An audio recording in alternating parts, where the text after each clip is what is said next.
Alright, welcome back to Celeste Strawberry Jam. Last time we made some progress on this room, but didn't fully complete it. Hopefully this time we'll be completing it. So this time I'm going to be trying out I removed some of the filters in my OBS audio, mic audio, because I noticed that the sound was pretty low on the audio. You can't really hear what I'm saying. It's not like there's many people listening to what I'm saying anyways, but just in case, I've changed the audio. Hopefully it's a bit louder. I didn't directly make it louder, but some of the filters that I had might have been making it quieter than it should have been. And so that's something that I changed. Also, in the meantime, World of Warcraft released the Ghosts of Koresh patch, and yesterday I was just playing that instead of doing anything else. And having all the patch to be themed around Void is pretty cool. My first ever character was a hunter, of course, but my second character that I played for much longer than the first was a Void Elf Priest. I really like the theming of Disc, and so that's what I played instead.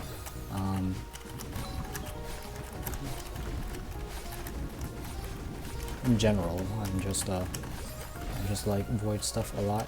The balance between Void and Light. I think there was a post that talked about how recurring themes and works of art can say something about you and as a person, as an artist. But I'm not going to spend too long on that. I think it connects back to my overall philosophy about complexity, nuance, in pretty much anything. I'll always be more favored towards the ideologies and the philosophies that usually acknowledge the nuance in many things instead of brushing it all away and saying stuff like all. Of course, it's not like always the case that I'm like that. There are some exceptions to that rule. Some things are pretty undoubtedly morally black and white.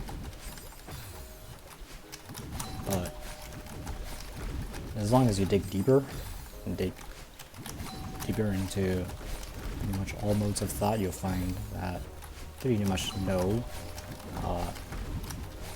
philosophy out there is never going to be completely whole, and there's always going to be something that they don't account for. This might be connected with that incompleteness theorem from that guy named Godel, but I'm not too sure. I didn't read up on that incompleteness theorem, and real life is not mathematics anyways, even though mathematics can model much of real life. Another thing that has happened is that about an hour ago, Alex released his latest Kevin Tech Spam video. It's his second day at the last room, close to the last room, second to last room, like third to last room in Kevin Tech Spam. He still hasn't gotten it done, and he has to revisit some sections of the gym and the library, but he still hasn't gone to the correct sections yet. He's still missing out on grounded ultras. And honestly, I think it would be healthy for him to redo the entire level with grounded ultras in mind after seeing it in the gym. Based on what I count from the dates and his mention of back boosts, it means that around now, in current episode, Alex, is when the past real life Alex released the first video of Kevin Tech Spam. So kind of offset by like 7 days of this stuff. which is something that's neat, but it also means that right now, present day Alex has probably moved on to either some more silvers or on to fractured iridescence. I wouldn't blame him if he does more silvers after Kevin tech spam, because that room is just very brutal in terms of like basically everything. The two last rooms of Kevin tech spam are kind of a joke, and so this will pretty much be the last room that's placed a little bit earlier in the level for some reason. Like as I said before, I spent an hour on that room after spending like 20 minutes in each of the other rooms, so it's not surprising that it's going to give him this much trouble, especially if, with the type of player that he is, he really likes to be steadfast on routes and not reroute things, even if they aren't very consistent. And so, like, I'm also kind of that type of player, but I like to reroute. And also, I enjoy bashing my head into things for hours on end, and so that makes me more inclined to still enjoy things, even if they take a very long time. Like this room right here. For me to complete this room, I probably need to shut up and focus, but I don't think that's very fun. Sometimes I like to think and zone out while I'm doing this stuff. And my completion in stuff like Solar Express and Pinball Purgatory were also being done with videos in the background, or just watching other stuff, or being in Discord listening to other people. Although in those cases I didn't also have to generate thoughts to talk while I was completing these, so it's kind of different. Maybe that's ADHD. I just need something to occupy myself with while I'm doing stuff. But I like filling the void with speech. Keeping all of the thoughts in your own head. If you have no one to share them with, then you can build up and start feeling very painful at some point. So you need to release them somehow.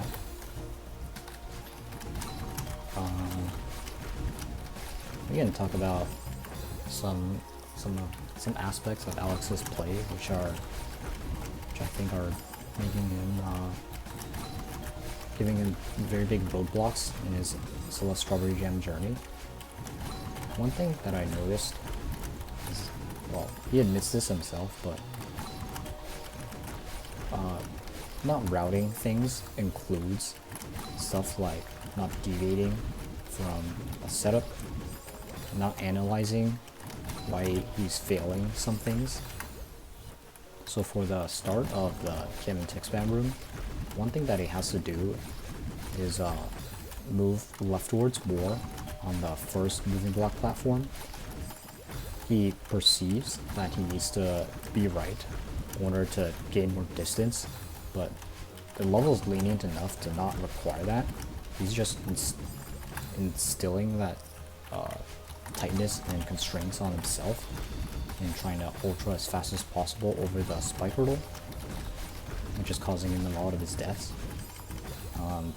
But he's not really analyzing why he's dying there and not trying out the alternative solution, which would be to move leftwards a little bit. Even with his current solution, which is the reverse hyper, he has two reverse hypers in the beginning sections.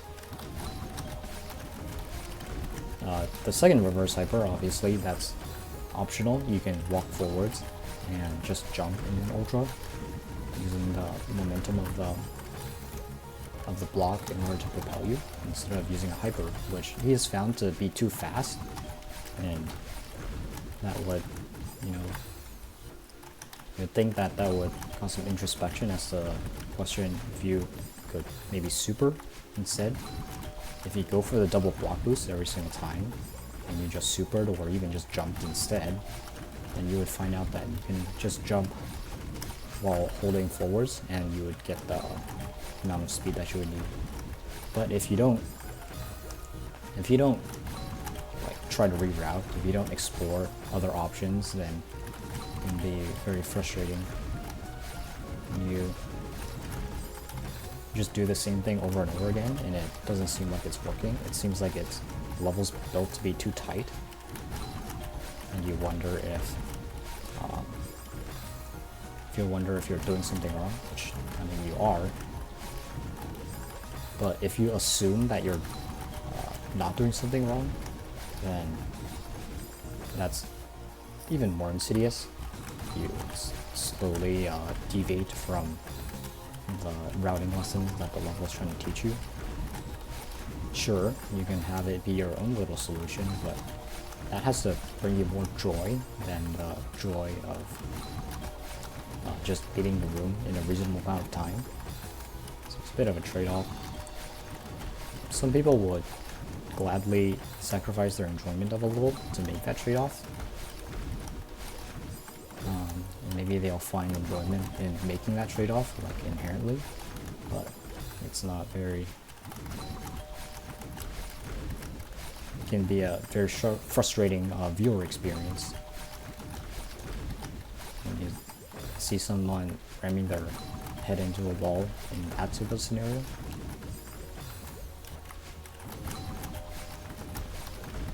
I haven't rewatched Indie Game Chris's playthrough of Countach Spam yet. I haven't really felt the need to. I mean, I've just been occupied by the new World of Warcraft patch instead, so that's what I've been doing instead. This patch is also one of the rare instances where I actually go and do all the side quests. I got the Sojourner of Koresh achievement like an hour after I finished the main campaign.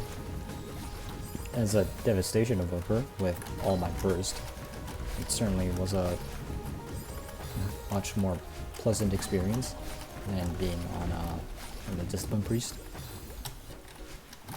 I suppose that it's possible and I could have done it faster on my Vengeance Demon Hunter instead if I pulled more, but the mobs are so spread apart in some places that most of the time is spent just mounting up, maybe the rare once or twice waiting for regenning of flight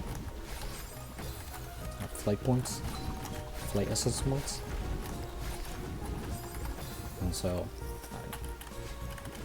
maybe the burst of Devastation Invoker is the way to go. I probably would have found more enjoyment in being a Retribution Paladin, or Ret Paladin, but being a Ret Paladin has its own issues, which include being a Paladin. So I think I'd take being a Devastation Invoker over that. It's not really tied to being a dragon. I would be completely fine if Invoker was moved away from being Drakthir. But for now, if this is what I have to do to play Devastation Invoker, then so be it. I also thought about playing Preservation Invoker. Preservation Invoker now seems just the same as it once was in Undermine. There's a couple of talents that we get for free now. Well, there's a couple of new talents that we will always take, but those new talents don't really change things a lot. They change your throughput, which is cool. But I mostly play stuff to have a different gameplay. Devastation Invoker is not really getting much of a gameplay change. The opener is a little bit different, but you need to pull a little bit of essence before engulf windows. But other than that, there's really not any change for Devastation Invokers. so maybe I'm kind of a hypocrite in that part. I mean, I guess most classes aren't getting major gameplay changes between patches. Well, between patches especially, but even between like, patch to patch, most of them are going to be remaining the same. Oh, Dragon Demon Buff playtest. Interesting. And, you know, sometimes those gameplay changes are going to be bad. I think if Blizzard were to rework specs, right now the specs that'd be on the table for change, it's probably like Rogue or Monk, rather than Evoker. You can pretty easily fix a lot of Evoker and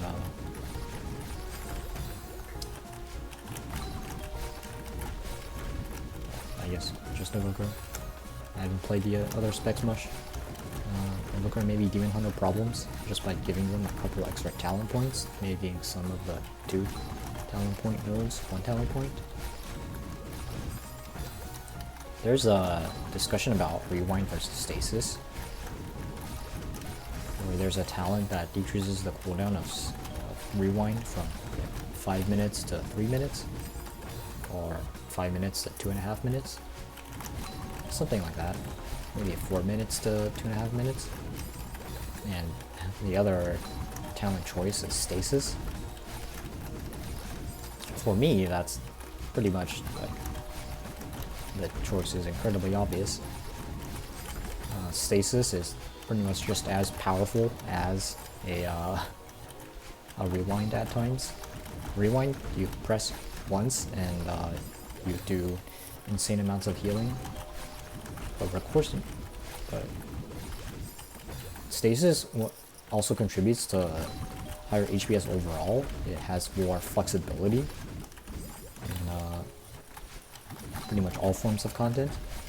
In raids, you probably do something like Square Boom, Temporal Anomaly, and Dream Breath.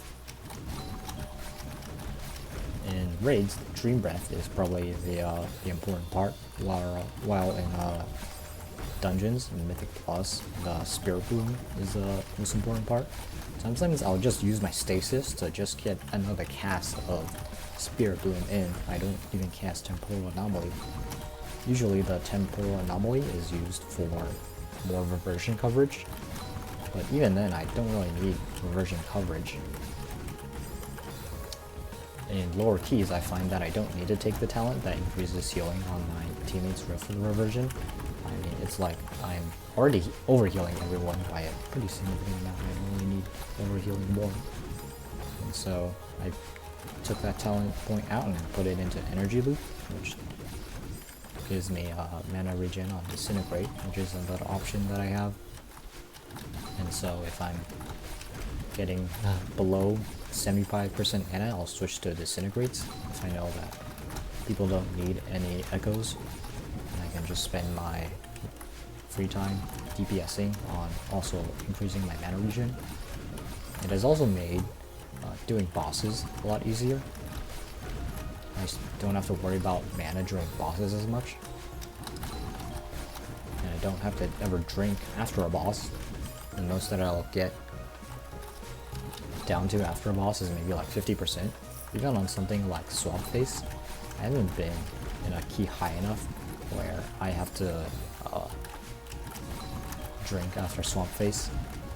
Usually it takes me down from like maybe 90% mana to 40% mana. I mean, during Swamp Face I don't have a lot of time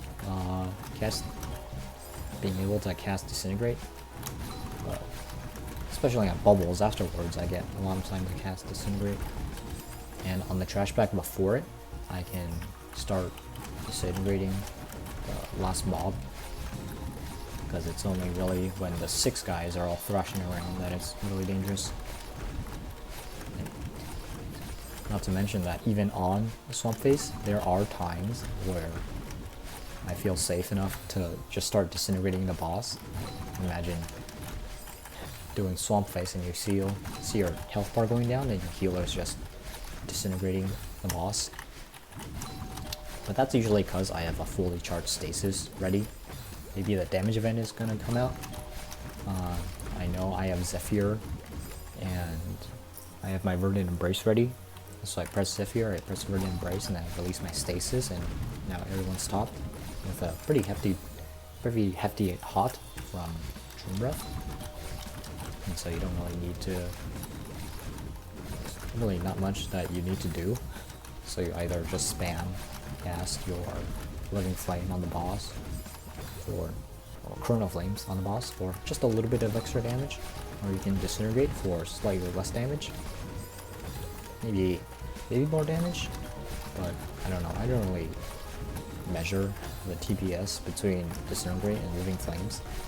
Chrono Flames. I assume Chrono Flames has higher DPS overall, but since it costs a little bit of mana, it's not mana positive, and Disintegrate is mana positive. I'll usually cast Disintegrate instead. I find that it kind of robs me of my essence. Because essence apparently generates very slowly. But that's something a little bit of spot healing can't fix. Using some of my Life Spark procs and Verdant Embrace, just a Verdant Embrace into a Life Spark proc is usually enough to heal people before. From spot healing. I'm good enough in most content to where I don't need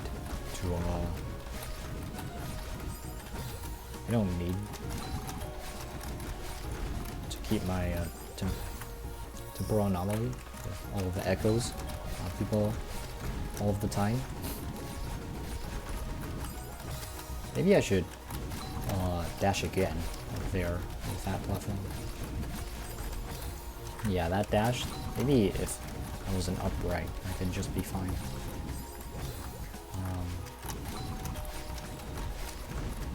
This is still a very hard level, and while I probably can't beat it today, it might also take a little bit, and I might also, you know, not complete the level. So I don't know. Yeah, I think Alex is due for a gym refresh.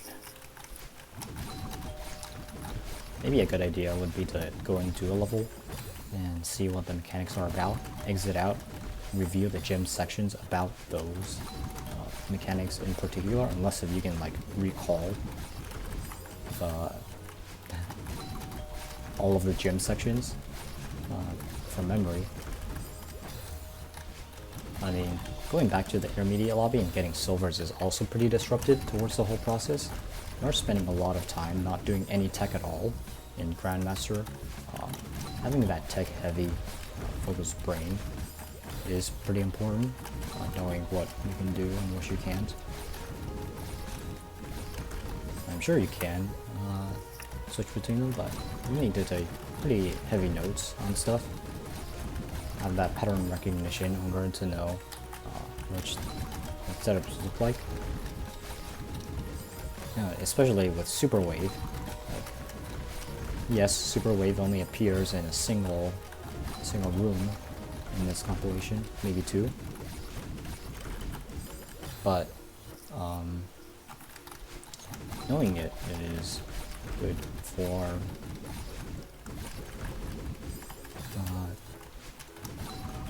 having options on what you can do.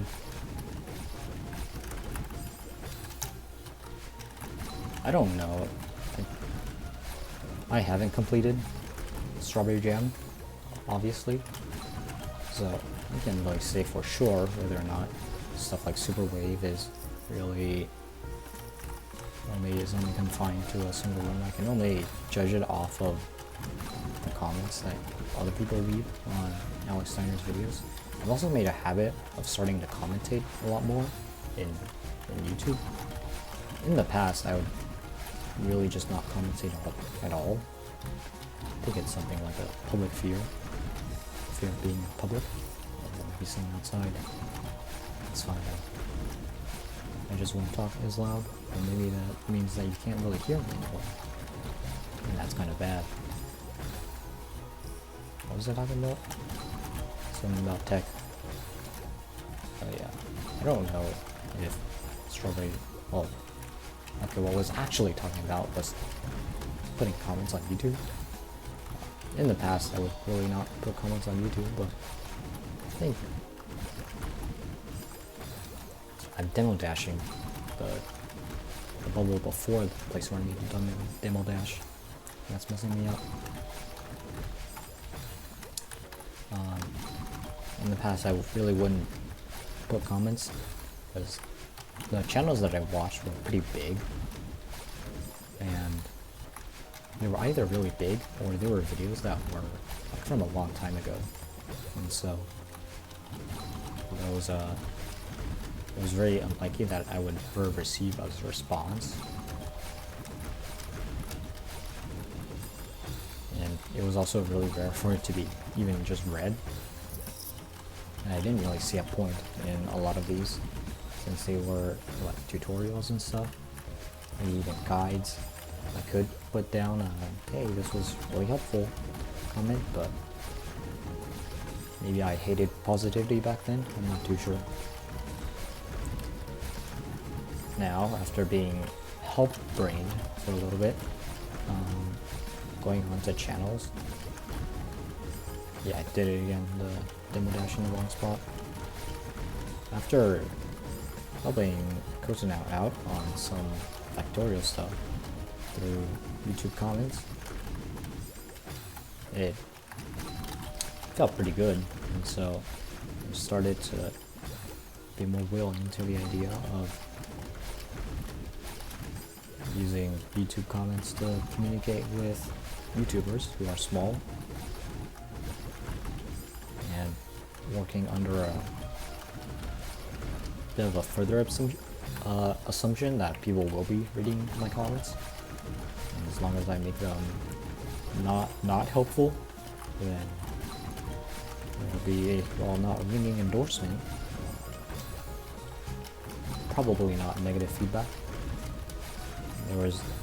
There's that persistent belief, if you have social anxiety, where people are just judging you, ready to make the harshest judgments on your character based off of small actions, which, while it is true that happens, it's not to the degree that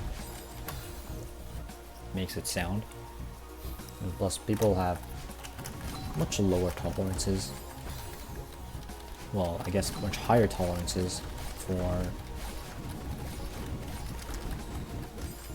stuff in general, so you can kind of do whatever you want in most places and get away with it. It's how, you know, murderers get away with stuff. It's because people generally are kind and forgiving, and they also probably don't remember people on the internet for longer than a couple of minutes at a time. The brain might induce some pattern recognition moments, but usually that's more unconscious, more stuff you can't control. It's the root that causes a lot of isms to occur, a lot of bigotry. And we're kind of taught to suppress that.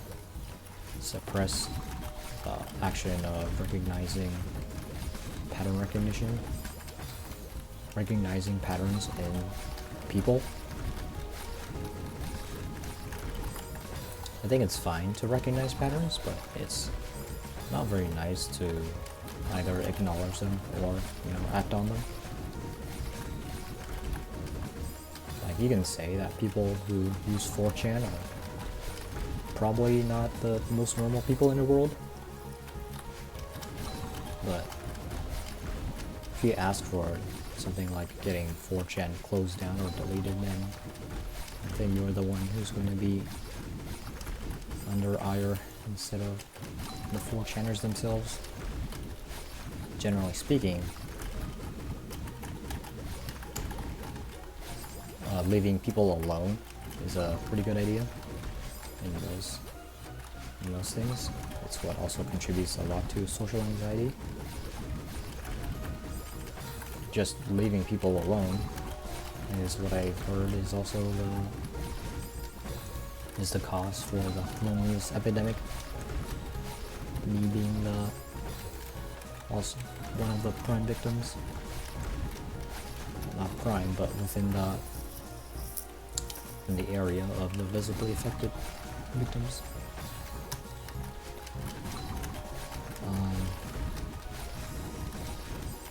I also, maybe it's a controversial belief, I don't think it is, but generally I like giving people grace on things. I like to assume the average person is respectful, courteous, and tries their best to make other people feel good. But there's a lot of people, especially people on the extreme ends of the spectrum, who think that's not the case. And usually it says stuff more about them than the people around them. I think it's generally more correct to think of people as guilty until proven innocent, and kind and courteous until proven not to be. And it's also why you should treat everyone with kindness until you are proven otherwise that you should not. You can go into interactions with preconceived notions on what they are. Like, if someone proclaims that they are Nazi and you still want to talk to that person, then I won't blame you for well, either A, not talking to them, or not being as kind and as courteous as you would be to, say, someone from an impoverished nation. But, you know, there are exceptions, and there is the general rule that applies to most people. Just assume a positive demeanor for everyone. As the situation in the United States grows more grim for marginalized groups, they've especially started to feel like that everyone is against them effect, which is understandable.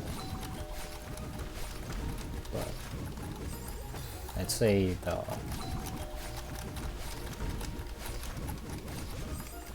these laws and effects are really really more of an effect than representative of people as a whole. When I think of these laws that are being passed that discriminate against marginalized groups, I feel like most people, even on the side of passing these laws, don't really understand what they're doing. A lot of them are probably genuinely hateful of people different. They aren't going to be solved just by having someone talk to them in a soothing voice. But hatred can generally be overcome in other means, and positing yourself as being in a war against other people is definitely not a very good idea. I know some trans individuals have started believing that everyone in the real world is against them, or at least the majority are. They live in a deep red state with no options to get up, and yeah, I can see how they would say that, but regardless, I still think the general public is willing to consider differences. People who aren't willing to consider differences aren't really going to be changed by a couple of infographics and maybe some slogans online. think the best method to change this behavior would be something like exposure therapy. It's not really an easy thing to do, and it's not something that I would ask of people. There have been a lot of stories of bigots changing their views gradually as the people around them shift. People are products of their environments more often than people think. This includes hate. Some people have different tolerances for those environments. Some people learn lessons faster than others. And a lot of the times those lessons can be very bad overall. But with the right lessons, a lot of people can improve. Ignorance is something that we need to get all in arms up against, especially with the rise of TikTok and those fast-paced media. The main problem with those is that they have to get rid of a lot of information if they're trying to convey information. They have to condense it down, and a lot of that times that condensing down is really either dilutes or misrepresents the original message.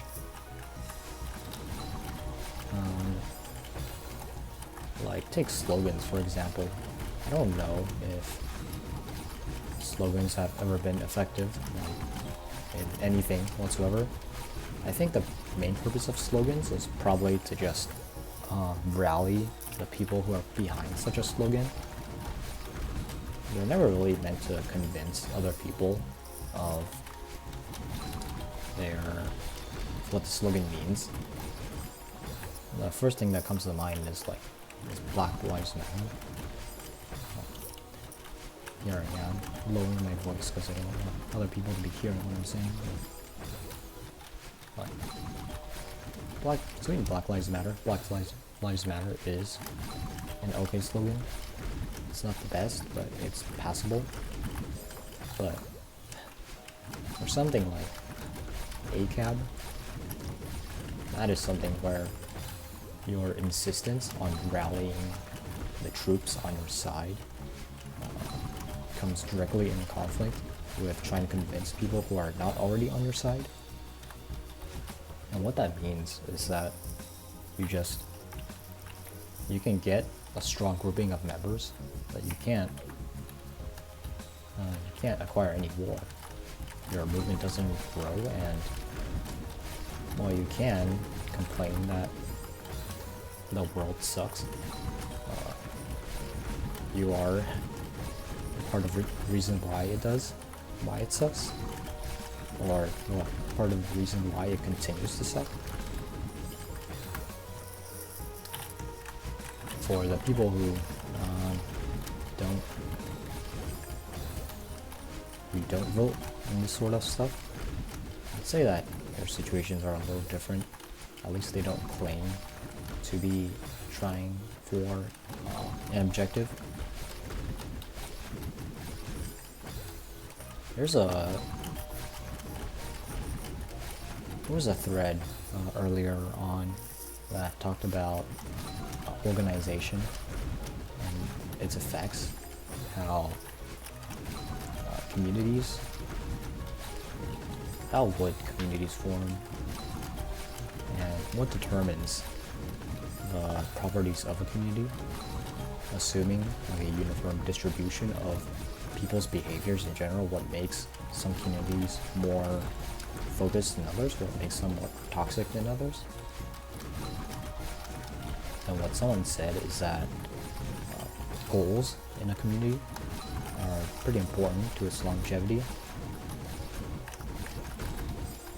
A community has to have both internal and external goals. And again, an external goal can mean something like reducing reducing the effects of human waste on the environment. While an internal goal might be something like, I don't know, pick up your local beach every now and then, maybe every week or so, and the community get together and help pick up some garbage off of the beach. The important aspect of the community is to have both.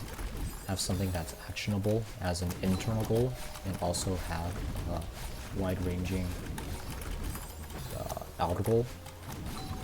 What the outer goal does is to provide longevity for the community, so that it doesn't just immediately break apart. Community with only internal goals is very fragile. It lives on the whims of its community leader. And if the community leader is bad in some aspect, or like has a lapse in judgment, then the community can fall apart very quickly. People won't understand what they're there to do. I mean, a community's external goal can just be have fun playing the game, get better at a game, but having that expectation clear from the beginning can make things well. The issue primarily arises when a group has an external goal but not an internal goal. For example, like the Black Lives Matter movement. For as large as the BLM movement is, it didn't have a lot of internal goals. The general principle of we want to decrease racism is sound, it's good, but the problem is that there's not really much that is actionable by the regular individual. I think this was during either, I don't remember what term of which president this BLM was from. I think it might have been during Trump's first term, or was it in Biden's term? I'm not too sure. Yeah, changing from down right there to an up, I might have to stop my fastballing just to get ready for that. And that's what it looks like if I try to dash instead of doing a super there. I think I take the pause and just do the super in that spot that I just died in. But I don't know what BLM's I didn't like put a lot of research into what BLM is. I know it kind of started with George Floyd's death, or it got proliferated more because of it. It had a very strong slogan, BLM, that kept the members alive for a long time, but it's where I start to wonder about, like, in effect, the slogan is not meant to attract new members into its group, but at a certain point you really have to get members into your group. There's slogans also have limitations between like the complexity of people in general. I mean, with a slogan, you're probably gonna, as the slogan gets more complex, not only is it a less effective slogan, you're also going to be alienating some other people who like are affected but don't feel represented. Like, for example, the progress flag versus the pride flag.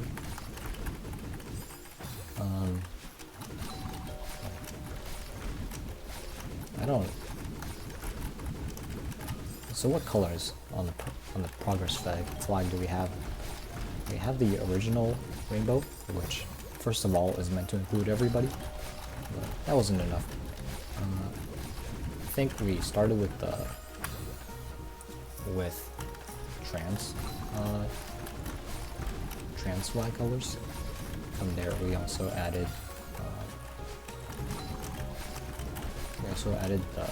color black for black people, I guess.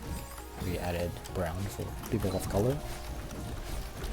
We added that yellow circle or something for intersex people, and probably a couple of other stuff that I don't know about.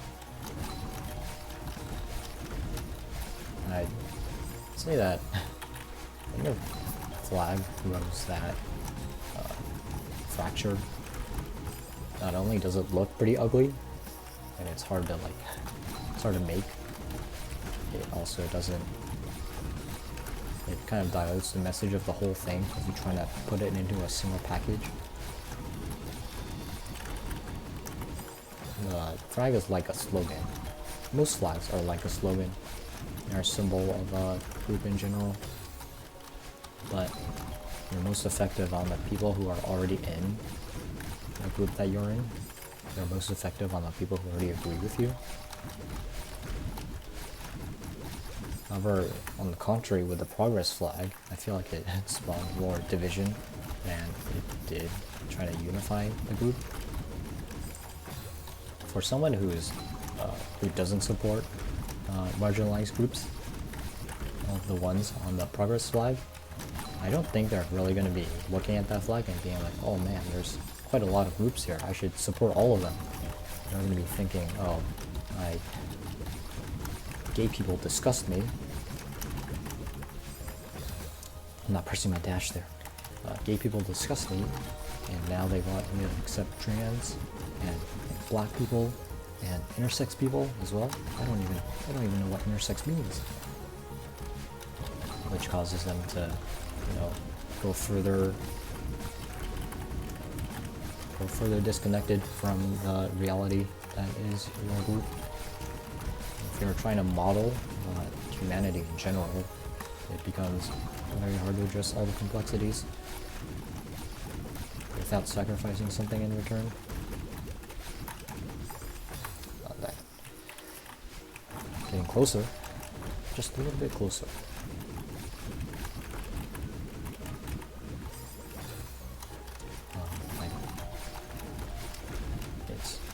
This level's hard.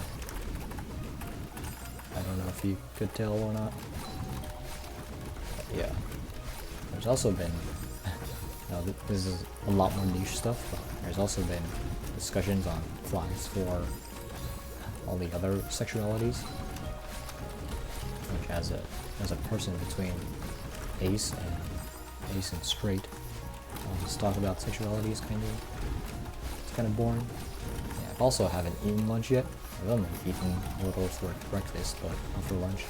It's better than, I think, was the last time where I didn't eat at all, and it was like 11 before I started eating. Or maybe I did eat breakfast also in that case. I just deferred lunch. I'm like, I'm gonna eat lunch later, and then I started recording Celeste Strawberry Jam, and recorded for, what, 4 hours, 15 minutes straight? Sort of talking is not good for your throat. You're not going to be drinking any water in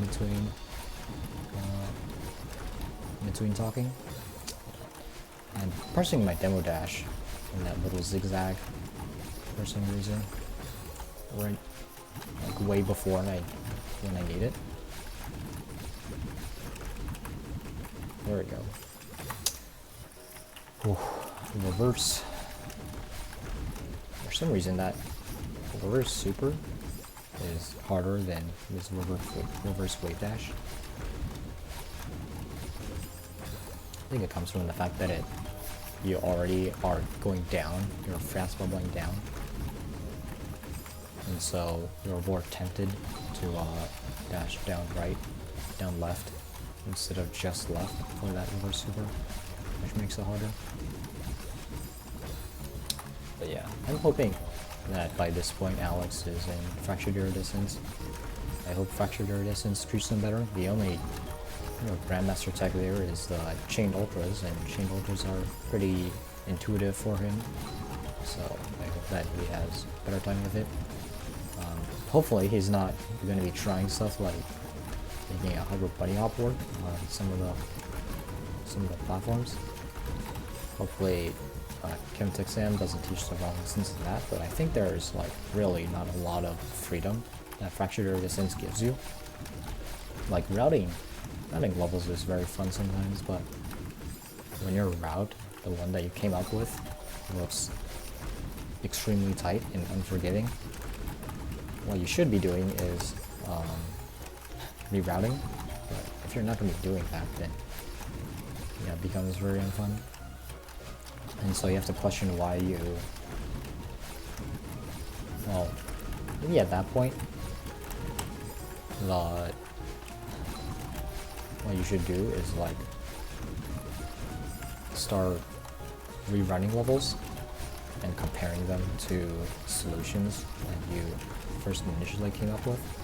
Now that is a lot to ask of someone who's just trying to do a blind playthrough of the game. But I think a lot of what makes me, what made me better at routing was looking up solutions after successfully doing something. For Alex, he's only really asking that question, like, did I do something right, directly to us as the audience, after he's already completed a room, and he's like a week in advance. So the lessons from the room and its routing can take a while to get back to him, and by that point they've kind of become diluted. They're very faint. They're very faint lessons. And so you just... it's very hard to keep those lessons in your head if you're not being reinforced by the level. Yeah, I would honestly maybe prefer to see if Alex just went back and did Chemetech Sem with the intended route. Not as a Silver Strawberry attempt, I said in my comment, but as just a regular attempt. Just a regular replay. And sort of see what he missed without doing things the intended solution. And after doing them the intended solution, maybe getting how that feels. It's an up dash. Well, I guess that's what happens if you get too used to fast bubbling as many times. Start spamming dash. It would be nice to get into a level where I don't have to be pressing dash every 0.3 seconds for once. I've also thought about the rhythm game that I want to create. A little bit more about some of the tracks that I'm making. Man, I would not be cut out to be a content creator of any kind. The amount of stuttering and the slowness that I talk in, the slowness and my talking speed, it takes me a while to form thoughts of what to say. So whenever you listen to me, including in writing, it's just all very rambly. In this format, I think rambling is pretty expected. There's not much for me to talk about if I'm going to be explicitly trying not to be talking about Strawberry Jam. And if I'm trying to be filling the void of everything, there isn't a lot of space for me to think. That's what makes uncut things much harder than cut things. A decent amount of your brain power is dedicated just performing the action of talking. So, you between that and gaming, you lose a lot of dexterity of thought. There's not very much left in terms of energy that you can give. I guess this is a sort of a preview of the multitasking that my rhythm game demands. But anyway, my rhythm game, I have a track. Hang on. I'm getting close, and so I'm trying to, I start trying to focus at the tail ends. Like right around there is when I'm like, oh shoot, I'm getting pretty close to the end. If I can get there consistently, then I guess it no longer becomes close to the end. It's going to be taking a long time after that to complete the rest of the level. But it's also pretty decent progress. I think last time I only got to that place like 2 times. And so, being able to get to that air super, not a bubble super, not a bubble setup super, just a straight super. Well, I guess it is bubble setup, but not in the other sense. I'm failing the bubble setup is what I mean. Like that. Getting to that place a lot of times just shows you if you've mashed your head against something enough times, and yes, you are going to get better at it. But what I was saying earlier is that there's this video on YouTube that is 1 hour and 47 minutes of Dim Rain 47, kind of ironic music. I wonder if he planned that. I would. But the sequence in which Dim Rain released his tracks, and how if I listen to them in the medium where I listen to them in a one giant compilation of every single track, it instills a specific feeling in me, and gets my creative juices flowing, and from there I think I can like develop an entire story of all of the tracks of Dim Rain when they're set in that specific order.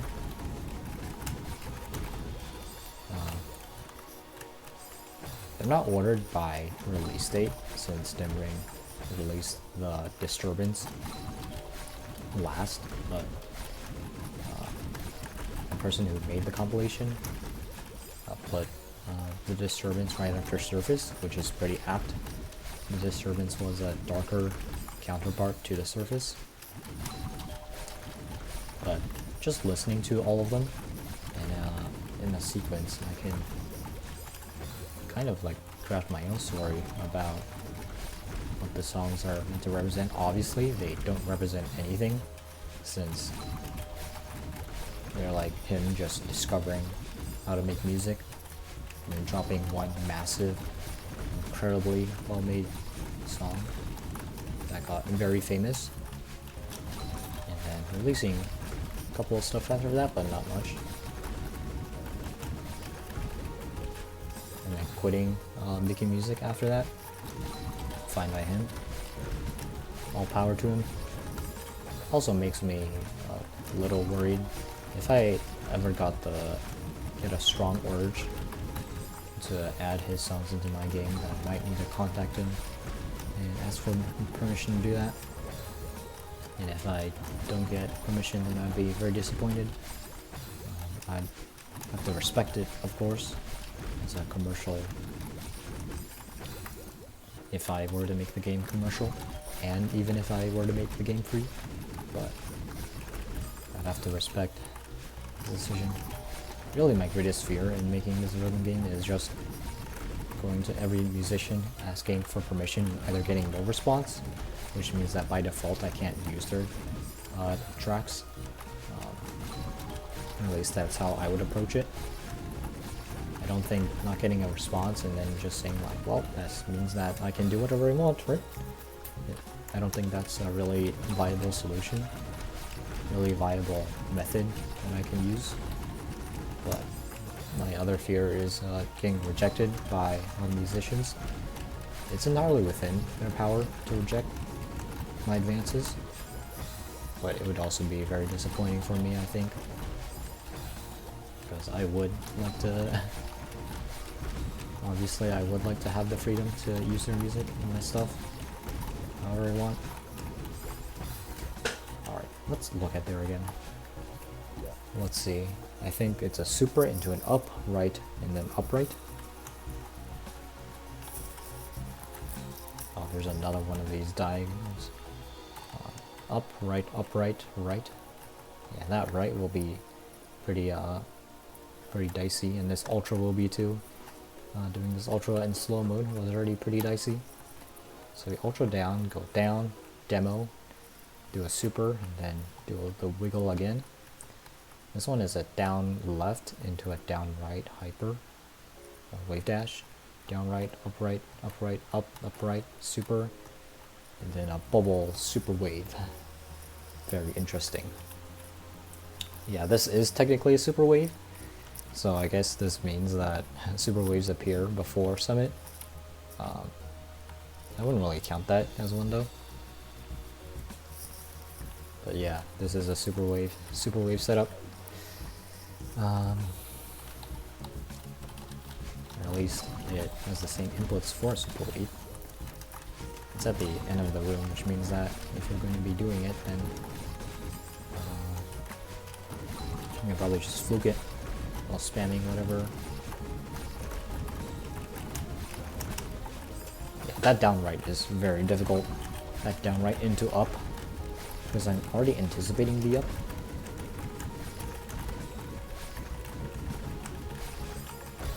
Okay, that was a little further than before. I think that's a new record. I'm not too sure though. Taking a small break has kind of allowed me to. Yeah, that was me trying to do down right, but I released right too early, so I just did down instead. Yeah, down right there is very difficult. I would be holding right, but I would be changing it from an up to a down. And changing from up to a down is very difficult. If I used Vim layouts, that wouldn't be a problem. But it would also mean that my pinky would be holding one of the most held buttons, one of the most held inputs in this game. So I don't think that would be a very viable solution. Vim allows you the luxury of you can press it whenever you want. You just need to press it in the correct order. In Celeste, timing at which you press things is very important. You don't want to go too fast or too slow. And I think Celeste, as you press these buttons more, in general, compared to something like just coding, unless if you're writing code, of course, the amount of times that you have to press enter. And by the way, whenever I'm coding, I'm pretty sure that I use my pinky so little that I'd prefer to press enter with my ring finger than my pinky. Although I just try to naturally press enter there and pop up the pause menu. That's kind of funny, but I use my pinky for that, so I guess it's not as true as I thought. Backspace, I'm not sure how my fingers are positioned as well as for those. But for some keys, like this one, on my keyboard it's the right bracket, right and left bracket. I think I use my ring finger to press both of those. Definitely P using my ring finger. But I use my left hand. I'm right-handed, by the way. I use my left hand to press A pretty often as well. Whereas it's only my right pinky that I don't think I use all that often. And it's also my left pinky that's going to be holding down shift for the majority of my capitalization, and also casting spells in World of Warcraft. My left pinky is going through a lot of stress. It's either pressing shift or control left control is very difficult to press. And so when I'm keybinding my keys in World of Warcraft, I generally try to avoid using control for a lot of stuff. I don't have an MMO mouse. I have the G502 Hero Logitech. I only got it off of a recommendation by Nepesta.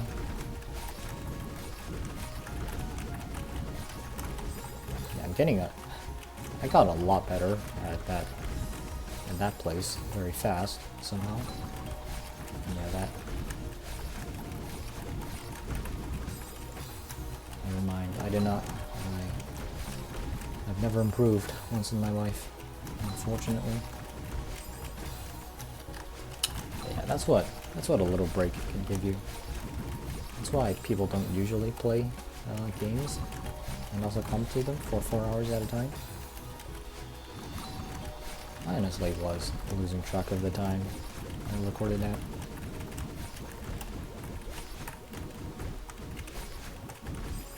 Yeah, that needs to be a demo. That was just a regular one.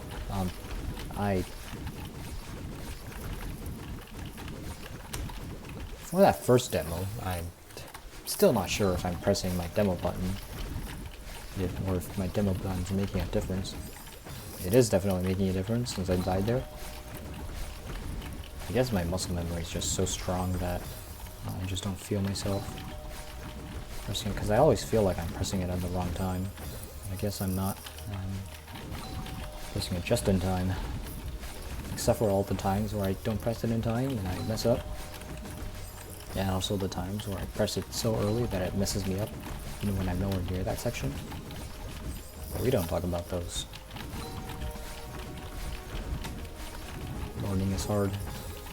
Learning is even harder if you're going to be trying to push things out of your head while you're doing it.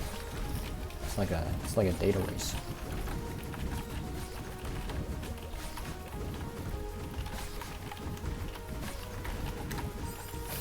Alright, that zigzag will be very difficult.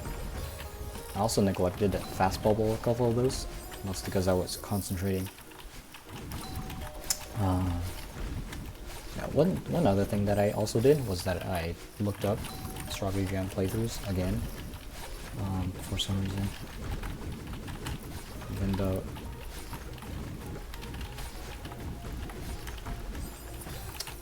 that was very good progress, getting further and further. I just need to get there a couple dozen more times,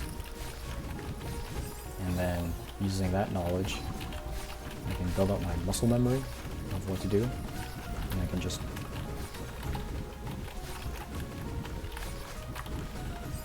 use my muscle memory to get through the entire level without ever thinking about it too hard. If I were thinking about this, I'd probably be done 2 days ago in like an hour. But this is kind of another test to see how well I would perform under multitasking pressure. And if anything, it's a good exercise for speaking in general. Once again, I feel like I would not be cut out for any sort of content creation, especially streaming. Stuff that I'm interested in is already just incredibly dated. I prefer text in a lot of things rather than watching a video for them already. And so if I were to make something, it'd probably be more of a website instead of a video. If I were to do gameplay playthroughs of stuff, I think in general, if I really tried, it would be generally empty with a lot of scattered thoughts around. I don't know how my first Hollow Knight playthrough commentary went. It's been a while since I reviewed that. I assume it's much of the same, kind of forcing myself to talk, even if I have nothing interesting, and so I just find stuff to talk about. I mean, this is kind of a vlog, anyways, a vlog with gameplay in the background that occurs simultaneously as the vlog, which disrupts the flow of the vlogger extremely and completely, such that the experience in both is not one that is meets expectations of any sort.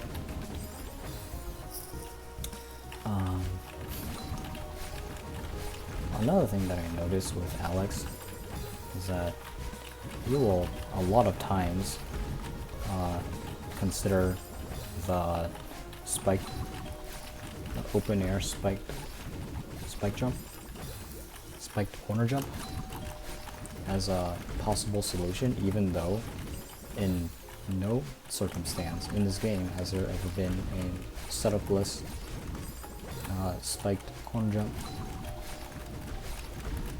which really goes to show I think how little of how the game communicates its expectations of difficulty to the player. It might be a problem unique to him, especially if you're doing a blind playthrough. I don't like, one other aspect of streams and playing games is that they aren't blind playthroughs, you know? Like, you can tell the chat to not tell you things in advance as much as you want, but they will tell you, they will hint at it, they will tell you about it. And so there isn't really such thing as a pure blind playthrough if you're going to be doing streams of it. Now, for something like Celeste Strawberry Jam, after 300 or so episodes, I think that's also out of the window. Alex only records these things like a week in advance.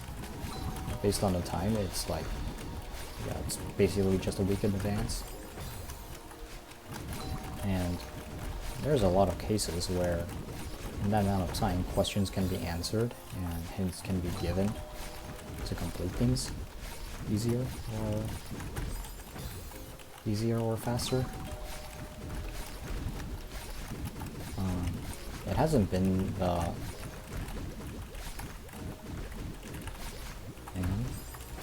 damn, in the demo hyper, I pressed my dash button and then I pressed my demo dash because I recognized that I was pressing my dash button, but it was too late. I was already fast bubbling without the demo dash, and so I died.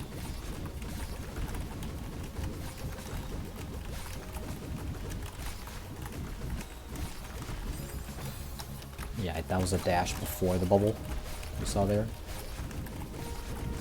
I saw the dash before the bubble and I tried to react, but it was too late. I was already anticipating a down left, and so the down right just became a down. What was I talking about? Something about Alex and routing. Not about routing, but the game communicates its difficulty. Like, a lot of the times the mistakes is routing errors for just tightness in maps, because a lot of maps will have tightness in areas, but they're like genuine mapping errors occur when an area or section of gameplay is more tight than intended, even on the intended route. But if you make yourself, if you keep on building yourself unintended routes, then that gameplay will continue to be very challenging and very tight. You won't recognize that what you're doing is wrong because we are like it's supposed to be tight. That kind of feeling already arose in intermediate lobby or advanced lobby, where you start thinking to yourself, "Oh, this level's supposed to be hard, so why not just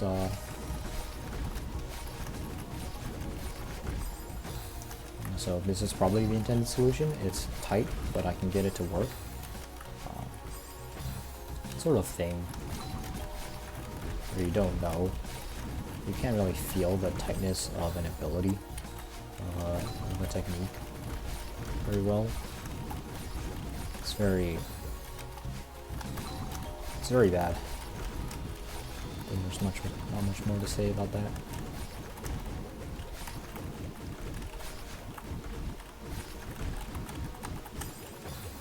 Yeah, I was way ahead of that, of this wall.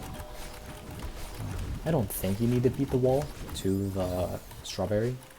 I think the thing just stops so that you can neutral your way up the yellow touch switch blocks in peace. But I could be wrong on that. Maybe I do need all the speed that I can get. I'm not going to compromise on doing this thing fast, because doing it fast is fun. Even if it means that I'll take longer to get the level done. But I wonder if it's also more lenient than what I'm making it. Yeah, the main difference is that I'm completely fine with doing things that are very hard for extended periods of time. I don't know if it's masochism. I wonder if that's just a product of me having a lot of free time in general. Like I was a kid in school who would get things done very quickly. Homework was always very easy to me. I could never relate to either memes or anecdotes of people being like, oh, this homework took me several hours to complete. And it was never the case for me.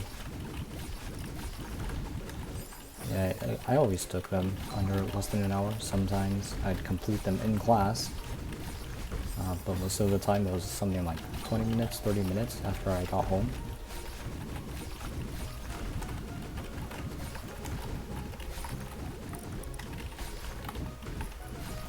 But most of the time, the thing that takes my time the most is reading. Not because I'm a particularly slow reader, but because when I'm doing problems always seem a lot more simpler than trying to read things. Like 10 math problems is very easy compared to something like reading 10 pages of a book.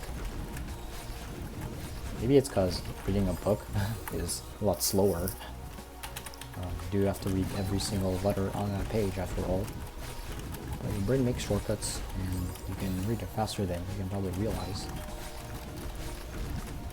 Even still, reading felt,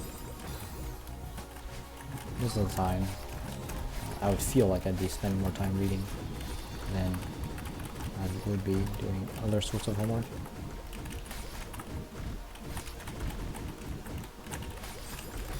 It's especially relevant in something like history and English. Those are the two where I had to read the most, especially in AP World History and AP US History. Those are the ones where I had to read a bit more than the others. Funnily enough, in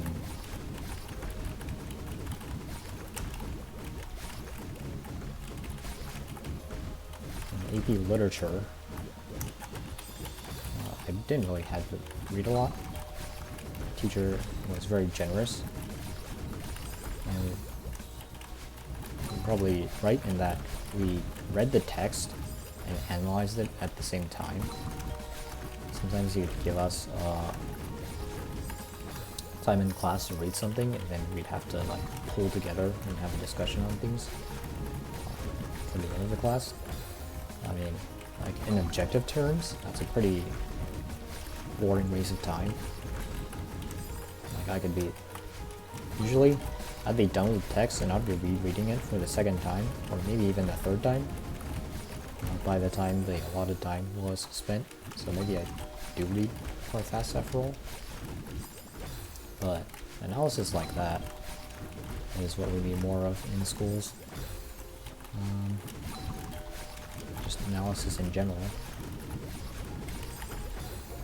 Now, I'm not really sure, because my memory fails me, of what we did other than analysis in classes like English.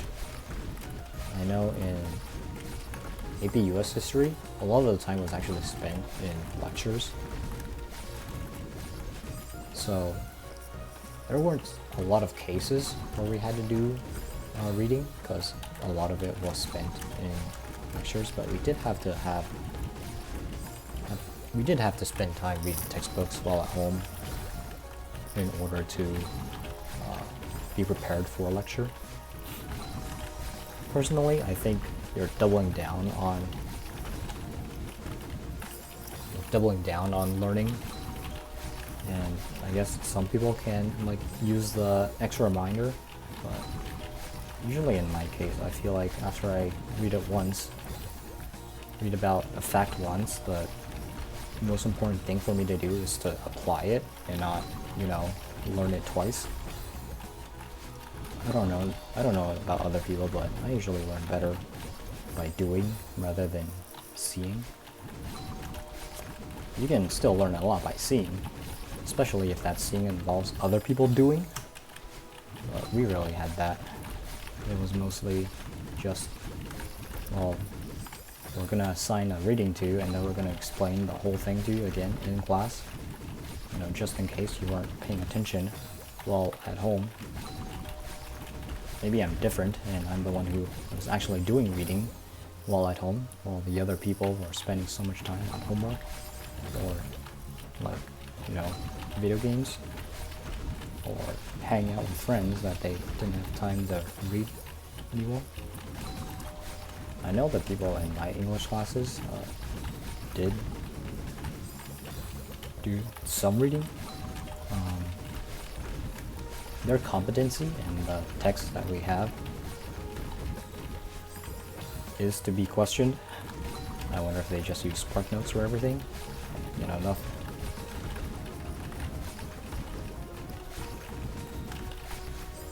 No judging if you use Spark Notes. But usually I like reading for enjoyment. A lot of the text in school that I read, I did read for enjoyment, in addition to, you know, all the analysis and stuff. Maybe I'm built different again, but it's very hard for me to relate to my peers sometimes. My masochism is one thing. I think I looked on the journal in the main lobby. I have, what, 3,000 attempts? 3,000 deaths in Drifting Deep already. I'm like maybe halfway through. I have a session that's 4 hours and 15 minutes long of just this one room, and I'm still at it here. Even more time later. Still going through the same motions. Still having fun. Maybe my masochism is unique. I get enjoyment out of doing difficult tasks and then being rewarded. The problem is when you don't get rewarded, when you publish a video and you get 0 views. Views are currently not my goal. These are more so a documentary of things that I wanted to talk about with myself. Especially a lot of the thoughts regarding Alex. It's because they've been bothering me, and I know Alex's stance on like backseating and stuff. And so I don't want to like put all of these thoughts into a comment under every video. As a human being, I have thoughts about all sorts of stuff that I watch, but it actually directly comes into conflict with other people's wishes on stuff. I have to keep all my thoughts to myself, or I can put them all in this video format and upload them so they will stop haunting me.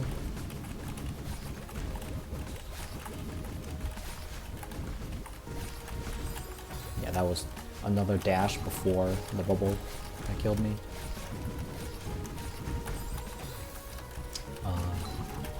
I should probably like chill in those sections, but with that trajectory, the trajectory makes me feel like I'm going to be hitting the spike above that bubble, which is why I'm dashing before it. But it also messes me up because I expect to be in the bubble by that point. I'm dashing right before that bubble, so it's pretty close. I think right there it's a down right, do a zigzag pattern, And then you have to go left once, do a wave dash, after down left, wave dash down right, and then a couple of uprights, maybe an up and an upright, and just do a super wave, and then get through a little tight spike corridor, and then finish the level, collect my strawberry, and leave.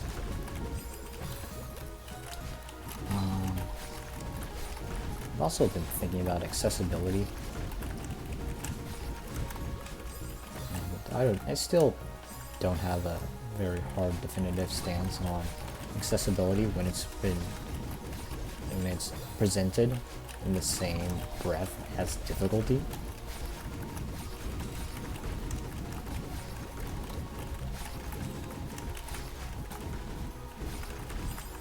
Again, difficulty as a factor in the art of the level versus difficulty in just as just something that games have to appeal to an audience who gets dopamine from overcoming challenging tasks. I think that's the core of the debate. I see video games as art where difficulty contributes to the thematic appeal of a video game that is pretty unique to video games as opposed to other media, which other media can be harsh. Like for music, it can be pretty jarring sounds in a piece of music. You can still enjoy it. It's very accessible to everyone who can hear.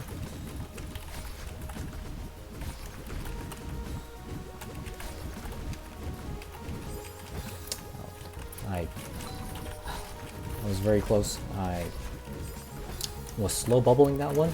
I pressed fast bubble, pressed my dash button, but I was already starting my bubble during that period, and so it buffered another fast bubble out of that one, which was up. Which is how I died. Very unfortunate.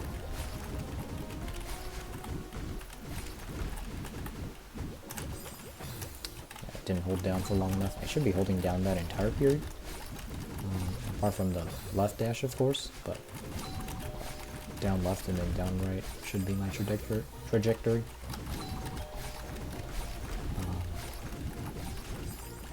Yeah, accessibility as a difficulty. It's like, whenever I listen to the debate, I also wonder what the other side thinks of difficulty. What do they conceptualize difficulty as?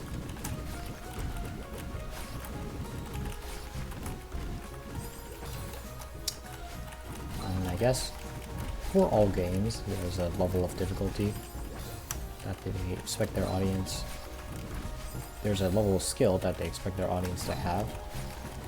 Physical impairments can decrease the level of de facto skill that a player can have, which makes them unable to complete the task at hand.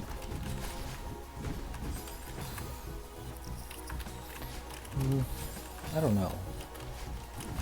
Difficulty is a very hard thing, because it's objective between everyone. And once again, you can only hear people say that they consider something too difficult. Maybe difficulty is something like the function of the proportion between time spent on something versus what the developer put into it.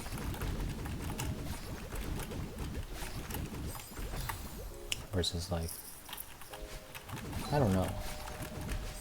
The time spent, the proportion of time spent to the proportion of total video game progress that you make. But that would put games like Dark Souls under not very hard category if you can complete it in like less than 30 hours. And you know, you can take a very long time to complete Minecraft, but it's not very hard. Maybe it's something like difficulties measured by an average player and how long it takes them. They are trying to beat the game as fast as possible, how long it takes them to beat the game. It's very clear when something is like a difficult obstacle or a difficult boss overall though. Like, you can just define it as how much time you're spending, how much time is spent rewinding after you die. I think that's a good measure. Like, this boss took 10 hours for me to kill, which translates to I spent like none.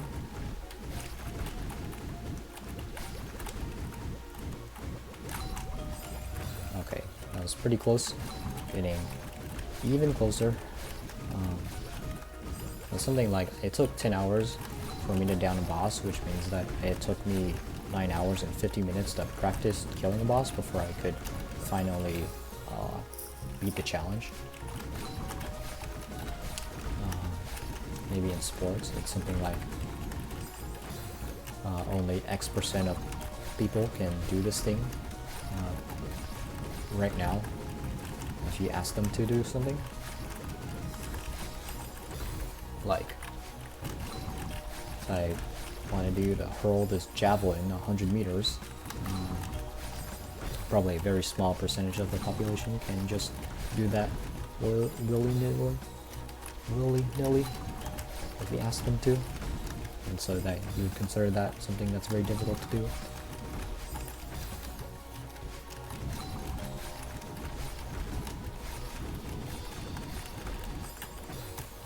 But still, adding difficulty modes as an accessibility option, that one is something that I'm not too sure about.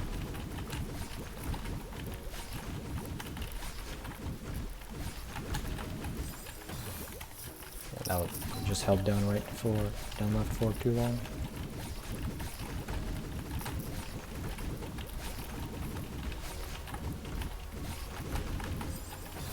That was, I don't know what that one was. Maybe that was a down right, maybe that one was a down left, it sure wasn't a, maybe that one was a down, it sure wasn't a down left.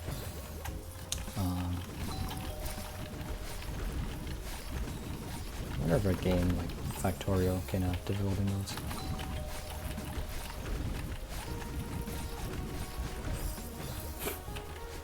Nobody gives Minecraft shit for having difficulty modes.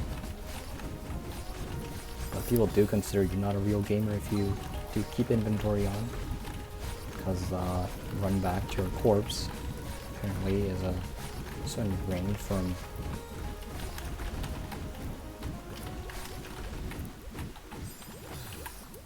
other games. Maybe like, hang on, let me check something out.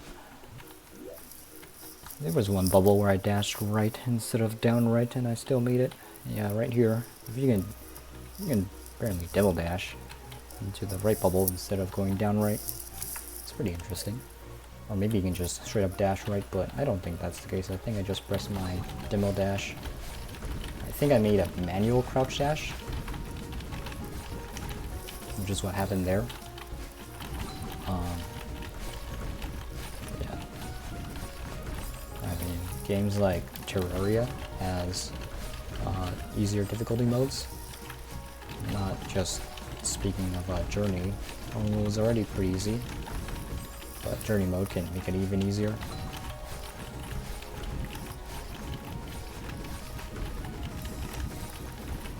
Having a sandbox mode in games like that, and you know, sandbox games, I think it'd be very nice.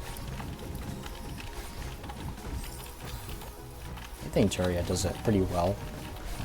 Researching things is annoying, but it's, you know, infinitely better than having to farm them over and over again.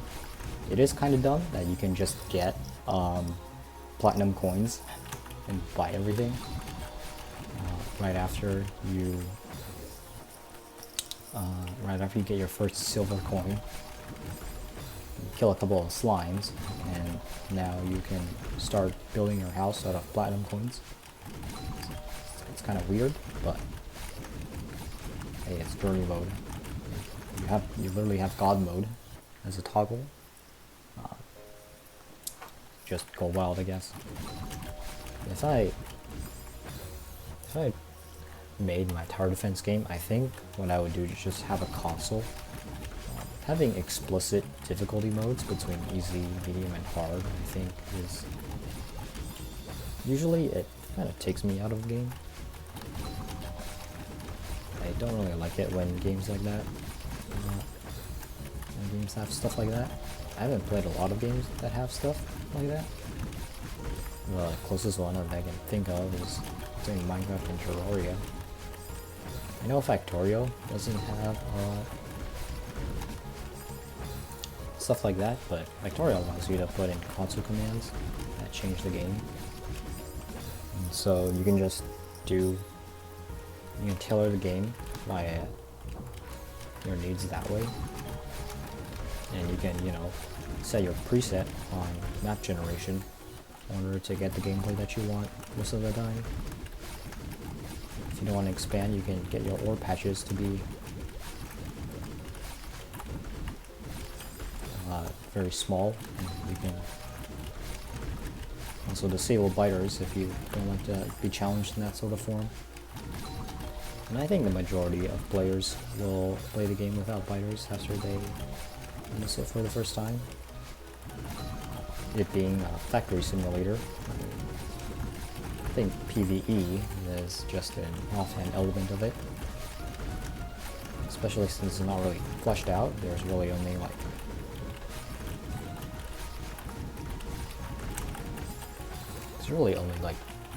what, 4 different types of enemies in the game, excluding Space Age. Now Space Age did add a couple of different enemies. Unfortunately, the worm can be defeated using gun turrets. Pentapods can also be defeated by gun turrets. Now this is a pretty impressive leap from the early days of flamethrower turret domination against spiders. You might still have maybe the Tesla tower on the pentapods, on Gleba, and maybe some flamethrower turrets on Gleba. I'm not sure where you'd be getting the oil from though on Gleba, so it might be an interesting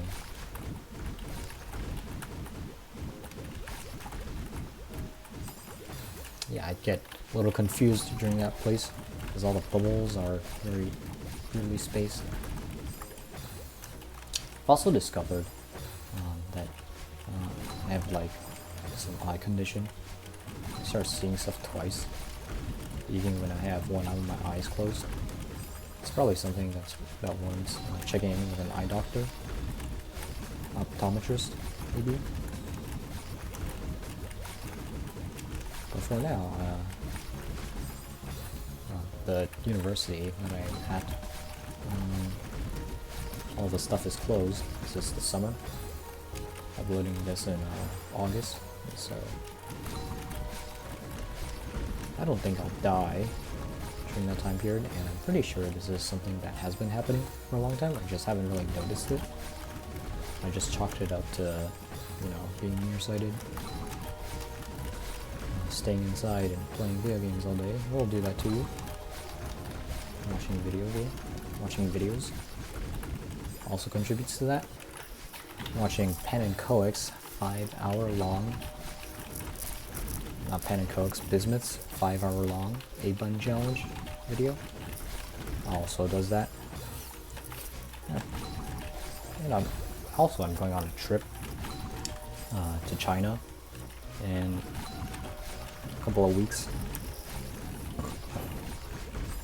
After heading to other countries on a plane for so long, I think I've started to dislike planes. Not because I fear them, but because getting through customs, getting through border control, it's all just very tedious, very anxiety-inducing. It's the extended version of being a New York police officer, but you're there for a very long time. Right, it's not like I expect to be arrested for something, because I don't know. There's not much you can arrest me for. Yeah, that was a dash up before the bubble once again. Maybe I should make that first bubble slow, but I like making it fast. I think I'll accept dying a couple of times to that. In the earlier sections, I'm still just like kind of spamming my dash button. It's very controlled dashing, but it still feels like spam. Given the inputs of everything, it also looks like that too.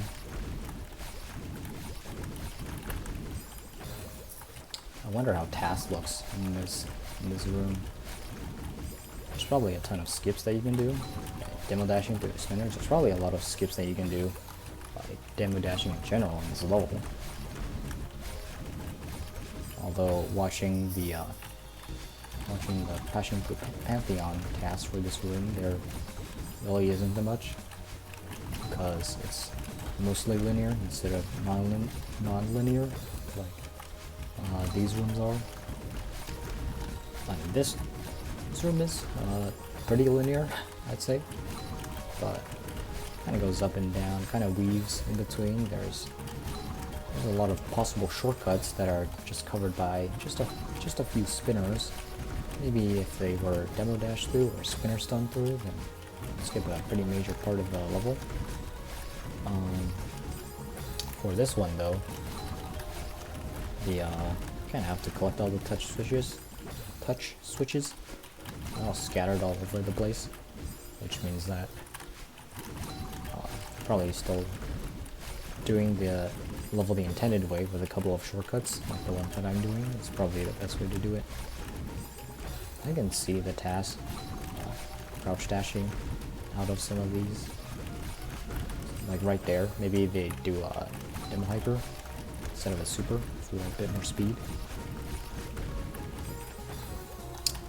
But I think in general,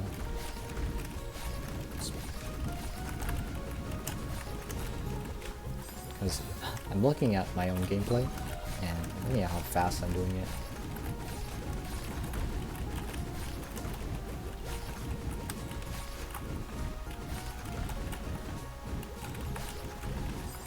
And I wonder, like, how near tasks am I with the speed that I'm going at. I don't think it's going to be very close if you compare the footage side by side, but this is certainly very fast. I wonder if everyone else's gameplay looks like this after spending a bit of time in this room.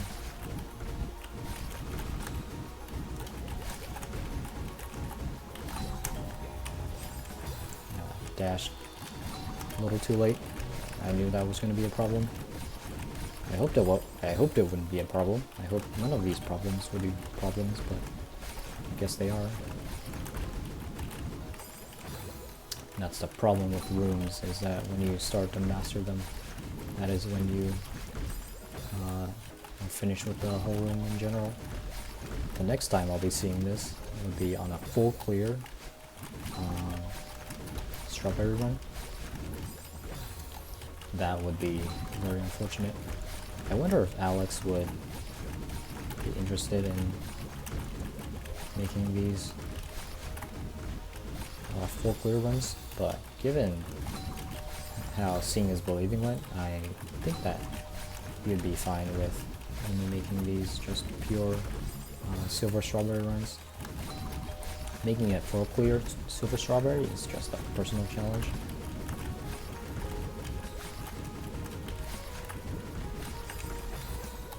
That was interesting. That was interesting, not in like I did anything particular, but because of how I perceived it, you know? It instilled a very weird sensation on me as I performed the inputs that would lead to my death.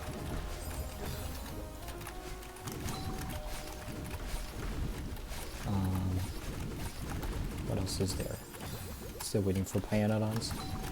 Still thinking of contributing to the repository of Pyanodons. If I were to contribute to the repository, I wonder if I'd be spoiled on some of the stuff that they're working on. I think I would prefer it if I just went into Pyanodons fresh, Stellar Expedition fresh, full suite, without any hints beforehand. And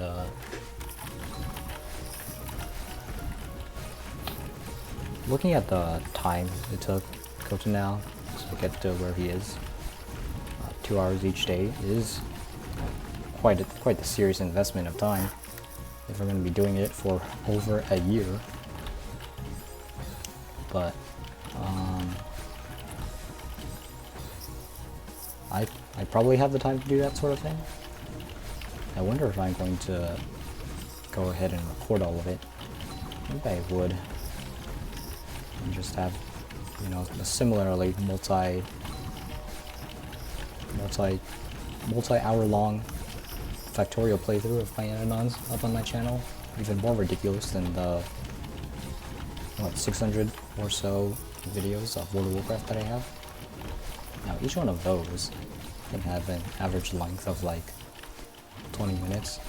There's a couple of outliers that are very short because keys disband very quickly, and there's also some that are very long because they're raids or just playing with my friends in Discord for an extended period of time. I just decide not to stop the recording. Not stopping the recording is very useful because not stopping it means that I can there's quite a lot of interesting stuff that happens in between keys, and they can give context as to the stuff that we talk about in keys. But regardless, the average length probably works out to around 20 minutes or 30 minutes. Assuming that it is 30 minutes, that would be what? 600 divided by 2, that'd be 300 hours of footage already on my channel of just World of Warcraft stuff.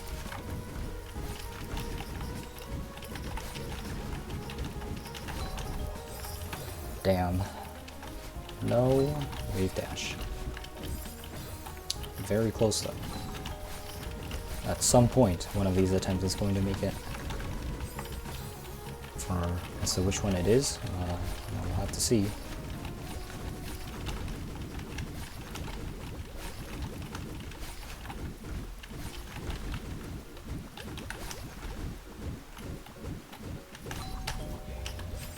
Still too late again. Yeah, those spinners are just kind of hard to see in that spot. They're kind of blue and they blend into the background pillars, I think. There's not a lot of light sources in that area. Funny that that would become a bit of a concern. I think they should nerf this level by adding a bit more light sources. It's very dark in this drifting deep. Kind of like Deep Blue. Deep Blue didn't have actually, I don't know. I don't remember how Deep Blue looked like other than the fact that there was a lot of black and there was a lot of blue. And that jellyfish was present. I don't think there's jellyfish in this level. I don't recall any. I think it's only like dream blocks, right?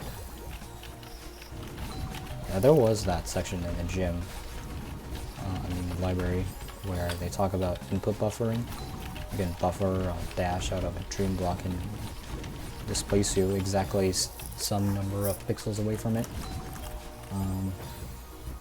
Now it being taught in Hypnagogia is very nice, but I'm pretty sure it's gonna also be relevant here. I wonder if there's different code in this game for Madeline when she bumps into a breakable object versus just wall jumping off of something, because it feels like there's different like momentums that comes off of doing that. It would have been easier for them to just rewrite the code so that every time you broke a wall that was breakable, it would bounce back the same as if you just neutral jumped. But from what it reads like, it's not the case, and the distance is consistent enough to be set up for pixel perfect gaps, but it's not the same as a neutral jump for some reason. I think that's very interesting. So another thing that I did was that I got Last Stand in Tetrio for getting 30,000 meters climbed with the volatile mod. Volatile mod is very fun to play with in Tetrio. For a complete beginner, I mean any of the mods would probably completely destroy you, but volatile makes all the garbage clean. Sure, you have to cancel more, but I mean top players were already like canceling a ton. Giving them more cleaner garbage might just contribute to them being able to cancel more efficiently, which might offset the fact that they're getting quote-unquote sent more garbage. Like how the board looks is also very important to cancellation, more than just being sent garbage. I mean, Diao and CZ, a lot of their efficiency comes around the fact that they're willing to accept a lot of garbage. As a 100% effective, efficient player in Tetris would accept all garbage that they got sent. They wouldn't cancel any of it. They would send it all back as a tag in perfect Tetrises and T-spins, and the extra lines would be skimmed off using spins. So hypothetically speaking, you would get 100% efficiency with T-spins and Tetrises. Maybe you wouldn't get 100% efficiency with Tetrises, because your opponent wouldn't be sending enough of it, sending enough garbage for you to be efficient with that. But 100% T-spin efficiency is, well, theoretically possible. It's not actually possible. Even bots, the top bots that are playing in Tetris tournaments, they aren't having 100% piece efficiency. Now they are like 50% more efficient than top players, like in general, but they also send more garbage to each other, which, you know, it's brings into that question, the back and forth between bots. They have to manage the amount of garbage that they have, the amount of resources that they have, and how much they're sending to the other player. So when you come down to it, I mean, Tetris is not very about luck. Sure, there you can have some lucky B-skews, but more importantly, the Tetris, the garbage hole placements, while it is equal between both players, it can manifest as luck for one of them versus the other. I wonder if at that level of play, luck really becomes a pretty deciding factor. Someone who takes advantage of luck more so than another player would undoubtedly be considered a better player. I mean, if you reframe like all skill ever, and you can probably say that everyone has the same amount of skill. It's just that people who are good at something can find ways to punish the people who are not good at something, and that skill is just a meaningless term. But I think we've redefined skill to be to encompass that. And that kind of goes into what I said about feeling behind. When I think about stuff like that, you know, defining words, I have to wonder if the rest of the world already has like enunciated these very specific definitions of words, and that I've just been left in the dirt all along. Everyone already knew these things, and I just realized why we're doing them. But then I read some of the stuff that other people post, and I'm like, yeah, nothing's going on in those heads. In addition to assuming that the general person is kind and inquisitive, and compassionate. I also assume that they're reasonably intelligent, or possibly misinformed about stuff. I know that the state of the world right now, a lot of people are very angry about stuff. And in addition, they don't have the time to like fact check everything or learn new things. They're just trying to get by. You don't leave a lot of room for improvement, which is very sad. That is something that we should change. The left offers a solution to grow, but when you're just trying to get by, you don't need to grow, you need to get by. You don't have space to grow. More specifically, like the left promises that when you do grow, that growing will be better. But you don't have the space to grow in the first place. You know, 1.1 times 0 is still 0.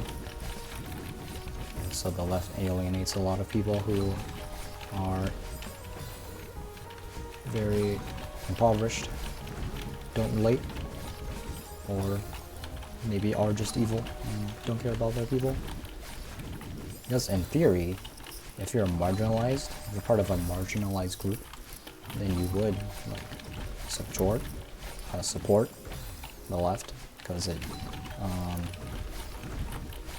supports you, it focuses you all the time. But I guess it can also support you in the wrong way, in a way that you don't really like. Voting for the party that is actively trying to take away your rights because the other people are being a little weird about supporting you is probably also very weird. But I'm not one to judge what they do. You know, first female dictator and stuff like that. I've kind of lost my ability to play this room, it feels like. Maybe I need to take a little bit of a break. Like looking at the watchtower. Maybe I'm just doing stuff too fast. Yeah, in that section especially, for some reason I'm not like dashing. For some reason I'm making it up to the bubble, even though I'm not pressing my jump key.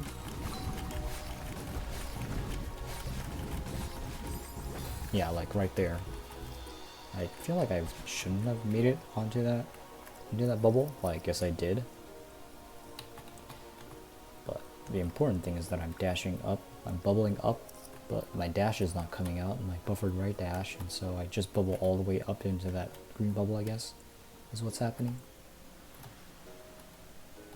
I wonder if we can make it inside of that place the block is.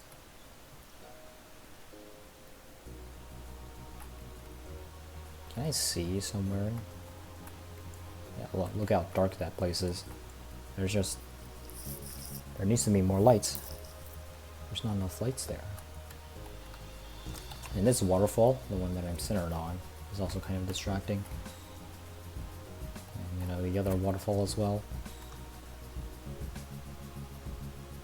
Yeah, these spinners are changing in color every so often, but in some cases they're more visible than the others. But if they're in a bad cycle, then they are very hard to. They range from being hard to see to not being visible at all. That's another thing with present day online stuff that I dislike is the overuse of hyperbole. People seem to think that hyperbole makes for a great rhetorical device. But in general, I feel like the more hyperbole someone uses, the less I trust them. If they're trying to be serious about something and they keep on using words like all, or entirely, or definitely, or no way, then have to question their worldviews in general. I hear someone say that, and I have to wonder about their opinions on a whole myriad of other issues. If you think the world is so black and white. Not that I think that you think the world is so black and white, but it definitely smells wrong. And someone is so willing to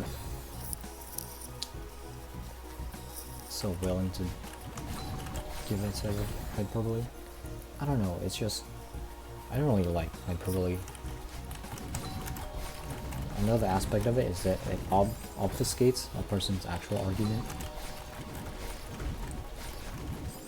So you don't know if they're actually making the hyperbole or if they're just using it as a rhetorical device. Usually I give them the benefit of the doubt, they're probably using it for a rhetorical device. You never know. And that can change the context of previous phrases a lot. One approach that I have to online stuff in general is that I like to assume that all things are on my side. Where if I read something and that reads ridiculous, I'll say, okay, this person is probably just joking. They're probably not being real about this. Unless if it's like really serious tone and really obvious.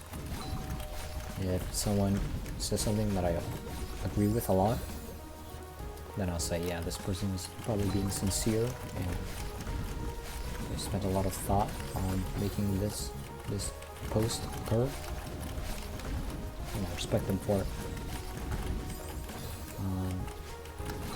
With that, I think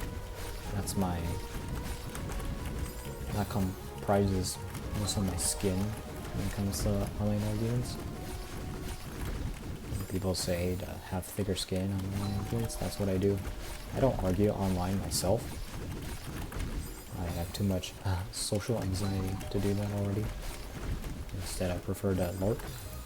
As a lurker, you can still glean a lot of behaviors, a lot of patterns about how people talk about things. And they can be, there's a 4-grid alignment chart between people that you love versus people that you hate, and them making good or bad points. The Onion has covered one of these. Was it Clickle? Or was it the Bumblebee? I don't know. One of them was like heartbreaking. Your worst enemy just made a great point, but you can also be thrilled when your worst enemy makes a terrible point, and you can be sad when your compadres make a terrible point, and be very proud when your friendly allies also make a good point. Just a whole lot of emotions going on. Us scientists are still on the case for filling out the 3x3. We think that'll take a lot more time. Generally, filling out the matrix of people who we don't know and what happens when they have a milquetoast take. But I think most of those squares can be filled with stuff like don't care or didn't ask, in regards to people you don't know making very mild takes. It's been a while since I've been on Twitter. Well, it hasn't been in a while, but I was doing stuff other than using Twitter for its primary purpose. When you look on Google Images, you get a lot of results for Twitter images. So I guess that can be, in a sense, thought of as using Twitter. I'm more of a Tumblr user lurker myself. I like reading things. I don't like video as much. The way that I do like video is if the video is very long, or the video is very unedited. In general, I like it. when the editing is just cutting. I think strategic usages of cutting is like old school English literature, where people trying to stand out either like put ellipses or added some quotation marks that don't really belong, or broke the fourth wall. Those were seen as very cool back then. But now you have people like turning words upside down. You have people writing M but with an extra leg. Generally just a lot of people trying way too hard to stand out because everything else has already been done and there's no room for innovation. That's what modern editing feels like to me, where you have subtitles alongside the bottom of the video for like every single word. You can just tell that the editor became bored and they're just adding random stuff now for fun. It's also very ADHD-like, which, I mean, I still wouldn't consider myself to have ADHD. I like having a lot of information and like multitasking. And, you know, sometimes it's hard to keep my attention on something if it's very boring, but I feel like that's just being a regular human being. I would prefer not to focus on stuff that I find boring. And I can still focus on stuff that I find boring if I put my mind to it. I'm just pretty unwilling to put my mind to those things.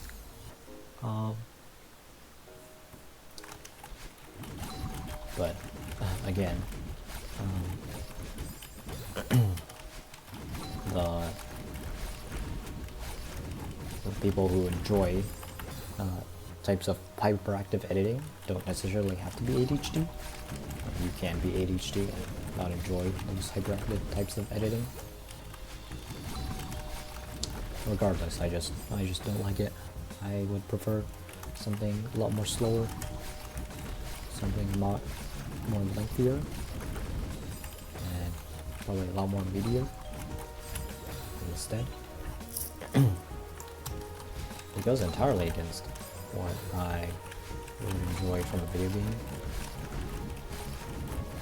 The way I play video games, of course. I mean, watching the last few Strawberry Jam videos that I have on this channel, I am one for doing very long stuff for a very long time, so it shouldn't really come off as a surprise.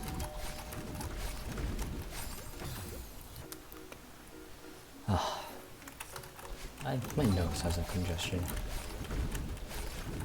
And as far as I know, there's no cure for it. There's only remedying it.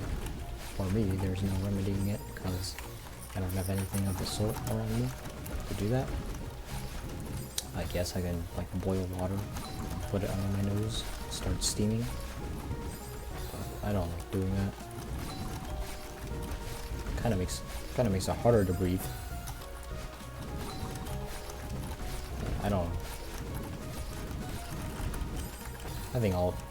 Having all of that moisture in the lungs is probably fine. But it still doesn't feel very good. I'm not the one to enjoy saunas. Saunas are probably very good for you, but I don't like being in them. Being in the sauna is kind of like exercise. You start off not liking it quite a lot.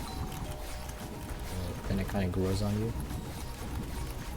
That's what I imagine saunas to be.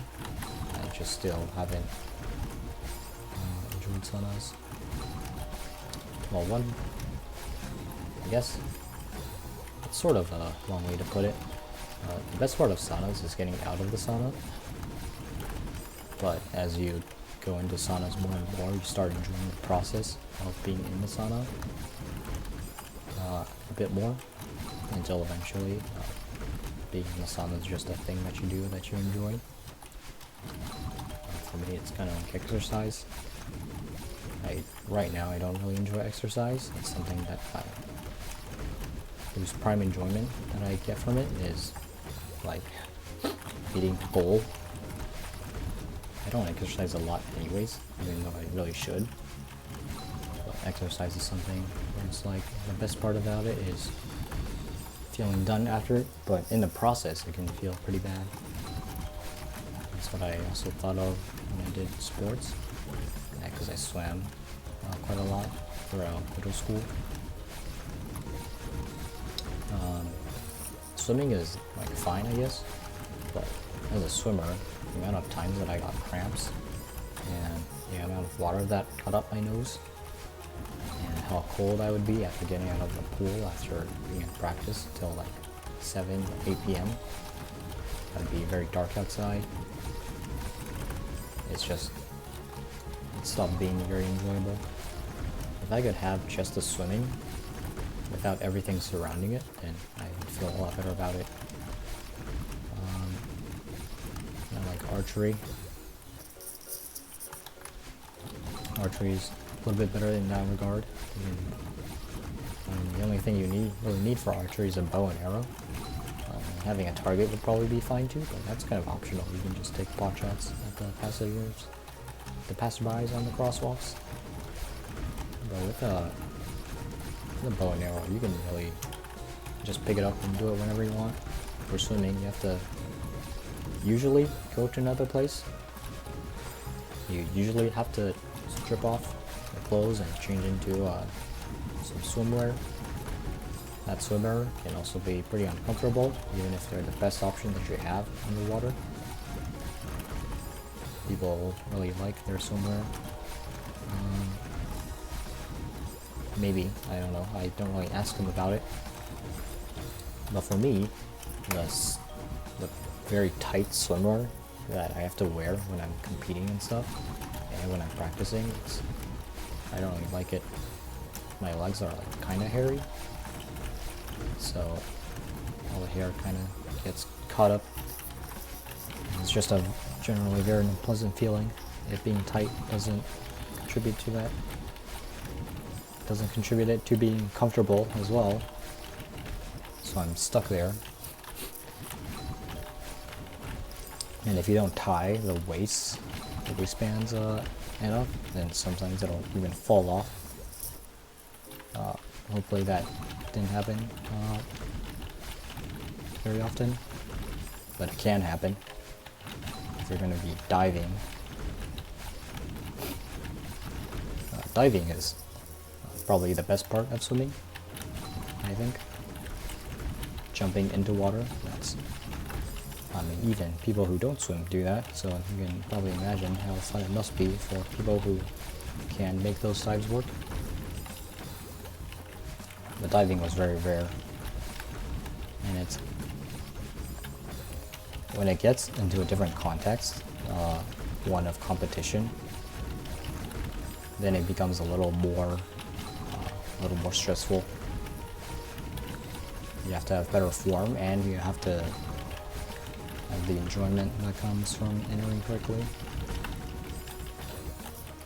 There we go. I finally made it through that demo dash again. This beginning section is very difficult. I'm not sure what I changed to be not as consistent. I think I just started going faster. I'm pretty sure that's the reason. Started going too fast, and so my buffers in that spot weren't buffering, and I just went into the upper bubble. And in other places, my left hand is pressing dash faster than my right hand can react, so I'm just dying quite a bit. It's fine though. I wonder how much time I already spent on this recording. I don't have the recording next to me. I don't have OBS open on another monitor or something. Like, this is the only monitor that I have.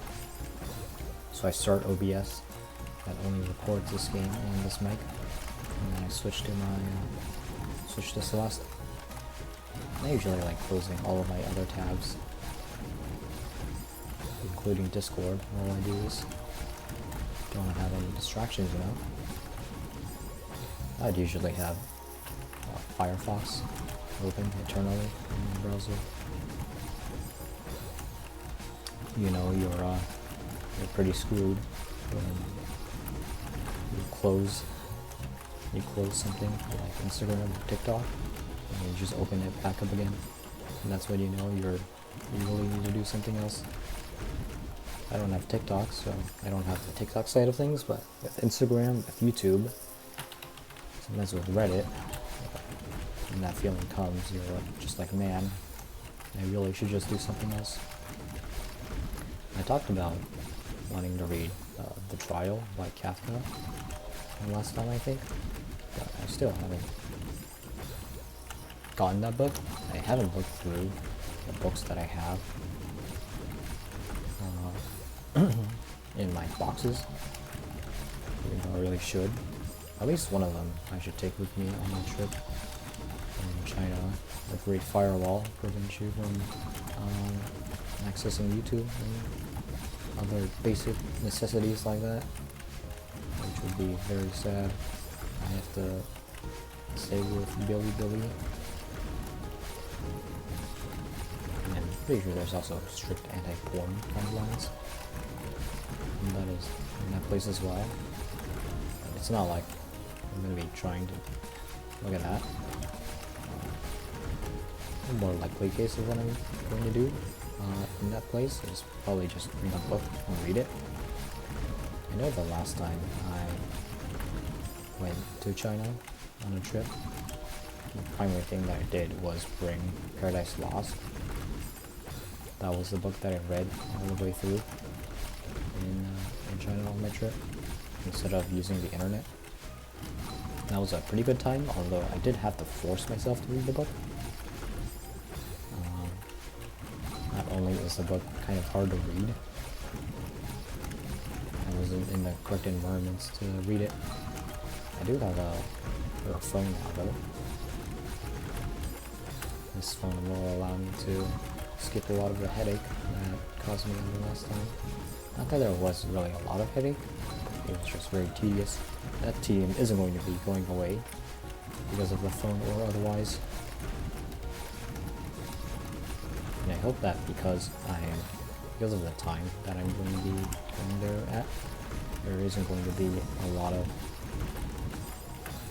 other stuff happening. There isn't going to be a lot of people. But maybe that's false. It's going to be the start of a new school year, and so I wonder if there's going to be a lot of travel between countries.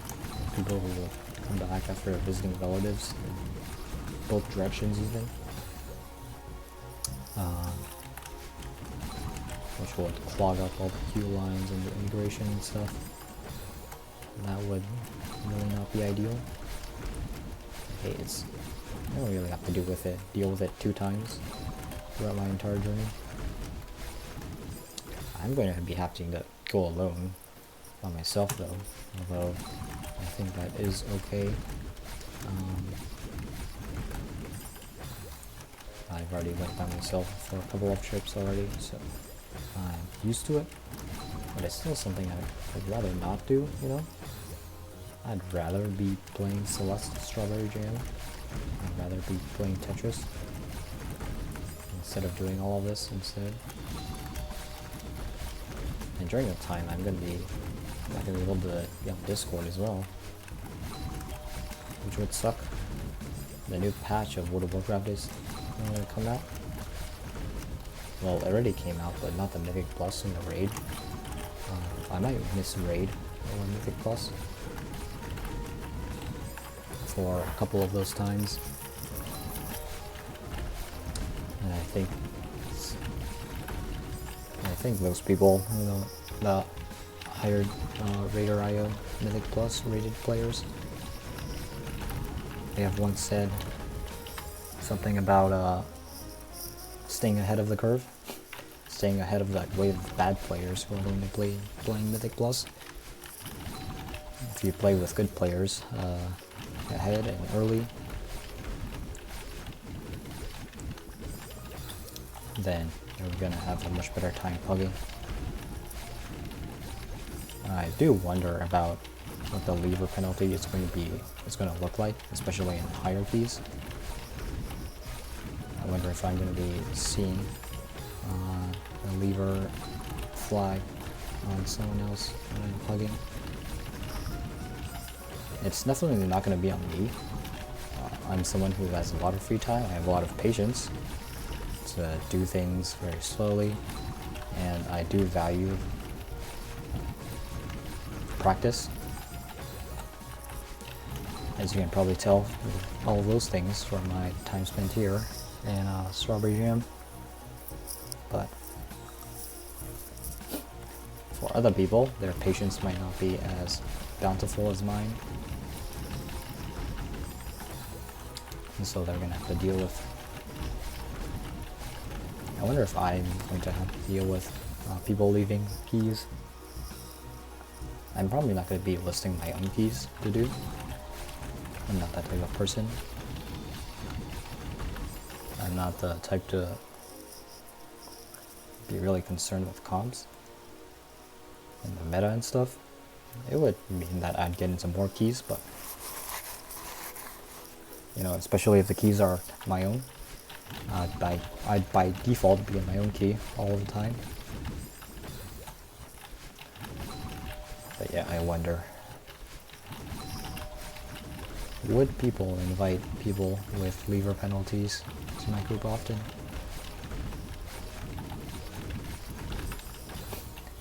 It is funny listening to the complaints about the lever system, where it's like, yeah, I wouldn't invite levers to my group, but I'm also scared of getting the lever myself for leaving groups. And it's like, yeah, just don't leave keys then. Just make sure that you have time to finish a key, even if it might be out of time or depleted. And you know, just do other stuff if you don't want to do that. This is the main thing that I wonder about a lot, is the people who say they have to do something, and like 99% of the time the thing that they say they have to do is optional. They just force themselves to do it, and they call it required anyways, as if it is required. It's in those cases that I question like what they're going for in the first place. The main thing that I go for in games is having fun. Even if I'm stuck here in this room for 7 hours straight. You can see why I took 100 hours on Pinball Purgatory and Solar Express. Even if I'm stuck for this long, I'm still having fun. Doing the actions in Celeste is inherently fun. Even if it's the same mistakes over and over again. And I can slowly get better. One particular feature that I think I possess is the ability to not be frustrated by old problems coming back. I have resistance to that to a certain extent, but it's probably much greater than that of the average person, which is why I can stay with Ivory so long for it to be my second Grandmaster clear, and for Pinball Purgatory to be my third Grandmaster clear.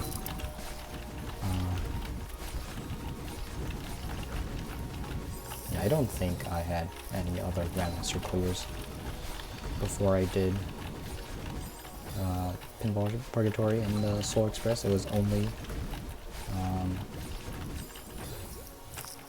Lava Layer and Ivory. And then after that I did some of the greens and had a bit of fun in them, since Alex was getting to them. But I don't know when I did the rest of Expert and did the Expert Hard side. It was around when Alex was doing them for the first time, since he got stuck on Polaris for so long. I had time to do my little Grandmaster journey. The ability that I have is to play games for a long period of time. Most people would not consider that a very particular strong ability. In fact, I think a lot of people would consider that an addiction. But for it to be an addiction, it has to interfere with my life in a significant manner. And interfere with my daily doings. But I don't think this interferes with my normal life. Now, I do not have a conception of what a normal life actually is anymore, because I've been stuck online for so long, just playing video games, getting good at them, learning routes, getting more knowledge, getting even more knowledge, watching videos and getting knowledge. Video games, of course, is what can be more precious than video game knowledge. Training my fingers has been a worthwhile endeavor, but the effort to reward ratio is so low. I mean, the reward is mostly in the fun that I'm having in training my fingers. So in that sense, I guess I'm getting a lot of reward from this. But for material benefit, training fingers as a reward, I don't think it's going to be something that's going to pay off quite a lot. But most people will make that concession if they get the reward in the form of dopamine. That's another thing that people have talked about, is getting dopamine in video games. And it really does not feel like something to be proud of when you say that my dopamine is farming for something that is RNG dependent. It's like, I don't care how I get the thing, I just want the thing. Again, it just feels like drugs, but slightly better. Drugs, but less permanent. Borrowing fun from the future and getting it now. Condensing your fun, squeezing your fun into a small space, and hoping that some other source of fun will be there to fill the void once you receive the gift that you get. Once again, I will not be farming formats. Still thinking about RNG in video games. I wonder how Geometry Dash would have looked like if they had RNG. Because I know there are some levels made with pseudo RNG in mind. I know of one that was made before 2.2. I probably can't tell you the name of it now, it's been so long.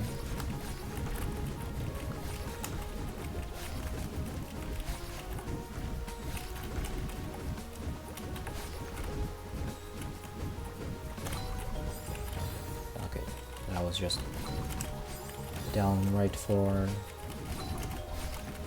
early. Oh my god. I spent too long away from this beginning section by making it to the end. This doesn't look familiar to me anymore. I have to rely on my muscle memory to do this. Good thing then that I trained my muscle memory for so long, for the past couple of hours, in order to make it through these spots.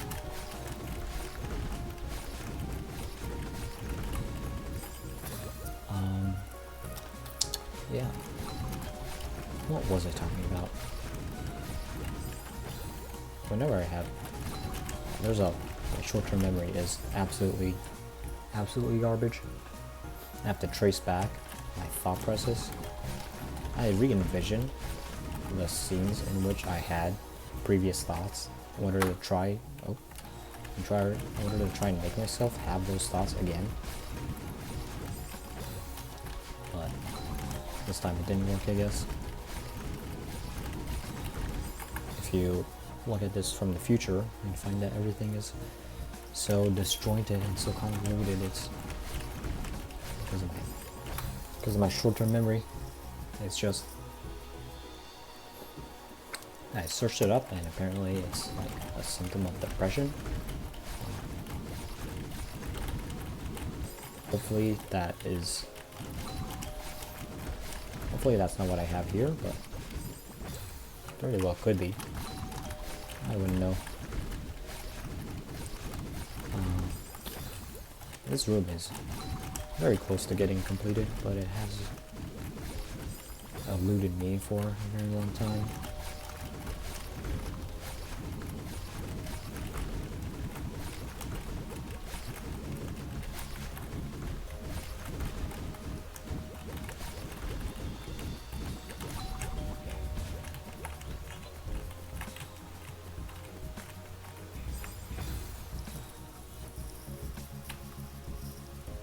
Well, that was further than before.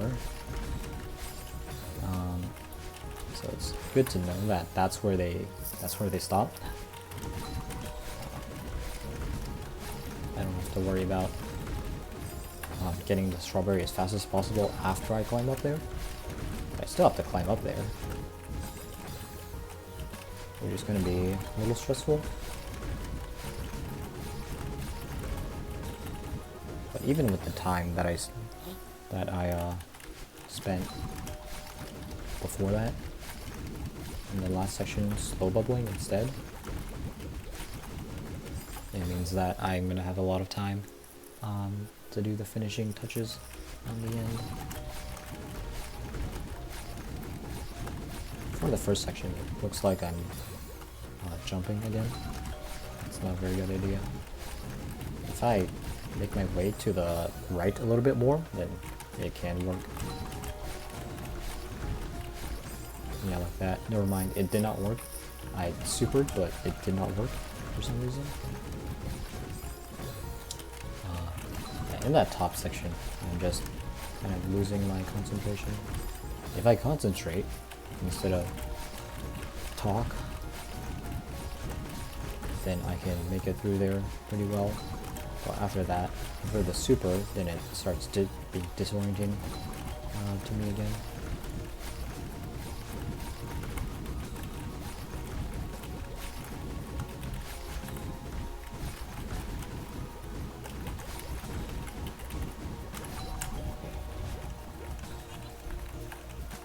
There we go.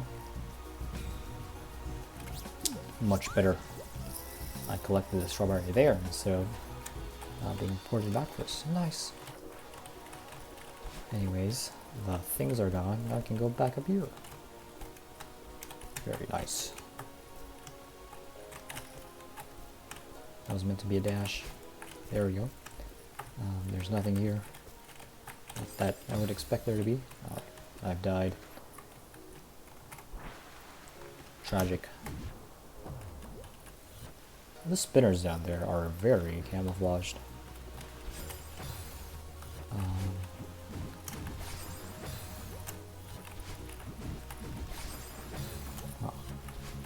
Hang on. I can't dash that fast out of the bubble. Huh. I'm trying to buffer it so that I dash onto the platform, but I guess I can't do that.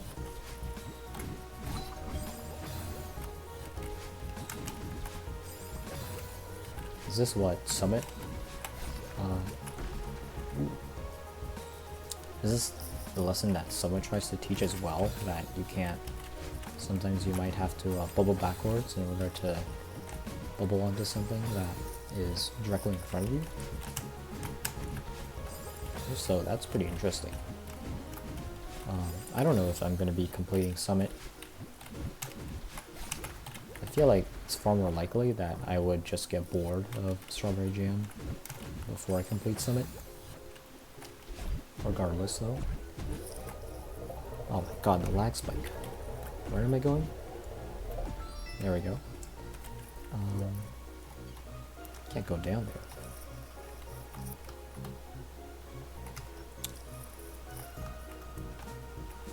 Why was that blocked off anyways? This looks like a pretty obvious path back. You go up here, and the only direction to go is left. So you go left, you see another bubble, the only direction left to go is up, and so you go up. What's this room again? Oh, yeah, that's the, after the instant bubble hyper room. Let's see. So Bunny Hop or Super and do a Demo Hyper Ultra. jump off this thing to align yourself, dash left, instant bubble hyper right, wall bounce, instant bubble super left, jump off that thing with the neutral, do a wall bounce, do a bubble ultra into that thing, probably get bounced and then dash into that, feather through here, dash into this, get this touch switch, dash right, instant bubble hyper left, dash again, get this touch switch, dash down, get into this bubble. I'm not sure if you want to collect this now. We can probably collect it now. So we bubble right, maybe. The alignment is very weird. Is this the only yellow touch switch in this room?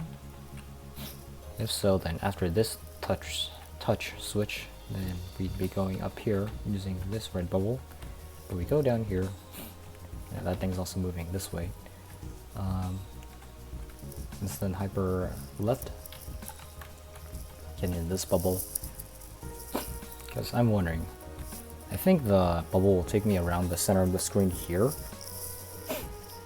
I'd have momentum going right, but I'm wondering if an up right dash and then a left dash is what I'm supposed to do.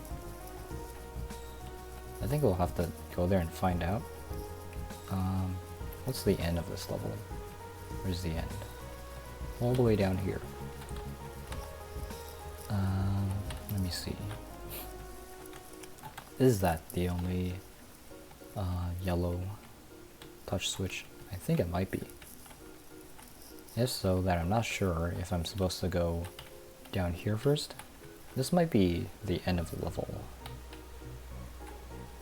Yeah, this block and how this thing, yeah, this block will move here, which will make a ultra setup. I think this is the end of the room, and so we're not going to be going down here first, we're going to be going up first.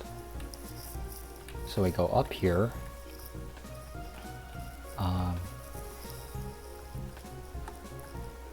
not sure what this is supposed to do.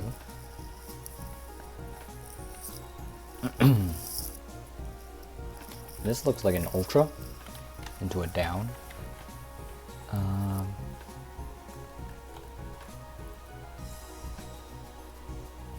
have to break this in two different places. The way the touch switches are placed implies to me that we want to break from the left side first and then the right side, since the right side is like halfway inside of this.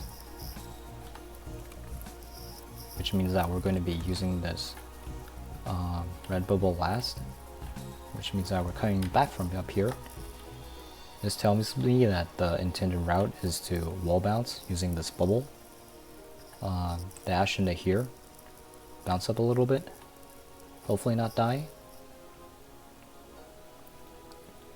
Maybe you dash into this and you use one dash to get out of it so that you don't bounce up into the spikes or the spinners.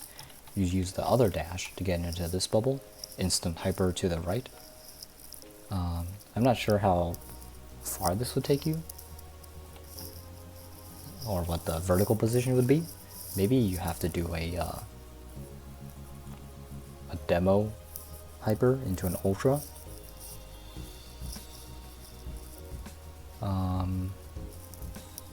But looking at this, it seems far more likely that this crystal would be used to climb up here instead of it being used as a pause so that you can dash down and stop your momentum. So this might be either super into an ultra or just a dash into another dash later on. The shape of the level implies that you're going to have some speed while you're coming through here, which is why I thought of the demo hyper ultra. But that would probably mean slamming face into this crystal and eating it before I'm supposed to. I'm pretty sure if you wall bounced here, the bubble aligns us for this, then your horizontal momentum would carry you into one of these spinners and you'd perish. And then after you get into this red bubble, dash into this block, the narrower one. Fall down here, get this crystal again, hopefully. Dash right, instant bubble hyper left. Dash here, dash down, go bubble down right, bubble left, right, down right, left. Get into this bubble, you go down, right, do a corner boost, probably dash for safety. Go left, down, left, maybe down. Not sure what the double crystal is for. You'd always be going down from this bubble. So you're down at the crystal with 2 dashes. You use 1 dash going left, and then is there something that falls? No. Doesn't look like it. This red bubble looks pretty cool because it's being placed on some of these plants.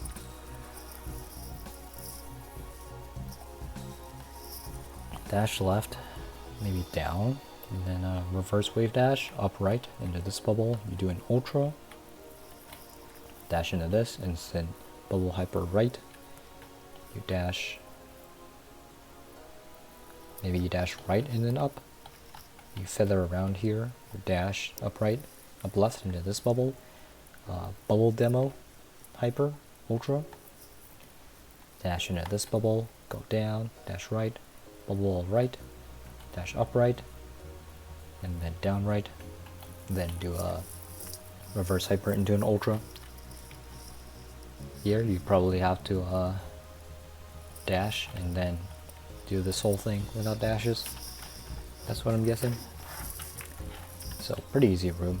I wonder if I should make this into a separate.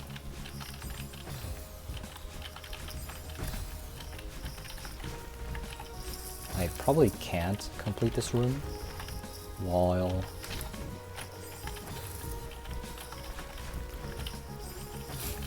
in this one recording. I think I have played for too long,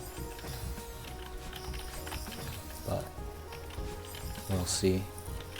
I think I'm gonna get some practice in, and then maybe next time I'll complete this room. Yeah, these, even in the Hell Gym, this type of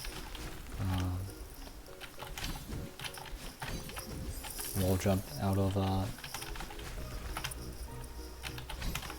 yeah, I feel like that should have killed me. I feel like those things are very unintuitive. I need a wall jump there, or a neutral. Yeah, that's it. It in no way does these things look like what inputs you have to do. Funnily enough, Alex talked about like how he pictures a D-pad when he has a trouble spot and he isn't doing the right inputs. I might just be doing that implicitly.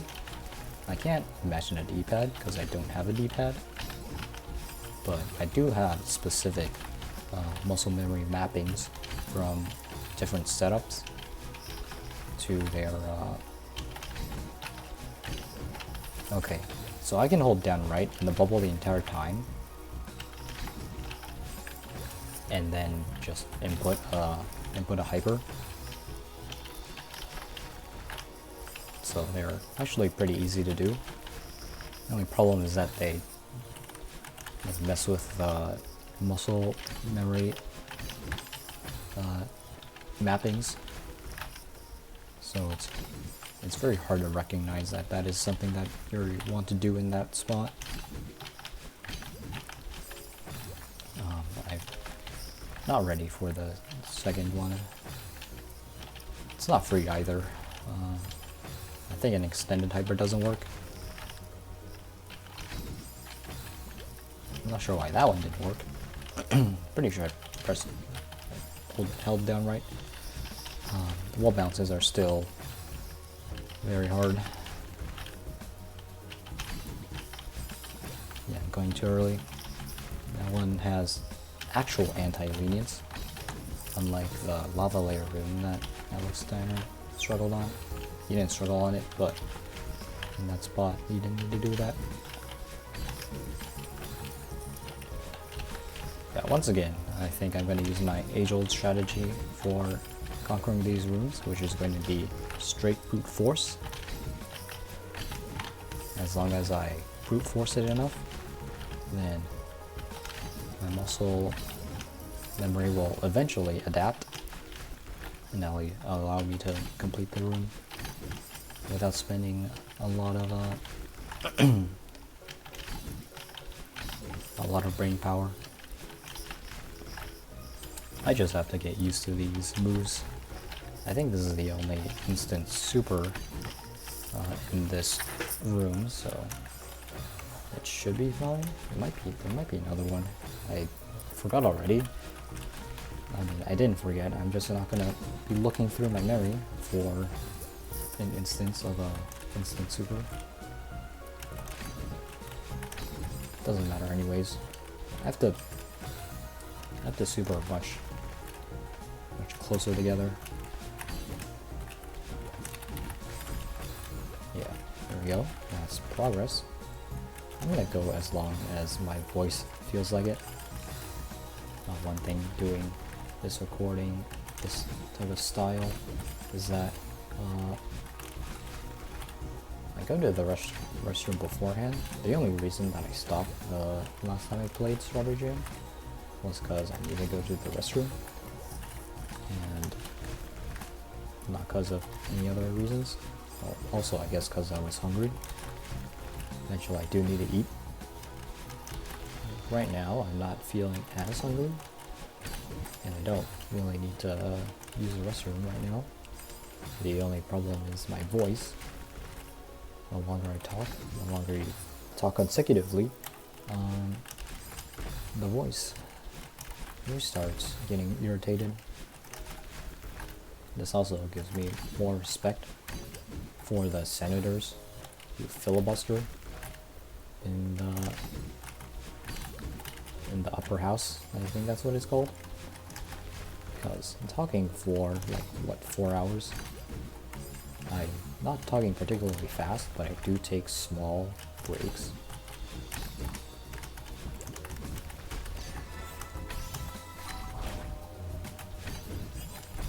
Oh, I think it takes a while. It's probably a good thing. I imagine if you're going fast in this room, then I think we'll probably interfere with your path at some point. If it just went instantly. But yeah, filibustering, something that shouldn't exist, but for the people who do it and manage to do it for a long time, I think they are very good. And they have a lot of skill in what they do. Maybe they're not filibustering for a good thing, like the guy who filibustered against slavery being outlawed, but hey, small steps, you know?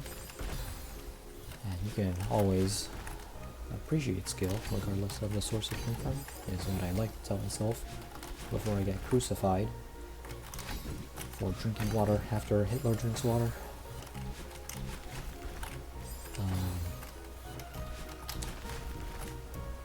I have to press my jump button like just a little bit before I hit the spike wall. If I need to hold my direction buttons a little more than that though.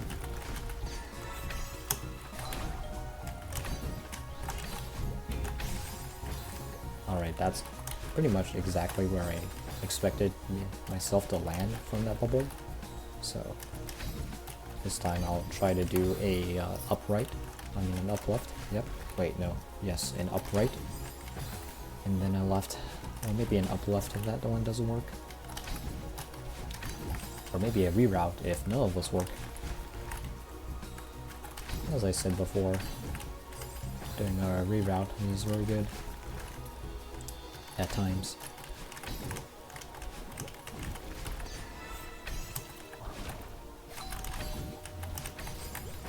Alright, dash too early, that's fine. did feel myself being a little too high in the place where I dashed too early. Not holding right there. Can't hold right. You know, I heard about the gym. What was it? The library. Is it really like about the direction that you're holding? Or is it about your character's velocity? Because you can hold, yeah, you can hold left there through that little spike gap. So it is based on your velocity instead of where you're facing for those spikes. The direction of the spikes. I wonder how Celeste would perform if you made it so that you check collision with Madeline every single frame instead of updating a list of entities around Madeline.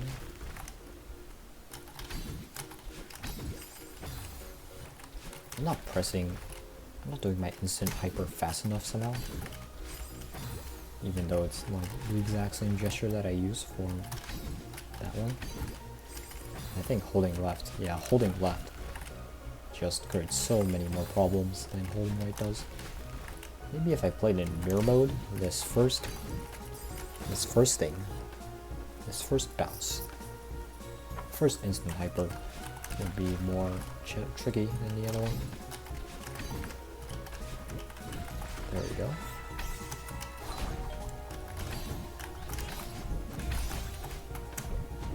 That's the wrong direction. I like that the camera encourages you to go to the right direction. That's a good thing, although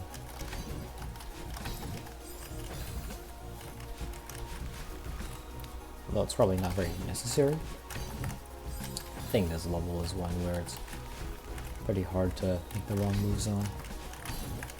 As long as there's just only one movement possible in any given scenario, then moves are pretty obvious. Although I could be surprised. That's a good point. I didn't really need the double dash there. I wonder if I routed something wrong.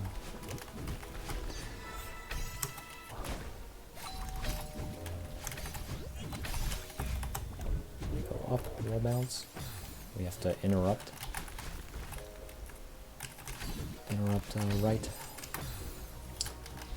And then maybe interrupting right wouldn't take us far enough in order to hit the block. In order to set us up for the future hitting of the block.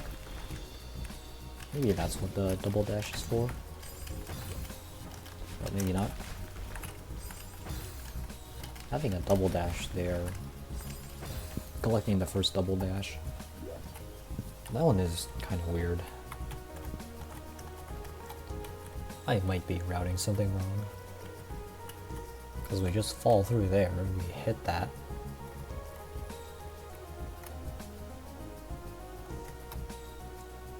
Maybe bubbling left from here, we can grab onto this wall and then go down normally. But this implies that it's an instant hyper to the right, which means that we'd have to interrupt downwards if this is not the place that you want to go. But I'm gonna go with my route for now. If something terribly wrong goes wrong,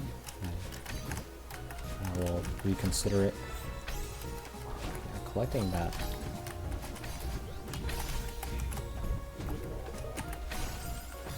Yep, you have to interrupt there, otherwise you die.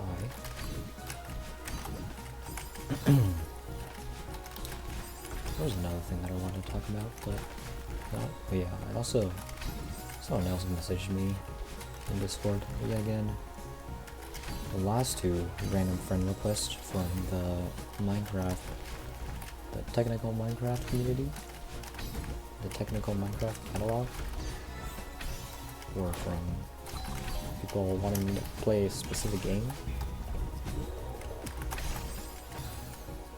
Maybe you can't interrupt that, actually, now that I look at it.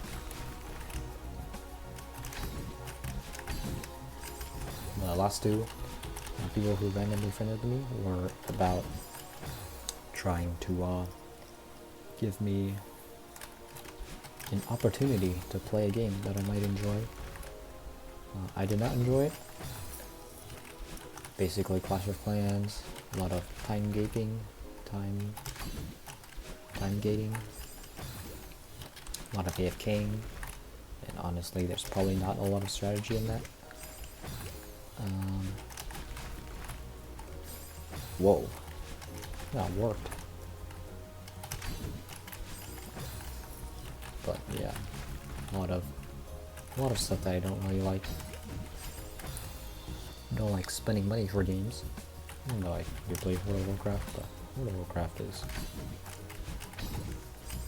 I'd rather not spend money after I have started playing the game. Subscription-based things are fine, I guess. We are on thin ice. Oh. I guess some of the spikes there are not perfectly aligned. Probably a good thing. You don't want your things to be perfectly aligned. Now looking at some of these spinner textures, I wonder if there's... yeah, there is probably multiple textures for these spinners, but probably some of them are just the same texture, just rotated around.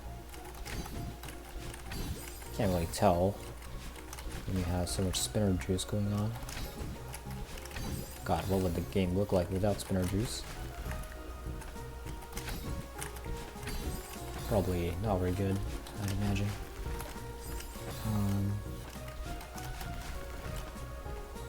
I was gonna say what if the spikes had variance as well, but obviously you can see the variance right here. And they look pretty decent. Although these types of spikes are only really seen in one specific part of this game. Yeah, leniency. These spikes in this level look smaller. No, they look larger than the ones in other levels. I wonder if that has to do with something.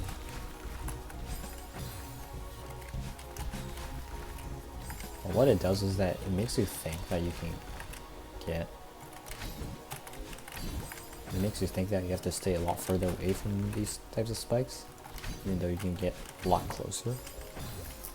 Whereas the other spikes are a lot smaller, but sometimes it feels like stubbing your toe would kill you. You know, mad line between being able to dash and ultra and hyper dash and climbing things several times your height, but stubbing a toe on a little spike while walking on flat ground and dying to it. Give and take. You get cursed by a genius at some point.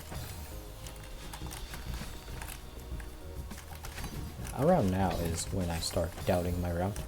I see that I have a problem that I can't solve with my current tools. But I indeed haven't really pushed forward with this route a lot. But I can accept that it is wrong in some aspect. Especially that double crystal.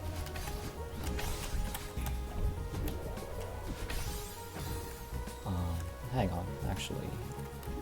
Now that I think about it. What if... No, it's not. I was gonna say maybe this block is one that I use to stop myself from this bubble. making it through its way there. But I suspect that these things are hiding very deadly wall of spinners that will kill me if I try to go through them. I have to get this. I have to get these at some point.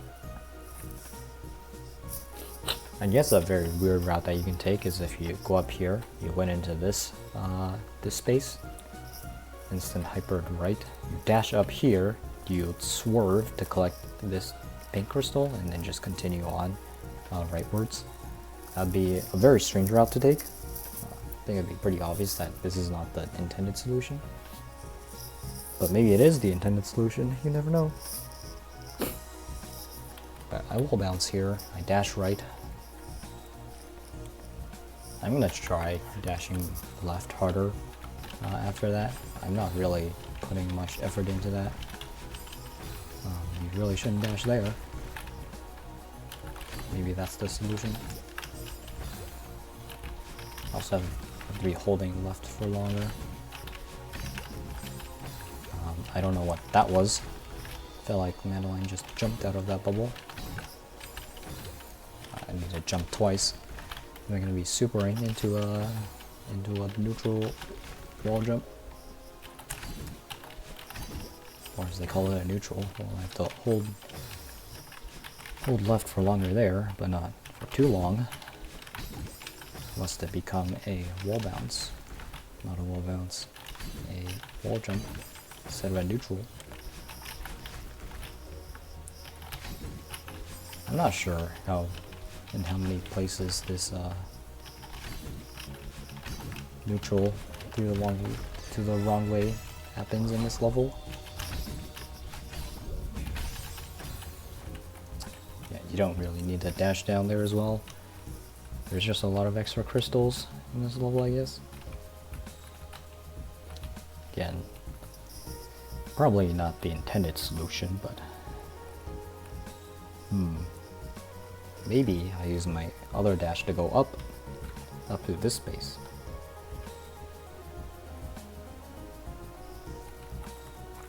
I don't know if this thing falls or not. I don't really like going through this space first, because it means that I have to bump into this thing. But it might be useful as a knowledge, to get knowledge about if there really is a wall behind those breakable blocks.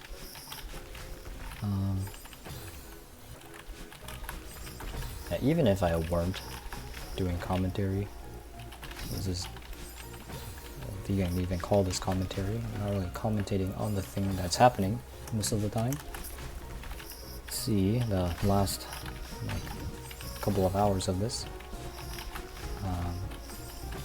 That was corner slip. One thing that I want to incorporate into my maps, if I make any, is corner slips. Corner slips feel very stylish when a task does them, so maybe humans can do them too, even if it is going to be stupidly hard to do them on purpose.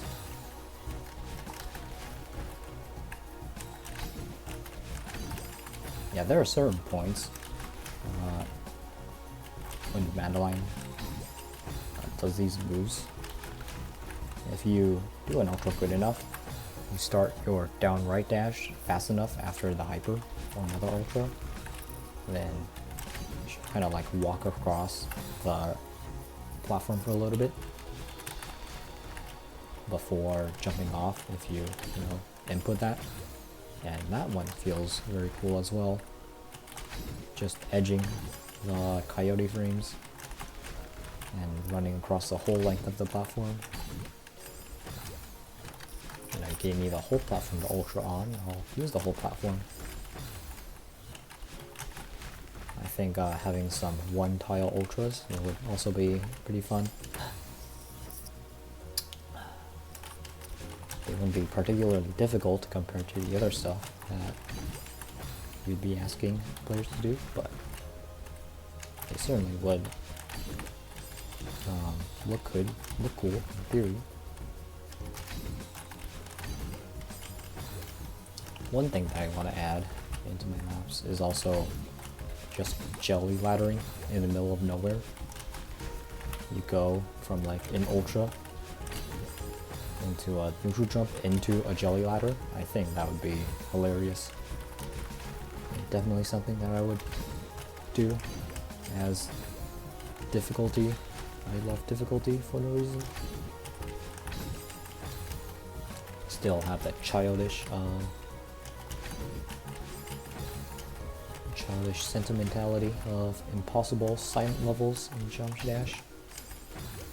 Yeah, I'm holding jump there because, you know, I want to get the maximum amount of height lest I die. But that also means that that button can't be used for doing a neutral off of this platform.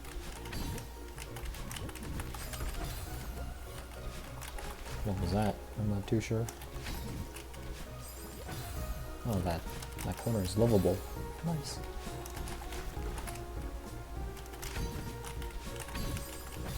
Yeah.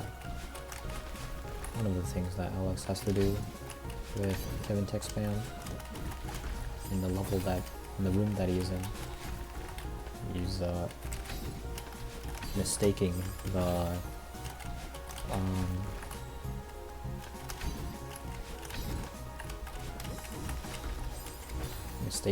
how unforgiving the level is in its techniques for his routing.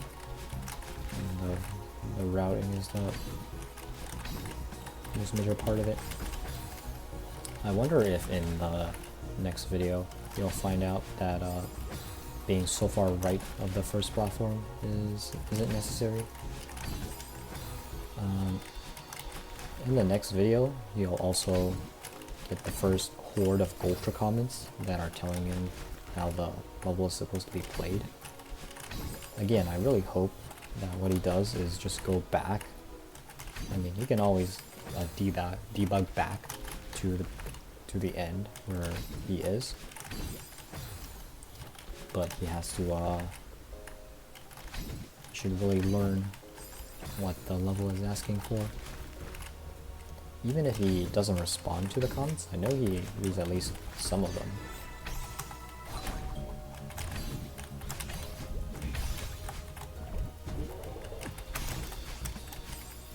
Oh, again, down right dash. That's interesting. I'm not sure if I want that or not.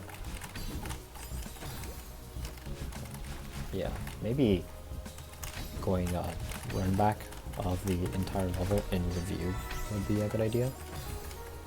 But given the style that he wants to play games in, just completely blind, no help, well, usually no help, but this playthrough is kind of different. I mean, he's already acknowledged the back boosts being reminded in the comments, so for something as severe as like forgetting an entire tech for an entire level that is meant to use them, if I were him, I would go back and do the rest of the level. Though it is a serious time commitment to do those type of things, and you can just put the blame on the level author instead for not teaching you it. But in that moment, if you want to get through the room as fast as possible, legitimately, then maybe restarting the whole level would be a good idea as well.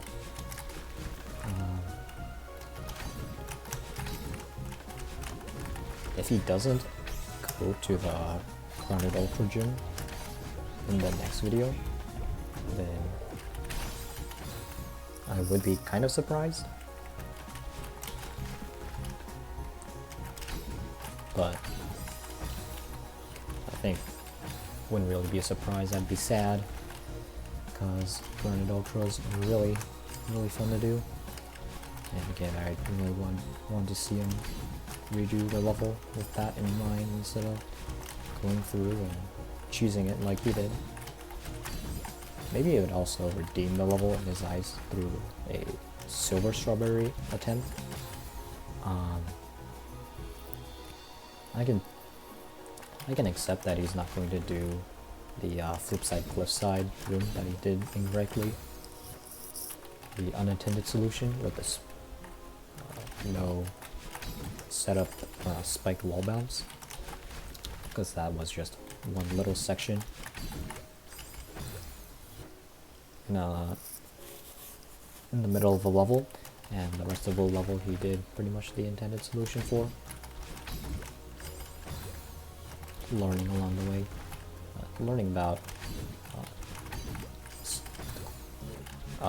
setupless spiked wall bounces is something that I feel like you shouldn't be learning. It is cursed knowledge that you would want to start applying to every aspect of your game. I think with these bubbles, if you input the hyper or super too early, then you start in that place instead of being like snapped down to the bubble center. You preserve the offset of when you first entered the bubble, but you just do a super there.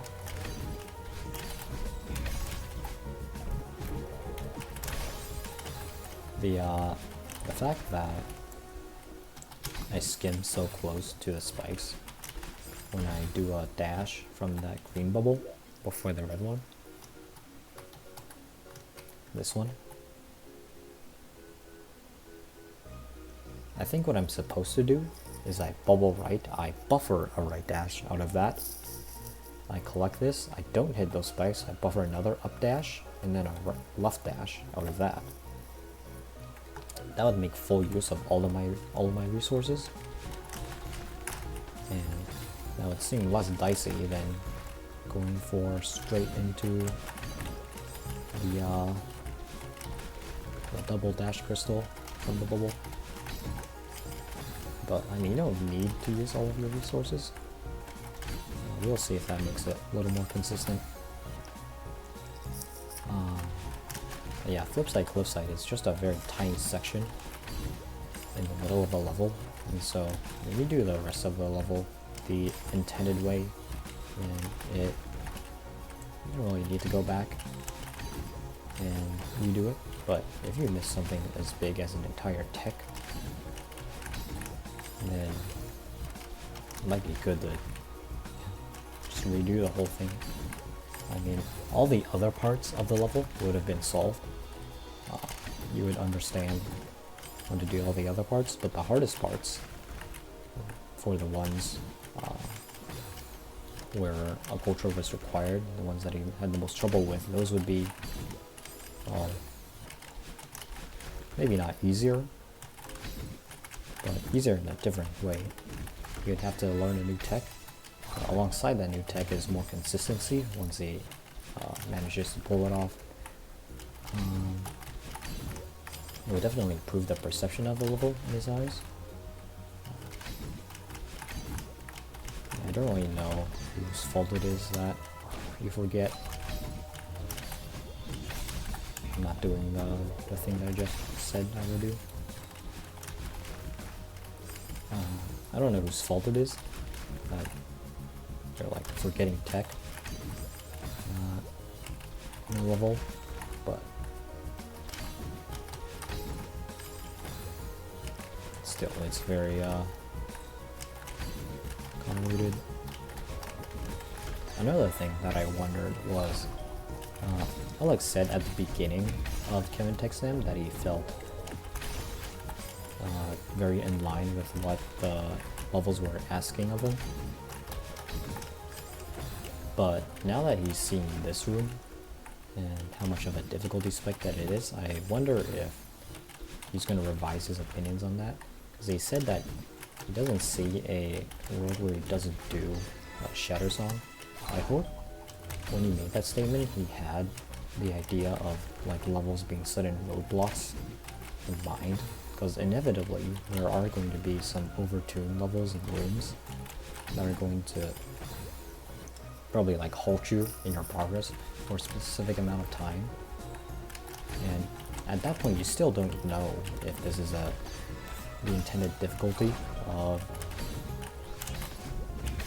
something. so you just have to, you know, kind of barrel through. And I wonder if he had that barreling through in his mind when he made that statement, and he had that confidence. Because I hope that he didn't make that statement while having the idea that everything is just going to go perfectly according to plan. He had a pretty decent stretch of time with the feeling that he's on pace with what the Grandmaster lobby is asking of him. But I hope that just cause he beats this one room and it seems out of place against all the other expectations,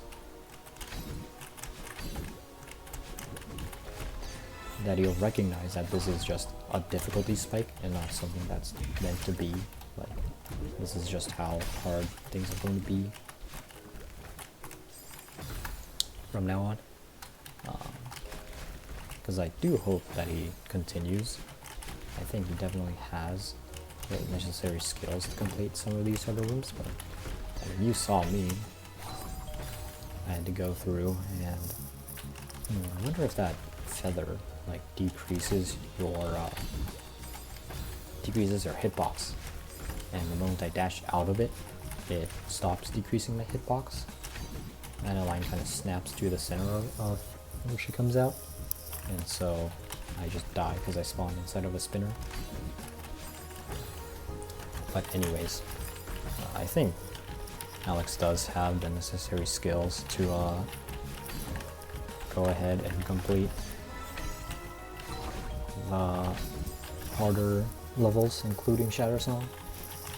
I don't know about Summit, and I also don't know about cracked Grandmaster levels, because the cracked Grandmaster levels are ones where, especially in Pinball Purgatory, I can definitely see that 1 week buffer not being enough, where people will have caught up to Alex entering a room in the same time frame that IRL Alex is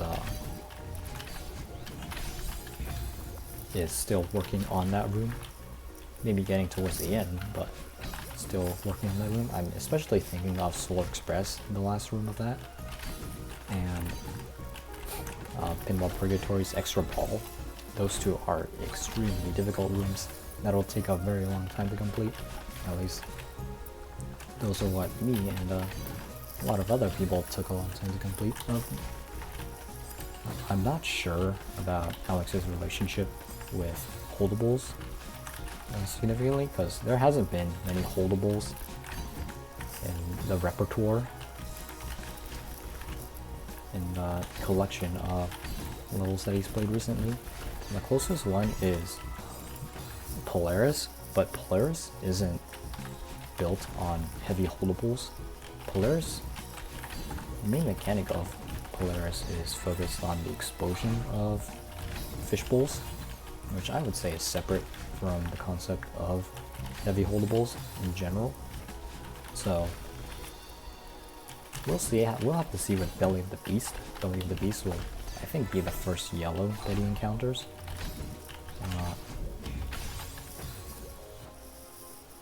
So from there we can see how well he is accustomed to having heavy holdables, using heavy holdables and playing with heavy holdables. But I think the one after that would be maybe like Shatter Song in that one room with the jellyfish.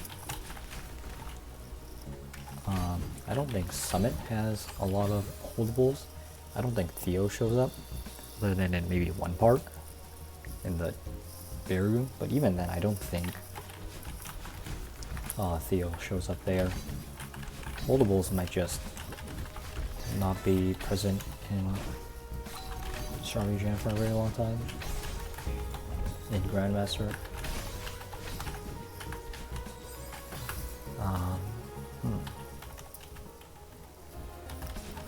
There's no extended variants here. There was that one time where I got onto the side of that platform. I thought I neutral jumped, but it turned out to be a wall jump instead. Yeah, that crystal doesn't reappear, and I need it for the ascent upwards. I think it's a bubble up into a dash up into a wall jump, and then get into the red bubble. Well, maybe just a bare wall jump is possible to get into the red bubble from the green bubble. Are there any bubbles in this compilation as a whole that are one use? Because they all seem to be it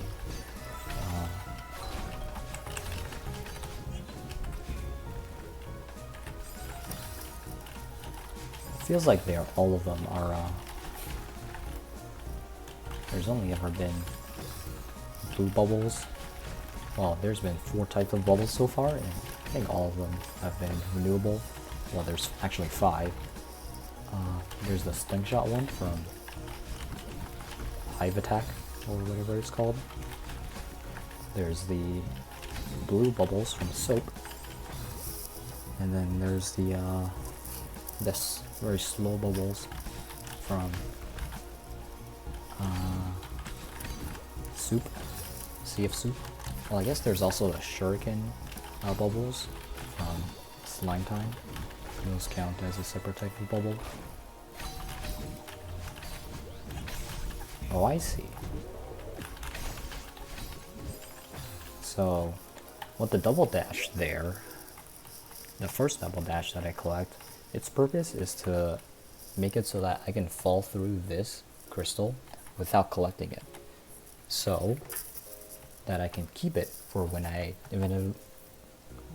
dash into this broken block, and then I would fall down here with blue hair, but then I would get a dash back using this crystal.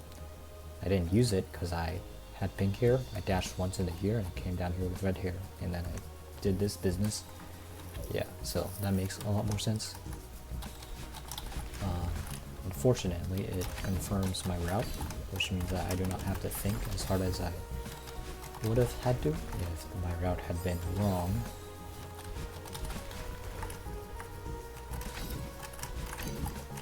Which is lucky for me, I guess. It means I have to spend less time on this room. Yeah, that seems like... I don't know.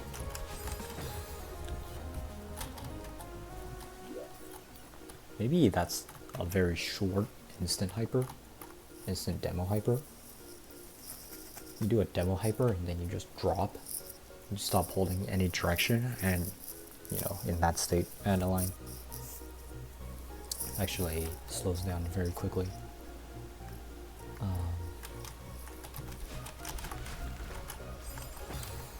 This seems like a route that'll work well. There's like 3 places where it might be very tight. Yeah, I forgot what I was doing, to be honest. I should try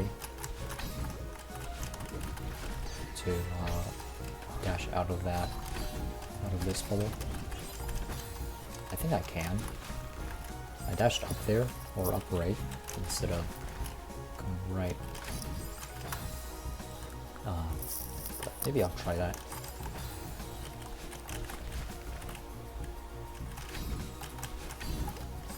But it either way seems a little uncomfortable. But hey, it's Grandmaster. You don't know what types of techniques to expect. Everything's on the table. Spiked setup list. Spiked wall jumps are still not on the table.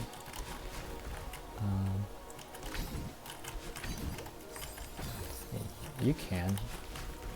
I think judging levels based on how possible it would be for a silver speedrunner to do them is like a good metric to see if like you're doing the intended solution or not. But Alex is using that to judge whether or not he's doing the intended solution, but he's not really acting on it. He'll recognize that he's not doing something the intended way, and then he'll just be like, well, that's crazy, you know? I don't feel like I'm doing like the right thing, but it's not gonna spend energy to continue trying to figure out a better way, which I feel like is a bad idea. For him, I think it takes a very long time, and just a lot of time spent in a single room in order to start justifying the use of changing your own routes. Just feels like a bad idea, honestly. I mean, I'd change my route if I was almost close to the end. Usually, sections in Celeste are so compartmentalized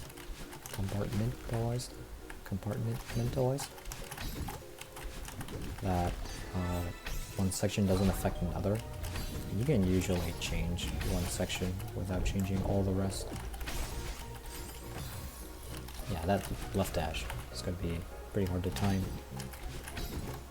It's one of the few places in this room where you don't have to can't buffer stuff. You just have to time it. It's also what made Farewell hard. Farewell was very well designed in that it's very agnostic towards your ability to do things. It's very tight in a lot of places. Similar to the rest of the base game of Celeste. I discredited difficulty of the base game in my head a little bit, but I wasn't familiar with the game when I went back and did all of the B and C sides that I skipped. They were legitimately kind of difficult. I mean, most of them took less than 100 attempts. The only remotely challenging one was, I think, the C side in 7C.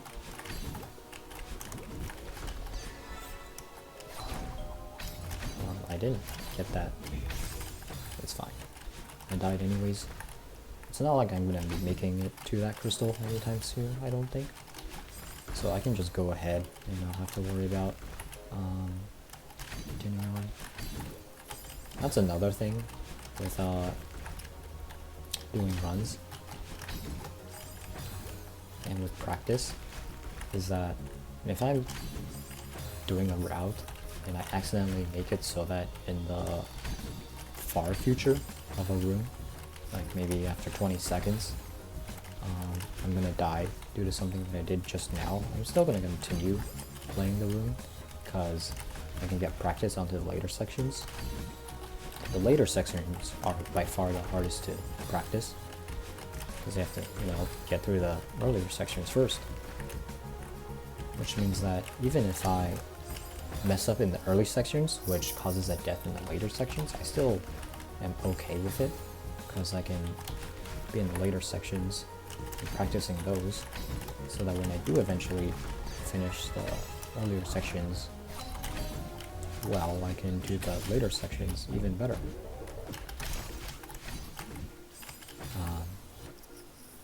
Usually people use a tool to do this called a save state. But if I'm not going to be using a save state, then little strategies like that, not quitting after you failed something in the beginning, just so that you can practice the later parts, is something that you have to develop. There we go. Oh, I dashed inside of the spikes. It's kind of weird that the freeze frames would contribute to that.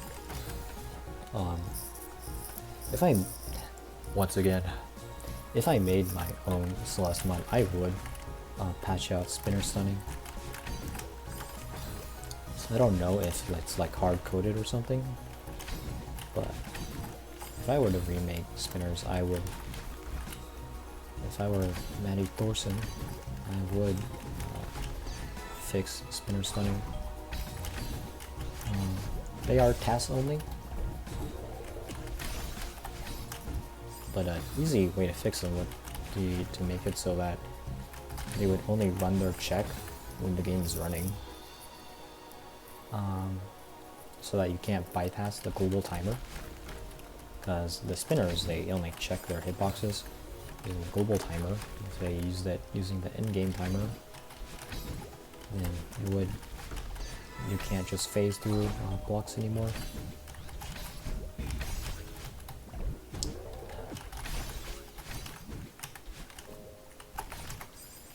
What that also means, well, that doesn't also mean anything. I don't know why I said that. The reason that I would do that is that spinner stunning is just not very fun to look at.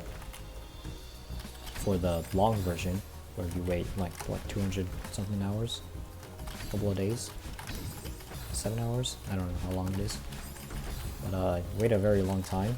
You can skip through that if you are like a video creator. You can just be like, alright, well, just cut everything out. You only have the first 10 seconds of the long look that the task does. But if you are you're going to do the route where you are pausing and unpausing every 2/3 of a frame, and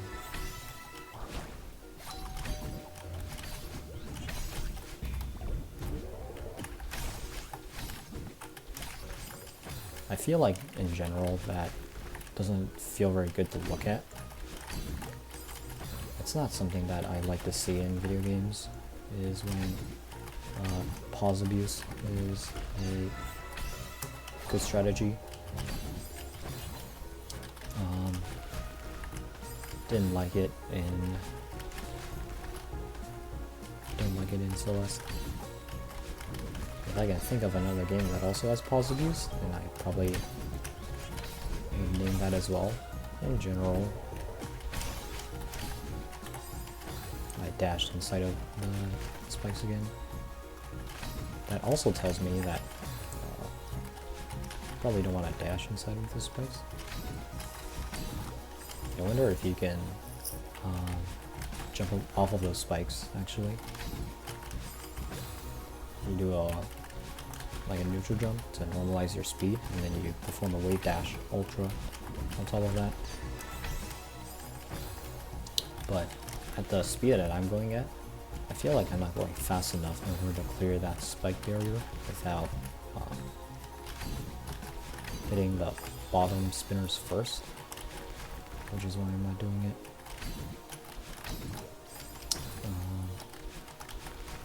And you know, getting there is still a little bit of an issue.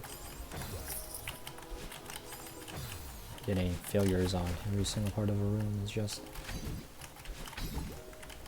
I can be reasonably certain that I have the first part of this room correct, even if I fail there sometimes.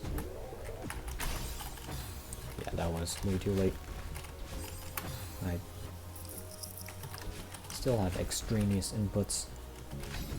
If I were playing my rhythm game, then these extraneous inputs would kill me even more.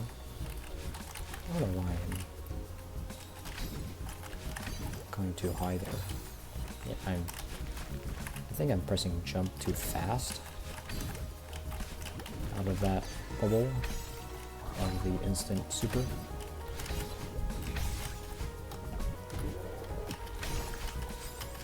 I don't know, the bubble into that double crystal, and then doing a very uncomfortable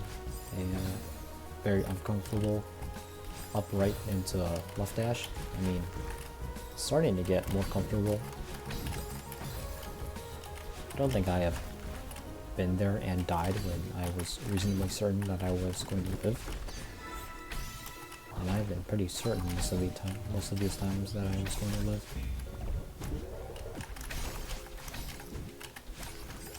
Like, it's pretty bufferable, that's the thing. Yeah, that should be a demo hyper, I feel, in that section. A hyper into another hyper is not the most intuitive movement. That's something that I can do. Dashing once again inside of the spikes. Maybe that's why I thought that turning around inside of these spike barriers would make you die. Just seems like any movement at all that isn't strictly with them is going to cause failure. But yeah, there's a lot of freeze frames after the bubble into the double dash crystal that allows me to make the upright very reasonable. I think this level needs a little bit more feathers. I feel like there's not a lot of feathers here. I tried pressing the demo dash button, but my finger was kind of not where it was supposed to be. Kind of fumbling the input instead. Getting anxious. Because it's a new personal record. Let's see.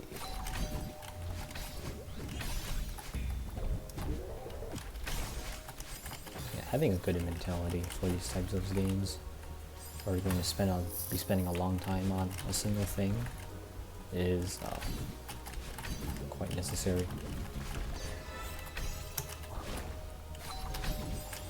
Before getting as far as he did back in my room for Alex, I would have expected a little more resilience and challenging Strawberry Jam's Grandmaster lobbies, but I guess it's like a continuation of his feelings in the previous lobbies, but magnified, because he made it through expert without too much trouble. And it did give him a lot of trouble, but that's to be expected. Expert lobby gives everyone some trouble, unless if you've already been playing the game.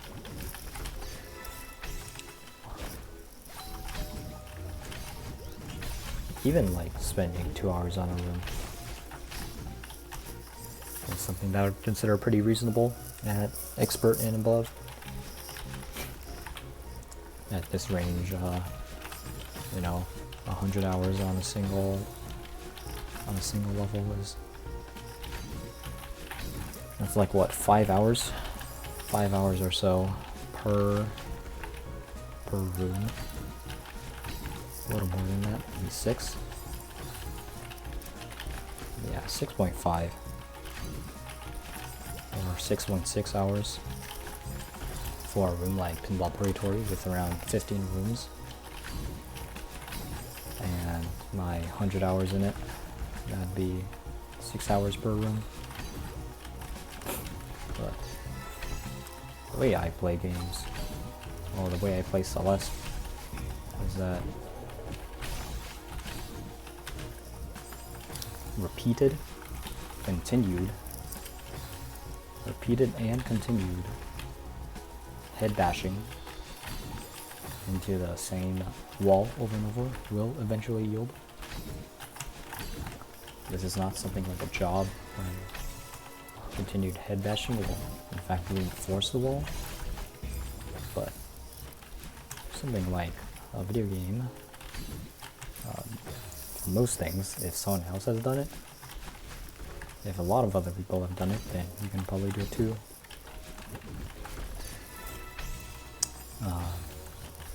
So I view these types of levels as if someone has managed to do these in a silver strawberry context, then I can do this in a regular context without strawberries. Still get the strawberries, but you get the idea. And this is consistent enough for someone else that they can get a silver on it, that I can get a regular clear on it.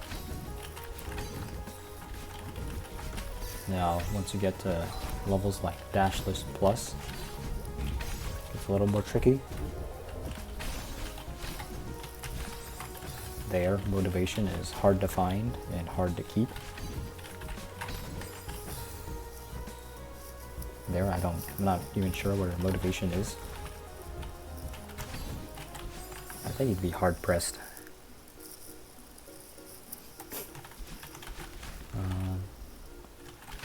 To find someone who doesn't like the level but still plays it a lot. I mean, at some point you have to be not doing something and be like, yep, I'm not going to be doing it anymore. I don't like doing this. It's taking too much of my time. I'd much rather be doing something else. Oh, hey, look, a new map just dropped. Maybe I should go play that instead. For me, that's more of a concern with difficulty than it is with enjoyment.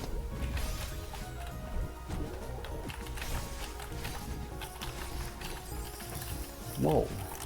Yeah, maybe a super is the way. Maybe a super is the way there.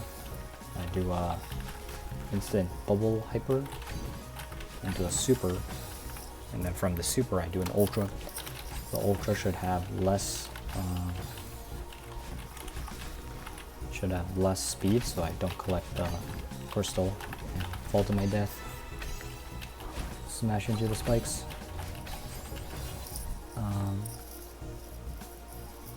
This place is still very difficult. It's Grandmaster. None of these places are free.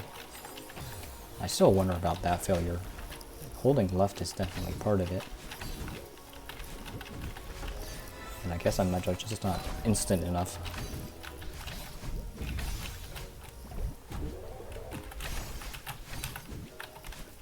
That was a demo.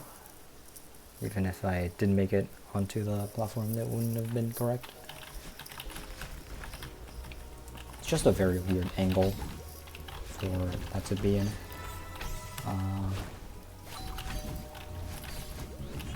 But I don't think Fractured Iridescence has very many weird angles, which is why I think that Alex would have a better time there. I think I dashed too late in that place. So my ultra, the super didn't go off. I didn't get the super speed. I was at walking speed instead. Not very super, which is why the ultra didn't work. There's a sweet spot in between. Oh, that buffer of the wall bounce didn't work. That's fine. Wasn't really paying attention. Well, not paying attention. There's only 4 ways to increase my attention span. Not just my attention span, but my attention focus on the level. If I were playing this by myself without recording into this thing, then I can definitely focus on the game a lot more. I'd probably beat the levels a lot more, but I would be wasting time when I could have been, watching YouTube. About the stuff that I watch on YouTube, I mean, most of them are pretty important. They're like gameplays, playthroughs, music. It's another thing that people have is turning the music off on some of these video games. It's a real shame. I really like the music in a lot of these. I've said it before, but music is a pretty big reason why I get into certain games. And from there, the gameplay can go ahead and take the rest of the way there, but I'm not gonna be, except in certain circumstances, I'm not going to be turning off the music in game OST. I can't think of really any game where I went into it and I disliked the soundtrack so much that I turned it off. The only one that comes to mind is Tetrio. Once you have 1,000 hours in that, it starts to get a little repetitive. For some reason, Factorials doesn't get too repetitive. I think especially with the Space Age expansion, being on Fulgora, Gleba, I think those two are the places where I enjoy the music the most. Yeah, the gameplay in both of them, I'm not too sure. And Gleba, I just skipped everything by using bot balls. The downside of bot balls usually is that it's very CPU intensive, but that doesn't really matter if I'm just trying to beat the game. And so I developed a landfill blueprint after going to Fulgora. I went to Gleba last. I started building my base out of landfill. Sure, the stompers would attack the harvesters instead of my machines. They're more concerned with those. But I play with pentapods off.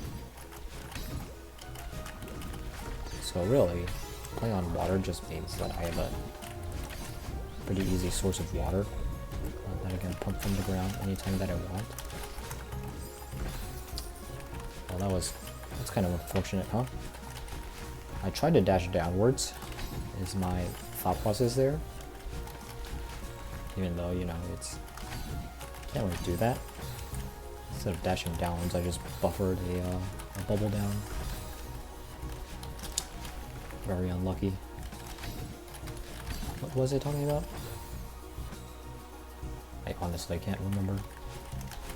Give me a sec.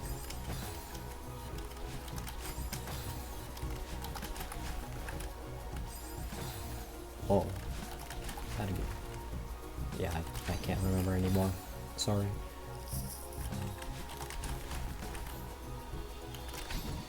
It's also one of the themes of the stories that I want to write. Because, like, I have a lot of dreams about a lot of different things. There's recurring themes in the dreams. They're rarely ever lucid dreams, which probably symbolizes something, but I don't know right now. But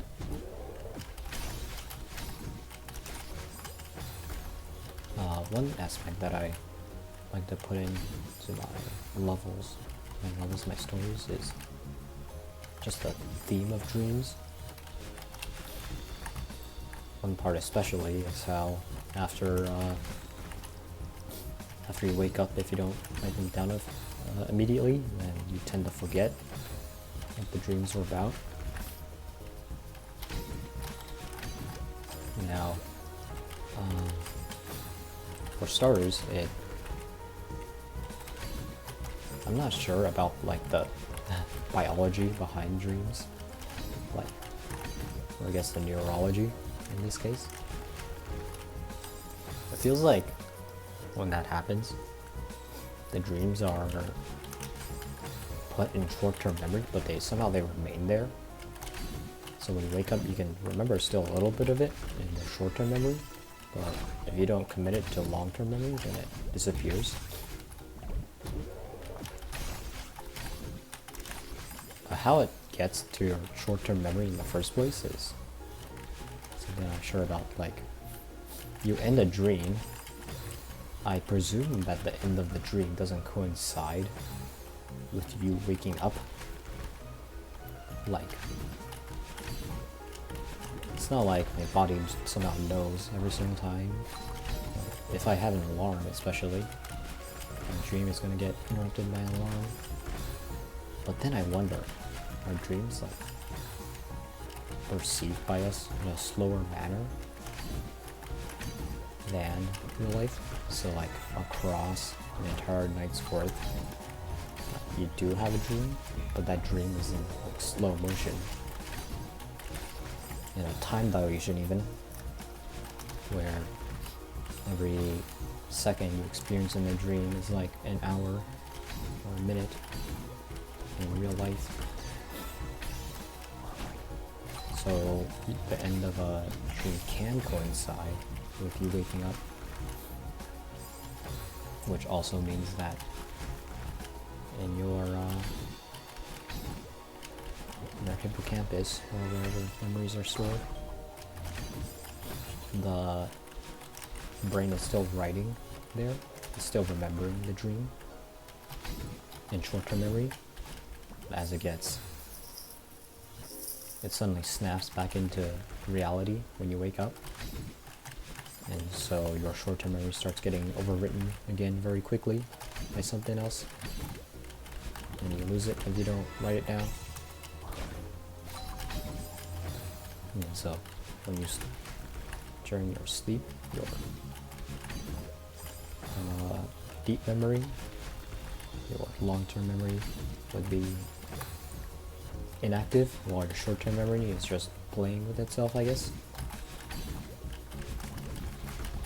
Still not sure where dreams come from. I think we have biological evidence that dogs and cats and whatever dream as well. That's something that I remember. We still don't know where they come from. In my sci-fi stories, one constant that I will have is that we still don't figure out the brain. The brain is just so unbelievably complex. Even in the far future, we don't know how a large portion of it works. We get significant progress done, though we don't know how a lot of it works, because it's just that complicated. It's the emergent complexity that comes with different actors. It's like trying to model an entire country at once. You can't account for every single outlier without being biased in some way, at least. Whereas a brain is very biased in a lot of different manners, but that's what makes us human. The little biases that your little neurons have pitted against each other, like the worst version of fingerprints, where unique memories give you unique ways of approaching evil, but also love, happiness, kindness. Every person is different. Some people are more evil than others, and that's okay.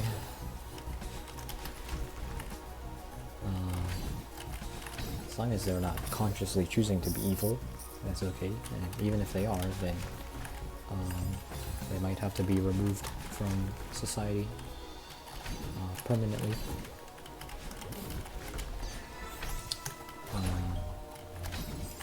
Yeah. Sociology. Before I get into sociology, biology, well, I am kind of interested in biology. I'm not really interested in biology. Like, knowing in general how your body works is very nice, but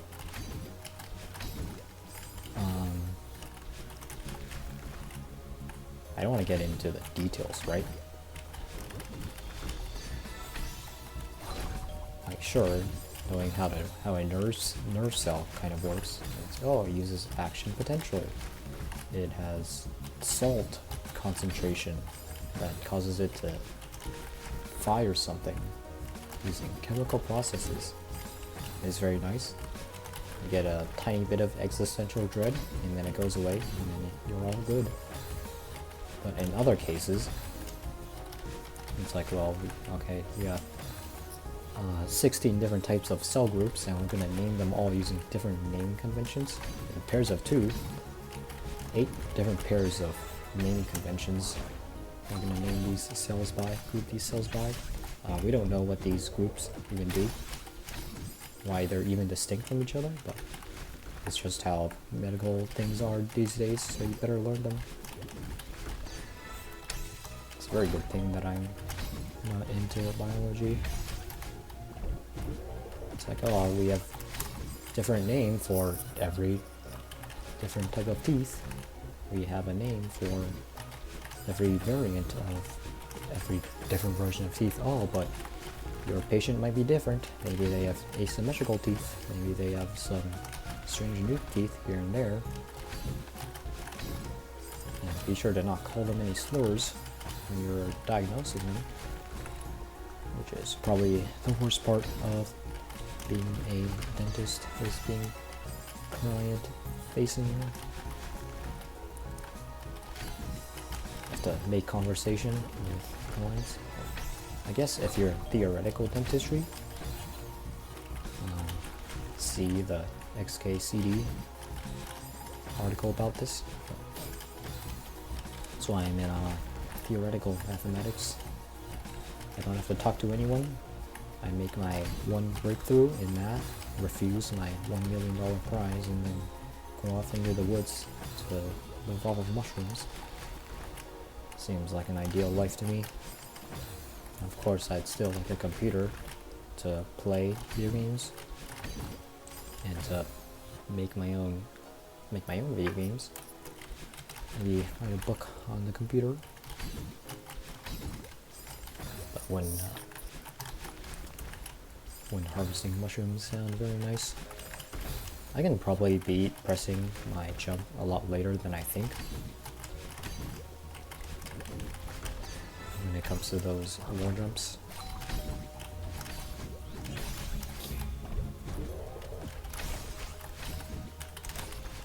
I'm not sure if these are tutorialized.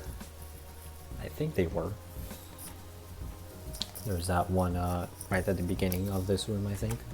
And then it goes into the instant hypers, and then everything else. Yeah, this part. That one teaches you how to do it.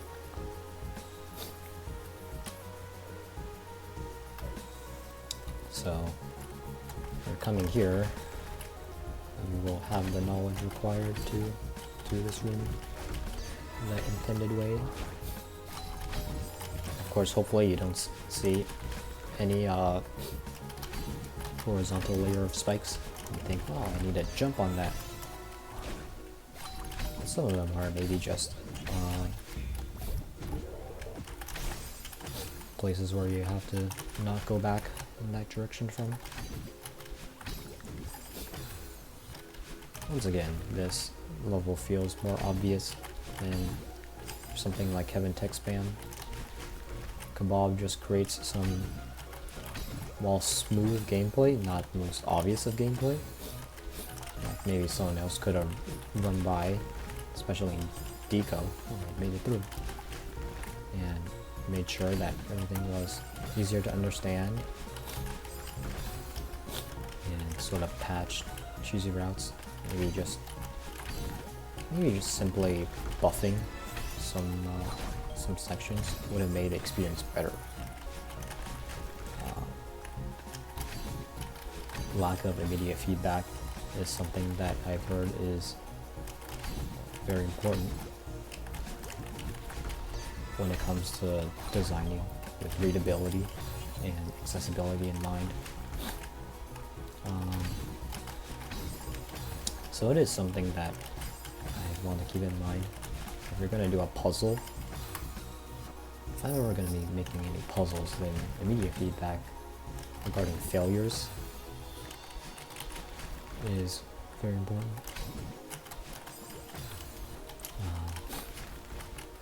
I think Joseph Anderson has said something about this, about not stumbling around in the dark.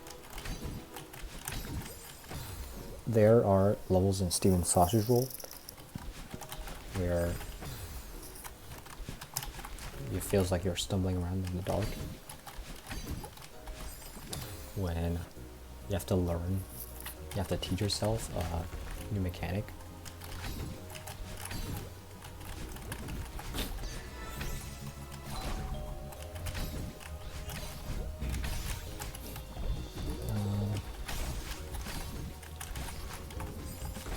A lot of thoughts. I keep on dashing downwards there. There's a...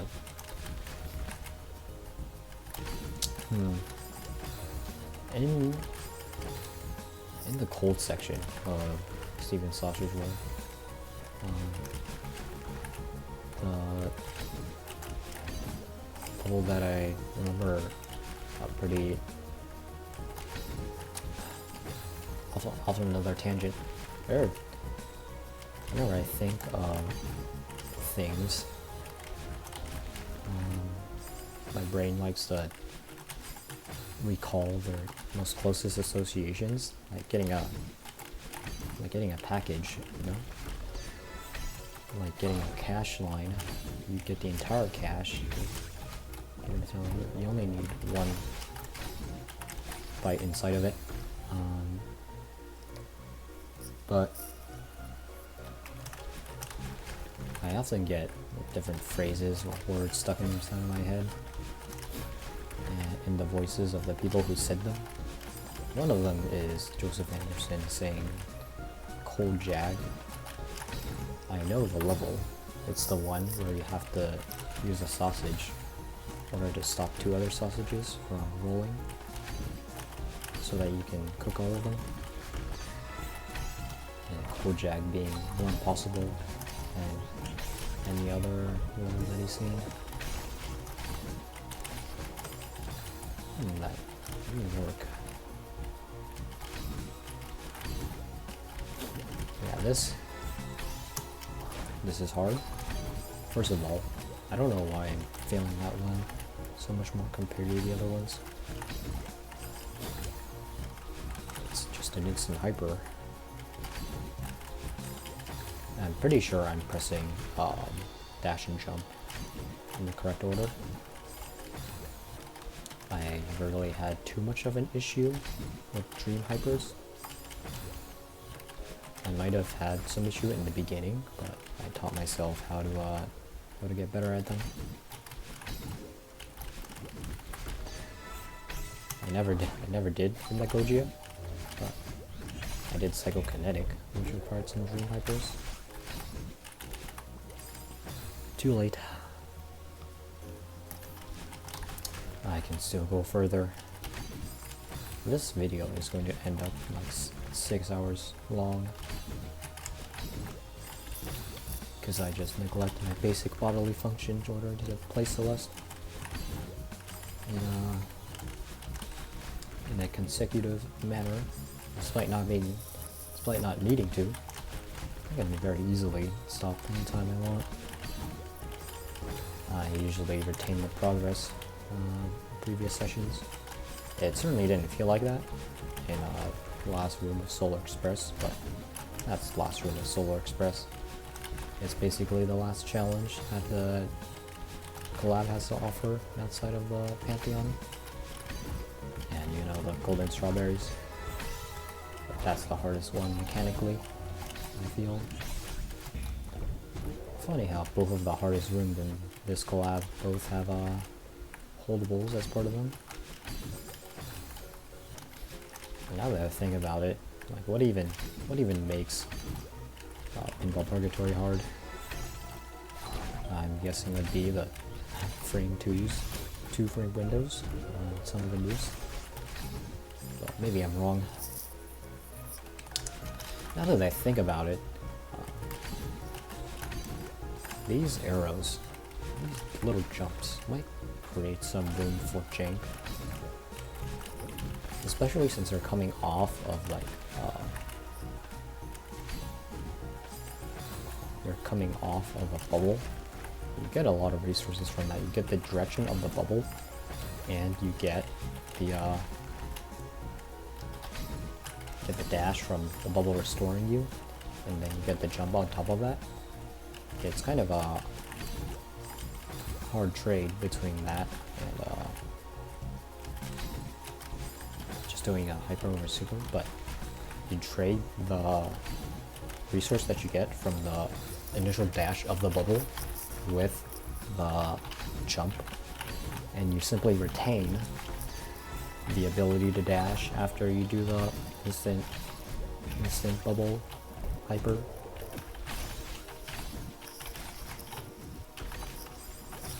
Yeah, that was a wall bounce, funnily enough.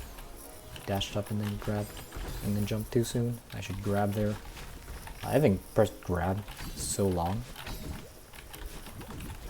Even if, as a lot of people would say, the grab button would be your strongest, it's on my middle finger, on my left hand. Which means that for levels like this where I don't need to grab at all, it just remains unused. Instead, my index finger and my pinky are going to be the ones that are going to be having the most stress. Especially with my ring finger being my jump button, it causes a lot of stress on it. Which means for jump heavy maps like Ivory, gets stressed out.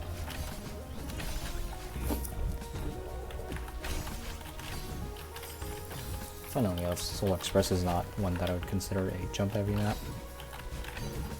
One's more of a timing heavy map. But I mean, every map is a timing heavy map after Grandmaster.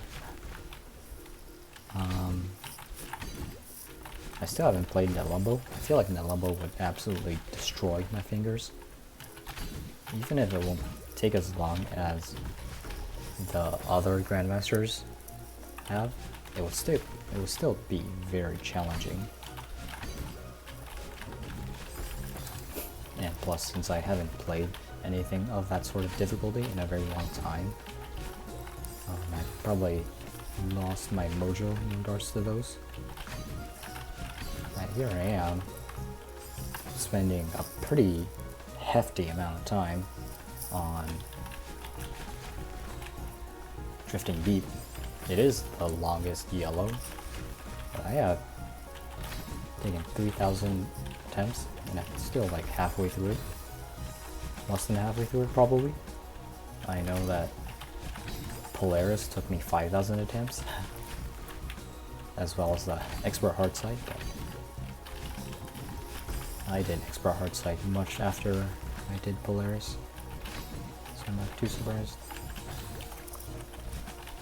But it is funny to think that Expert Hard Side gave me less trouble than Polaris did when you look on my sheet. Maybe I'll get the golden for the Expert Hard Side after I get before I get the silver for the Polaris. Yeah, that's just expanding hitbox. I'm not actually gonna get any silvers in this collab, I don't think. There are some red strawberries that are in this collab that I've skipped over, so silver strawberries are definitely things that I feel like I can skip. The one that comes to mind is, well, there's two. There's the first berry in Fortune's Fall, where you have to neutral around the one tile gap, like the thing that I'm going to have to do at the end of this room, but harder. So you have to go all the way around it instead of just above it. And the other one is the third berry, Mosaic Garden. Or is it the second berry? I don't know. Last berry, Mosaic Garden. That one where you have to dash a lot, to put it lightly. It might be easier on controller than on keyboard. It won't matter to me. I can... It is just very hard in general.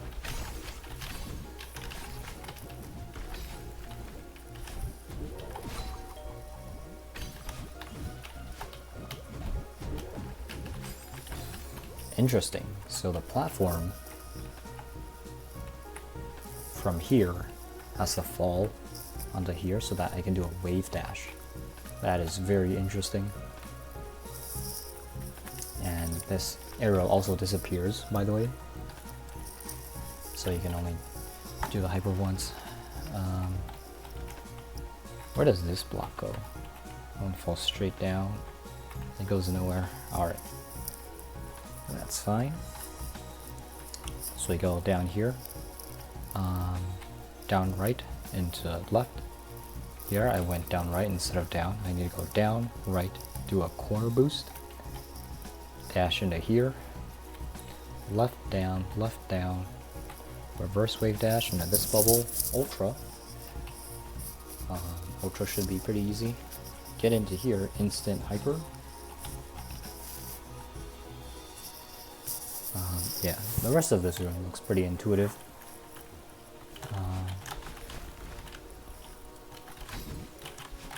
I might leave this off before I actually get to the very end.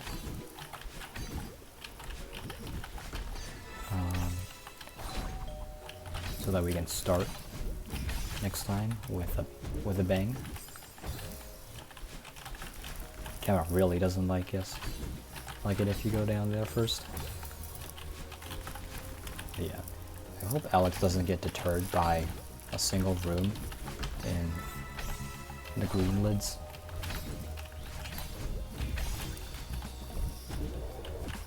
I think he'll recognize it as an outlier in difficulty. I mean, just based on the performance in the rest of the map as well. Went through the rest of the map fine, relatively speaking. Of course, knowing the tech that's required would have made it a lot smoother, but even without using the tech, we went through the rest of the level pretty fast. And fractured iridescence is said to be the easiest of the greens, so he should have a good time with that. It's also very straightforward, doesn't require a lot of routing. The routing mainly comes from having the wherewithal to swim through the sea of spikes and not being overwhelmed with... Well, started scratching myself. Yeah, my nose has been killing me for the past hour. I have very oily skin, and I really don't use as much skincare products as I should. So my skin is like in a pretty bad place. But I read online that apparently oily skin, like you need less skincare overall, but it also means that the skincare that you use is more important.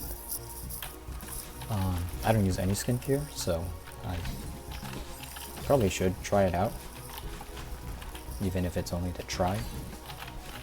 I'm in a pretty good position to try it. But the biggest fear that I have, of course, is to try it and have it have no effect.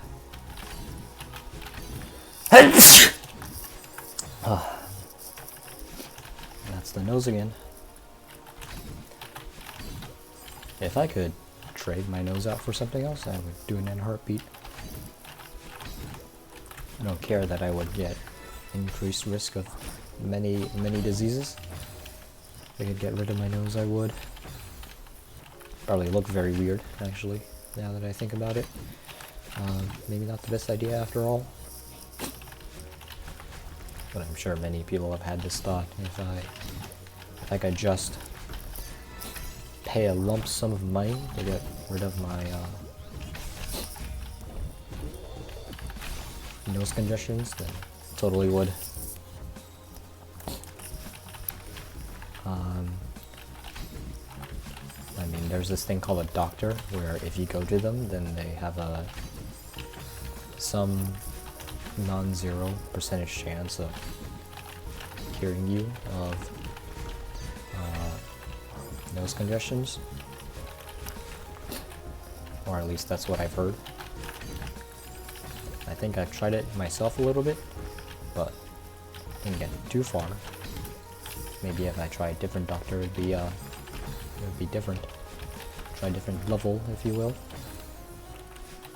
Still, I don't like gambling. That is why I'm going to sit here and suffer with my large pile of cash all unspent instead.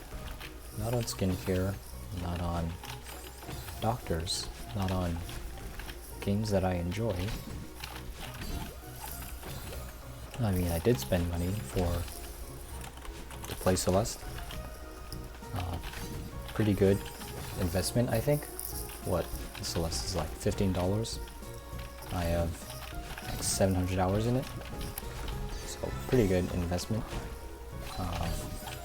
Money to enjoyment factor. However, I'm not going to be like spending money on Roblox. Well, not anymore. I will.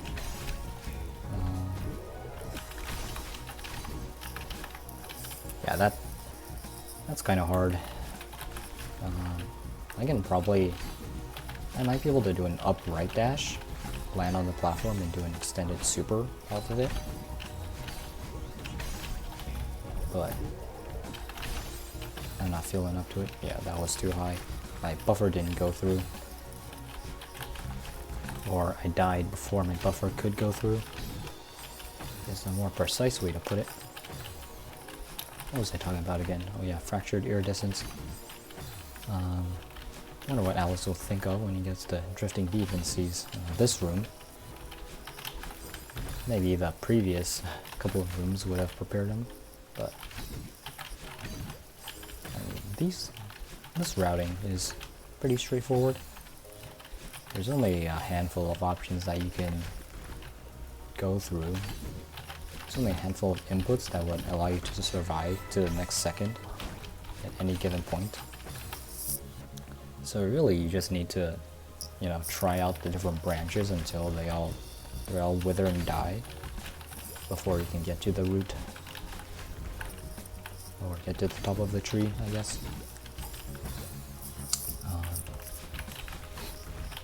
It would represent a investment of time, of course, and you might in fact find a branch that somehow fused with one of its siblings and allows you to continue upwards, even if through a more dangerous or a more safer path. But if it's more dangerous and you still find that it works, then that'd be very unlucky. It might ruin your enjoyment.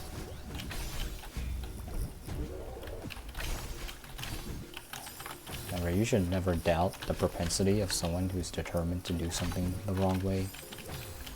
Or in fact, well, maybe people who are unprepared to do things the wrong way. Never underestimate idiots. There's a lot of sayings about that. And while it would be wrong to call people idiots, sometimes you just can't help yourself.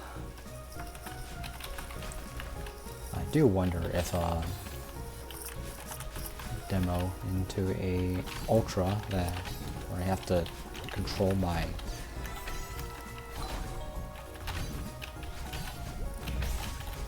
left-right inputs. Yeah, because I was holding down there, I think. Down right.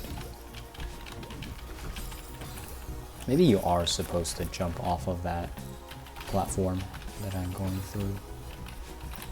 It seems to me like it's just used for preventing you from accessing it. I had that whole thing about not jumping off of every platform you find, not using the tech that you learned suddenly in every aspect that you can. Like in this place, you are definitely not needing to wall jump off of this spike wall. It's just like a reverse hyper, You find it, you're like, wow, I can use this new shiny thing that I found, but be careful. That platform falls. Does it fall anywhere useful? I don't think so, right? Yeah, it falls around here. Those are that bubble even. You'd think that the bubble would pop.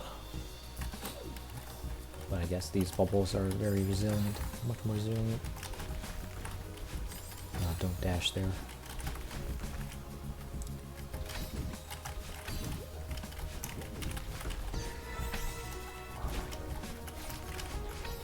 I wonder if... I think Indie Game Chris had something to say about this in his expert art side playthrough. On Plasma Reactor, there's... on the Plasma Reactor flag, there's a lot of like taped off gameplay that you're not supposed to access. And I think they once said that those were like places sort of like cut gameplay or something. I wonder if it's possible to, well, it's not impossible, I wonder if it would be good to have more decoration like that, where you have extraneous elements in a room that serve to represent something. I'm gonna try to jump off of the wall, like I'm doing here in the later section. Spend a couple of Madeline lives in order to see if that works. I didn't do it, unfortunately. Yeah, maybe what you're supposed to do is wall jump off of that, get focused, get ripped, and then do an air super from there. Although maybe at that point you'd be more inclined to do a wave dash, because I did it right there.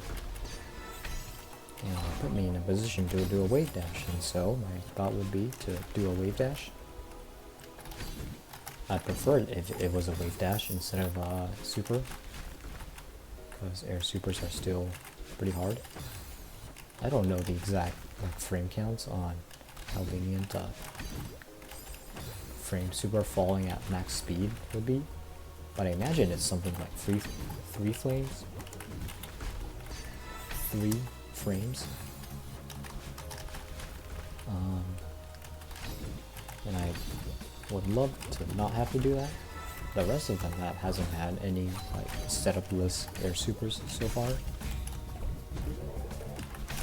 so I'm hoping that would remain the case. Time to keep on grinding my head at this, right? If it is a setup-less air super, then I will do it. If it isn't, then I will not. If it isn't, then I will try to find something else. Hopefully something that isn't a setup-less air super. But if all else fails, I can just not do the wall jump. I'm more like, I'm more concerned about the other aspects of the room. For my original solution to that, the one that actually got me into the green bubble later on, the thing that I'm concerned about is that I'd be dashing and doing an air super from a very left forward position, and I think the purpose of the wall bounce, not the wall bounce, the wall jump, is to get me closer to the right, so that when I do the air super ultra, I would be more in line with the angle that the spikes are placed in. But to be honest, these spikes are just placed in a very weird angle, and the intended solution is not too maybe obvious. Maybe it's obvious to other people, but man, having to route once again after the last room took me a long time.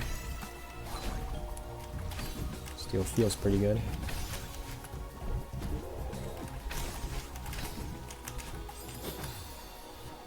That was I didn't do the thing that I wanted to do. I still want to do the wall jump on the round wall into a wave dash and see where that takes me. Still think that wall jump would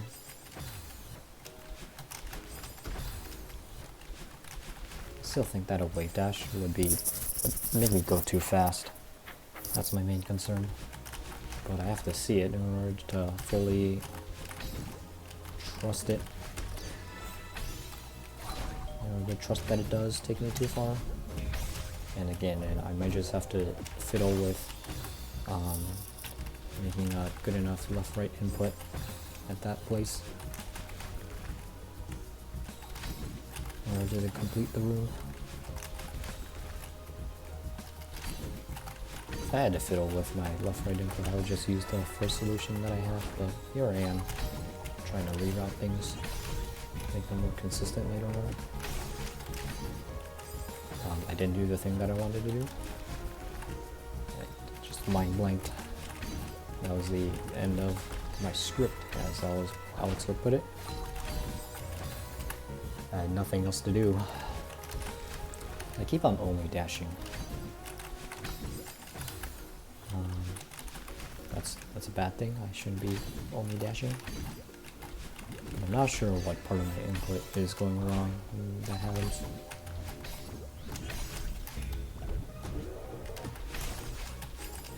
That crystal that I get from that touch switch on the left, that's somewhat optional. It's still somewhat suspicious to me, but there's really not a lot that I can use it for at that point other than to dash downwards. And I wouldn't be heading towards the left at such a speed that I would need to dash downwards, I feel like. Yes, it's out of a hyper, but I can dash downwards from a hyper into a bubble. Seems very reasonable.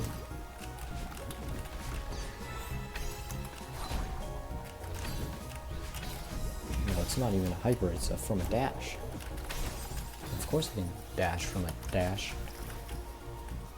I can just let it fall, but I wonder. What if the dash means that I can dash right from that place? So I dash left, I dash right. That'd probably kill me on those spikes. I think Madeline's dash distance, that distance is pretty long. But I have to get in here somehow. I dash left, I have blue hair, I collect this crystal, I have red hair, I dash right, I would have blue hair again, so I can't get this crystal. I would have to get into this red bubble, which means that I would be collecting this switch on the second go around.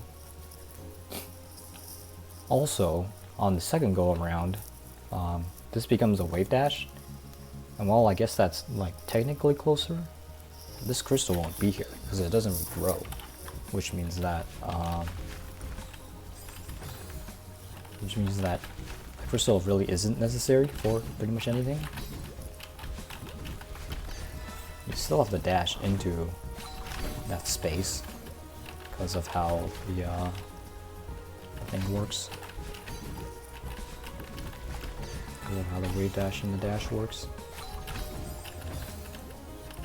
I think that's a super. Doing a super there instead of a hyper. That one is just too fast. Too slow? Not too sure if that's too slow or too fast.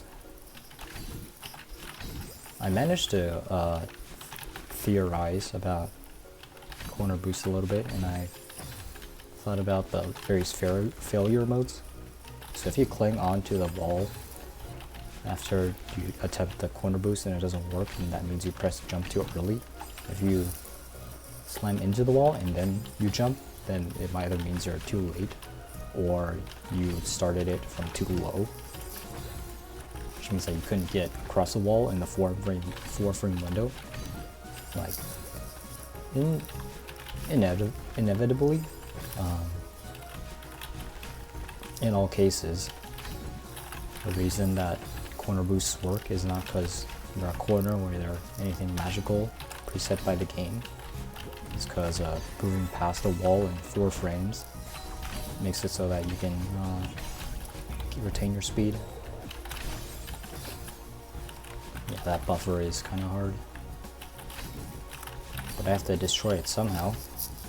I don't think it'd be during my second go around because of the overlapping touch switch effect that I talked about.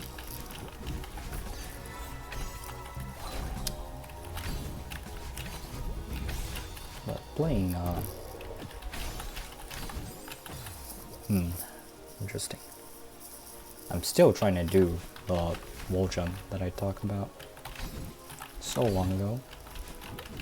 Don't know how long ago that would be now, but that would be a pretty decent while ago. I don't know how long this recording has gone on for, and or how long it would continue to go on for. Yeah, I still don't like streams.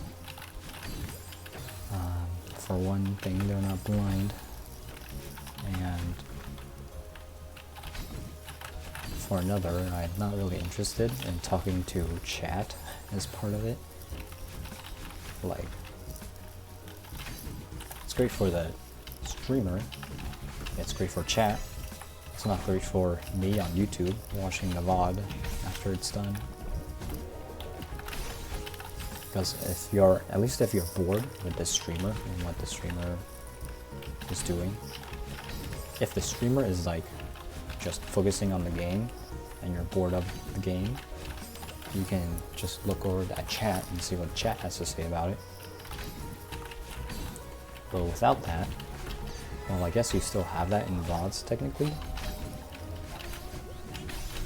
but it just feels different somehow.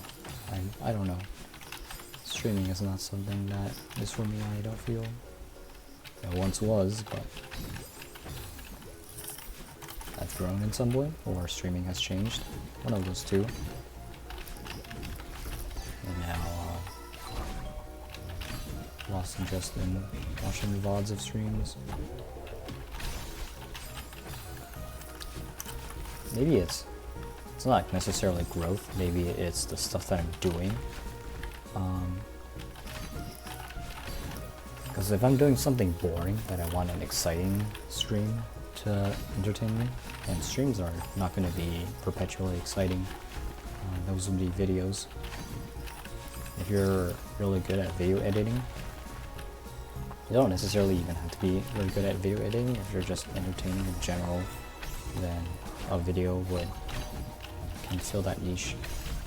And I would prefer if those were like long, of course, but it also means there's less of a niche for that.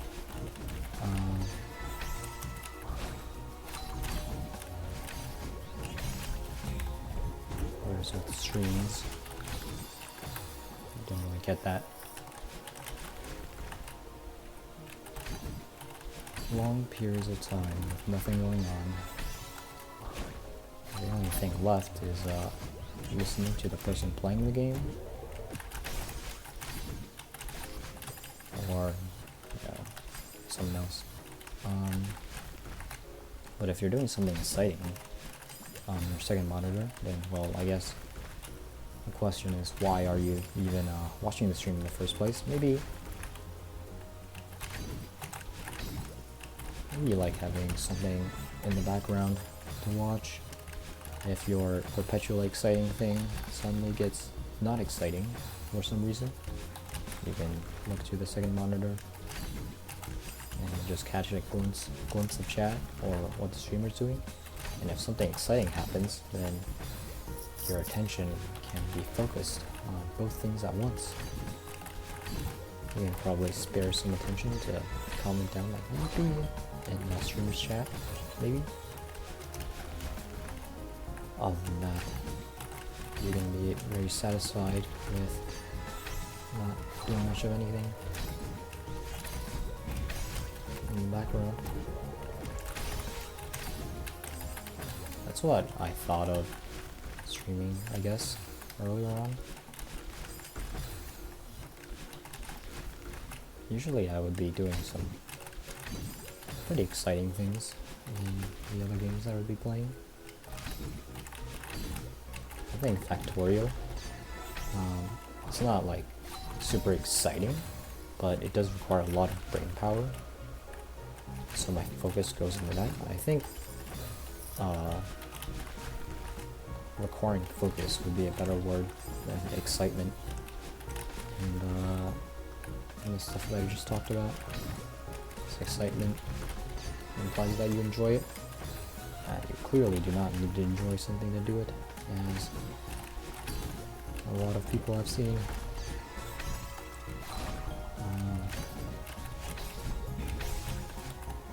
That's another thing with TikTok.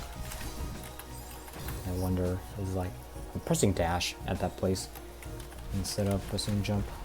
I still haven't done the thing that I'm trying to do. It's like, if TikTok is making, let's say that TikTok is like rotting the brains of the youth. If it were, then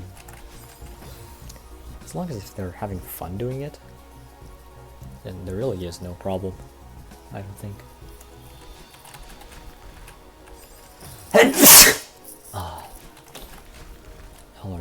Allergies, congestion,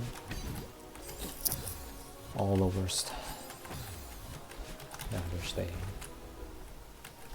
once again, I'd be offering a large sum of money to whatever witch doctor is out there who can cure me of this ailment.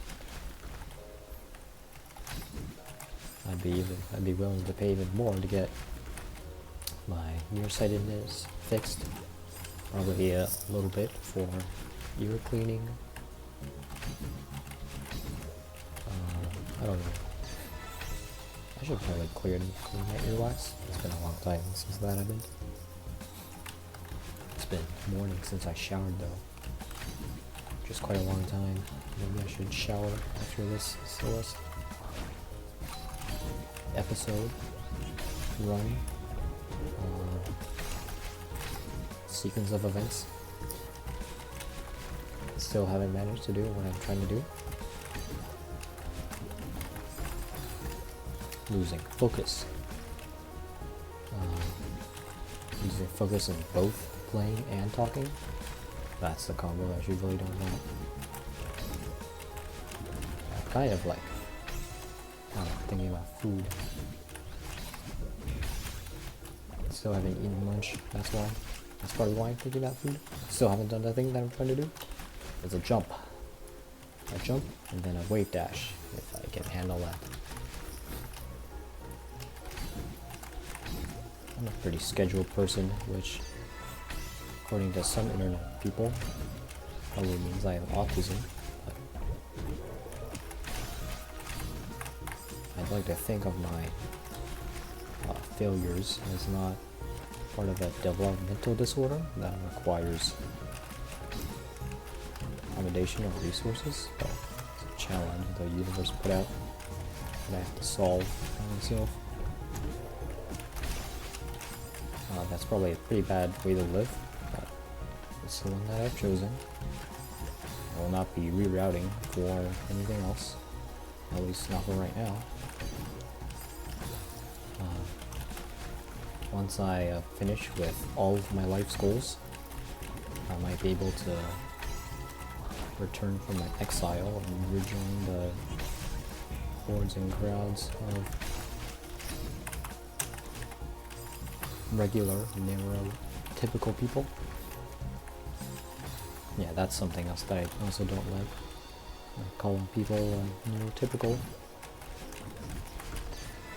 It feels like neurotypical / derogatory tacked onto it. Yeah. Wave dash seems to give me way too much speed.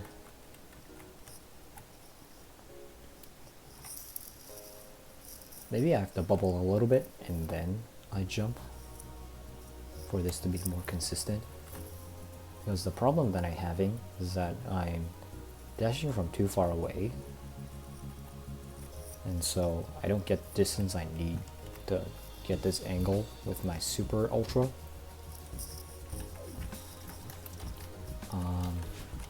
Yeah, I need to instead get closer in actual tiles. To do that, I need to train myself to not do the thing as fast as I can. I mean, I already had to do this for the entrance into the strawberry room. And like the strawberry rooms in this level are pretty easily found. I mean, yes, they're hard to get to, but finding something is different from actually accessing it. For the most extreme version of this example, you can see a case. And by case, I mean a lockbox. Requires a key. You can find lockboxes pretty easily, especially if you go to a hardware store, I think. But actually accessing it now, that's something else. You might need to pay for that. I guess you could also steal it, but stealing it has its own troubles. I wouldn't recommend. One of which includes be nicer to people. The people at the hardware store are probably not your enemies.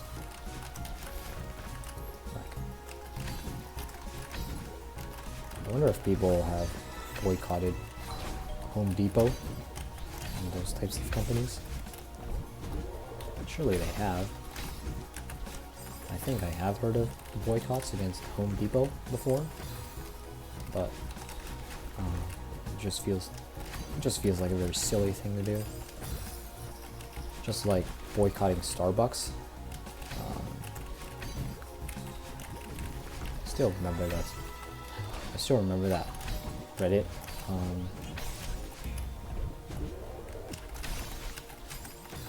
Reddit night out or blackout. People stop. All the moderators stopped moderating because of API changes, and Reddit just wrote it out, and nothing was changed. I wouldn't be surprised if most people don't not necessarily don't remember it anymore, but it's probably not in the back of their minds. You probably need a serious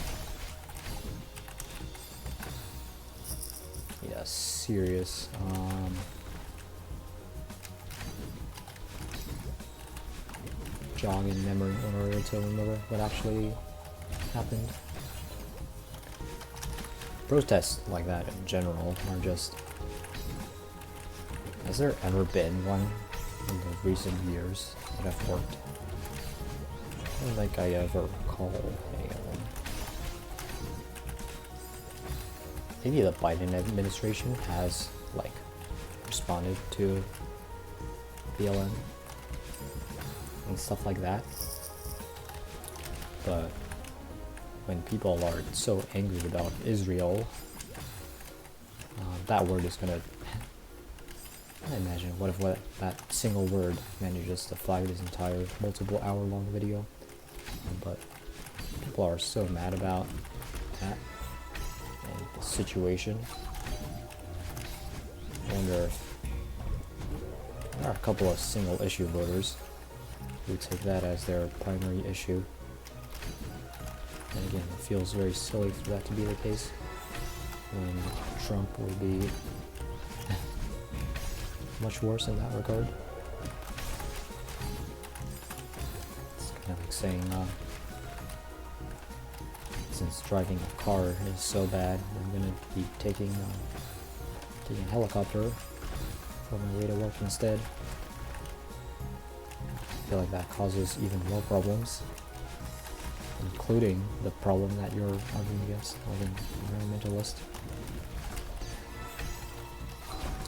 It's like when an environmentalist talks about plastic cups, plastic straws, and not massive oil refineries or major oil corporations or oil spills.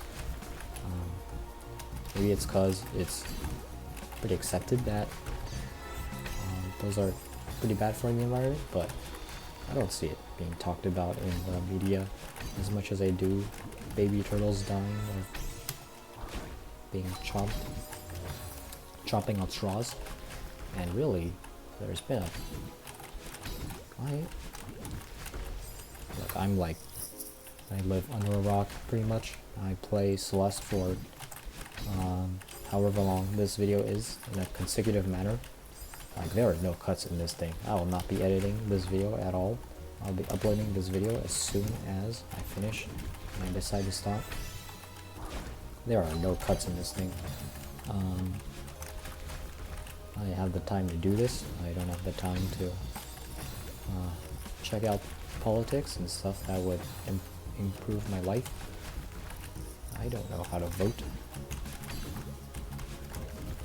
Yeah, even I would be like, yeah, I guess using straws and polluting the ocean is pretty bad, but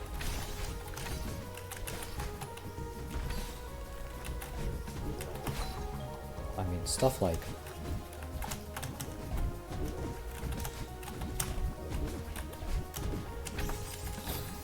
that should have been a left dash. I did a down left, I think. Yeah, polluting the environment with straws is pretty bad, but how about the entirety of America's car infrastructure? Like, how about that? How about the fact that that every single person on the highway is using their own car instead of us all taking a bus or, God forbid, a train to get the places that we need to get to? Like, sure, yes, you can have electric cars. Well, the primary person who is using electric cars at this moment, manufacturing electric cars, is kind of weird. Not to call people that, but it's kind of weird. I mean, just look at the name that he calls his child. I looked at the other one. I think it's like something that sounds like a register on a computer, followed by Mechanicus, and then something with A in it, and then the last name, of course. If he could change his last name into something much cooler, I bet he would.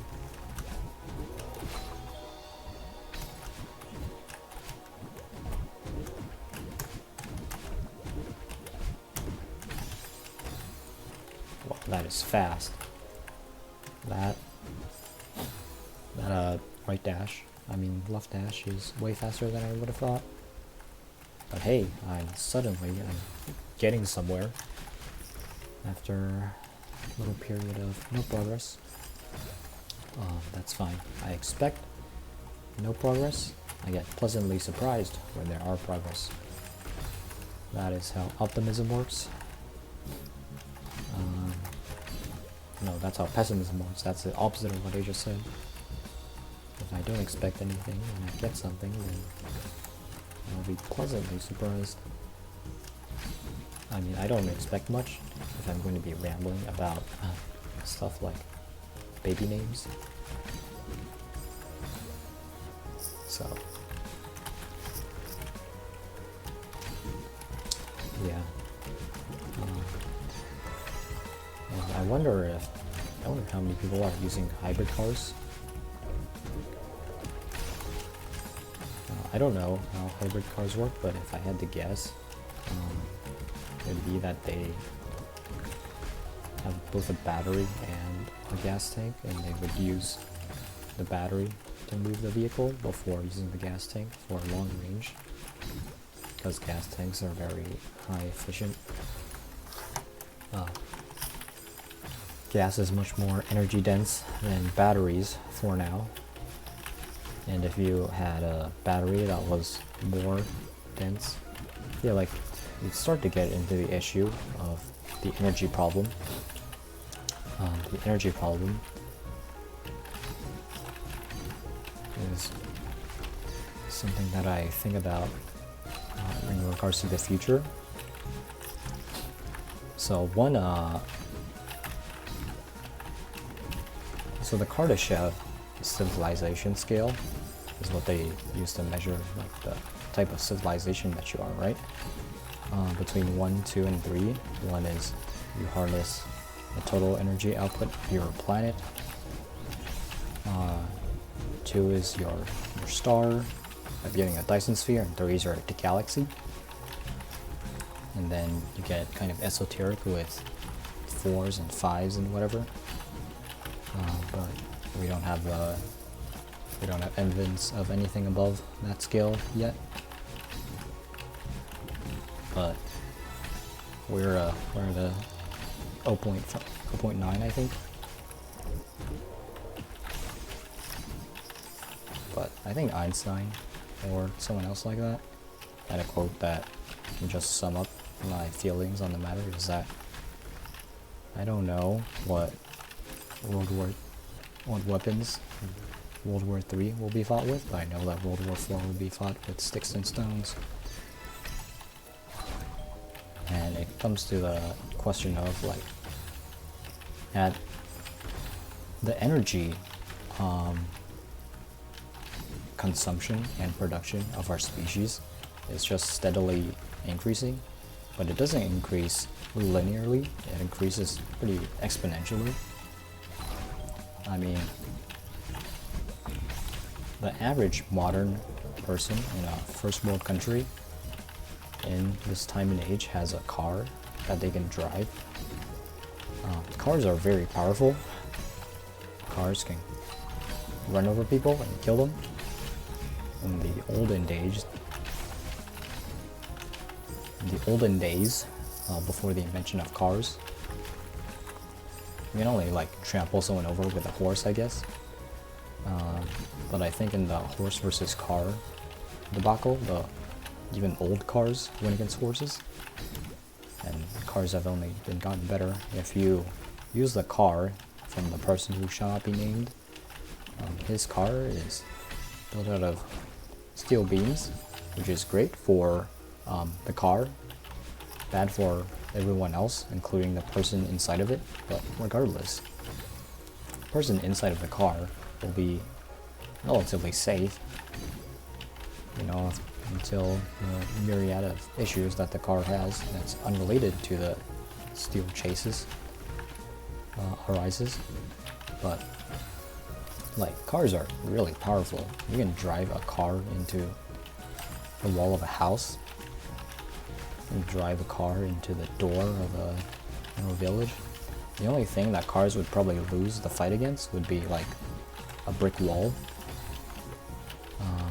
But even in the olden days, I think wood probably outnumbers brick by a lot, and it's only in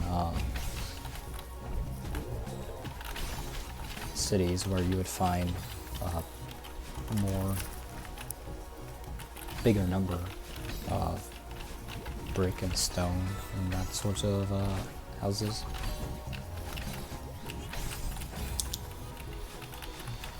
But in general, like the energy that a car requires that we use on a day-to-day basis is a pretty significant amount, much more than the average what the average person used in the old days, where most of the amount of energy spent would be just walking everywhere, maybe cleaning all the clothes that they had to wear, with no dishwasher, no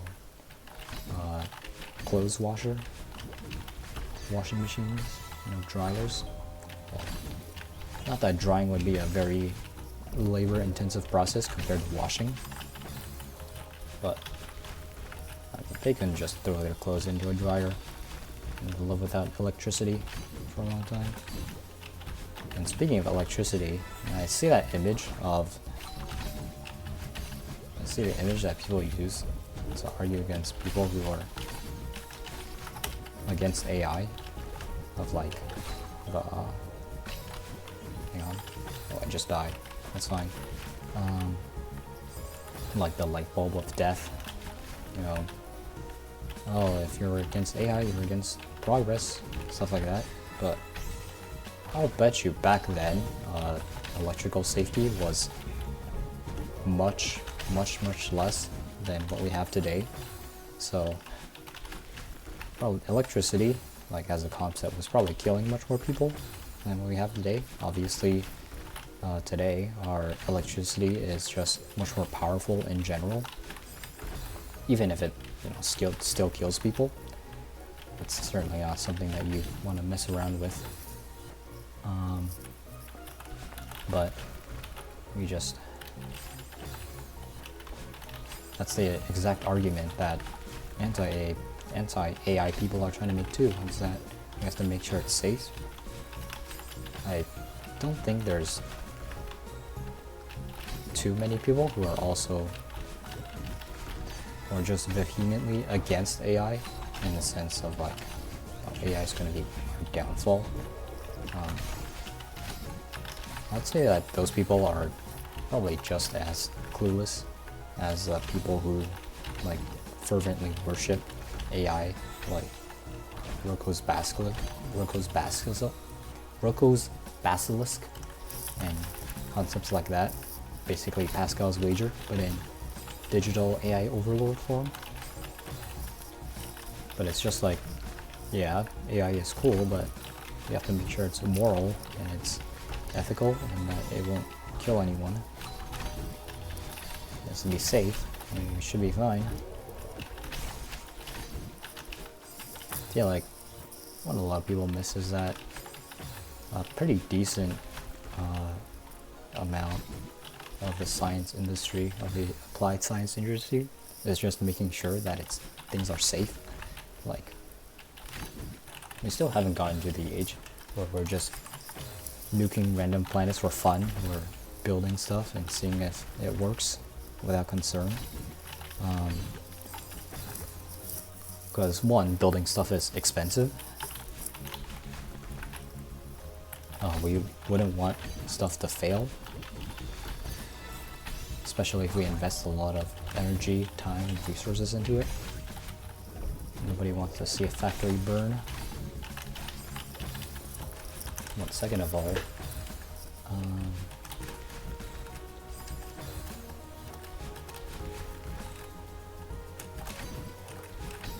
what was it all about? Stuff about AI. This short-term memory failing again.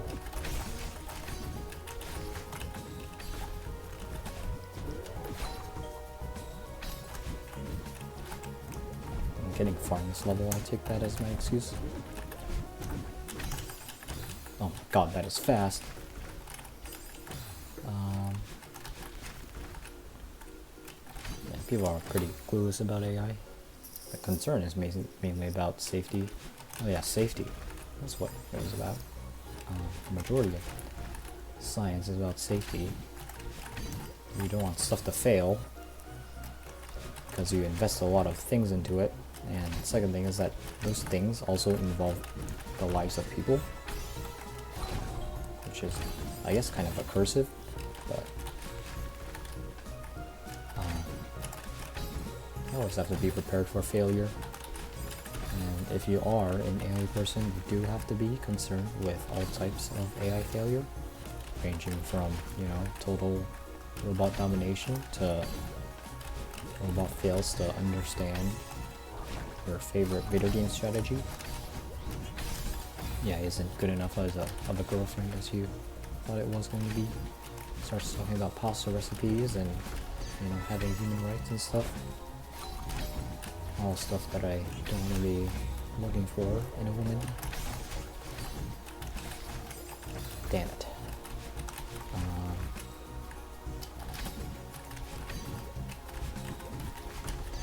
So instead,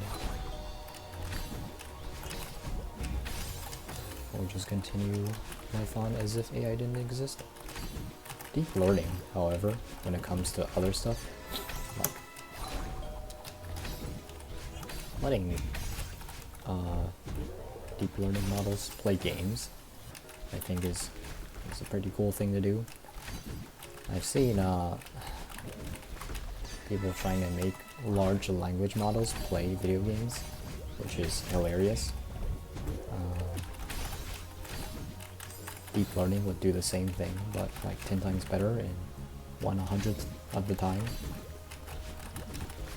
Hey, all in the pursuit of a generalized intelligence, I guess. Personally, I think generalized intelligence is a myth, and the only thing that we'll ever get is some not generalized intelligence that gets close enough to general intelligence that we'll just call good. But I've heard people are trying to use that to play Factorio and see how well its planning ability is. It's not really good. Like, if I had a 3-year-old, my 3-year-old could probably play Factorio better than Gemini could, because human brains are still fundamentally different. People who think that we can model human brains, or that we are close to modeling human brains, are like, I feel like we still have a long way to go. Even with modern science, I think we have like 1,000 years to go before we can comprehend the human brain. If it were simple enough to comprehend, then we wouldn't be smart enough to comprehend it, as what someone once said. Or that's the gist of it. But, I mean, as someone who like is interested in computers, you know roughly what AI does and how it produces its output, it's hilarious to me that people in programming would want artificial intelligence to do work for them more than writing boilerplate for code. In that sense,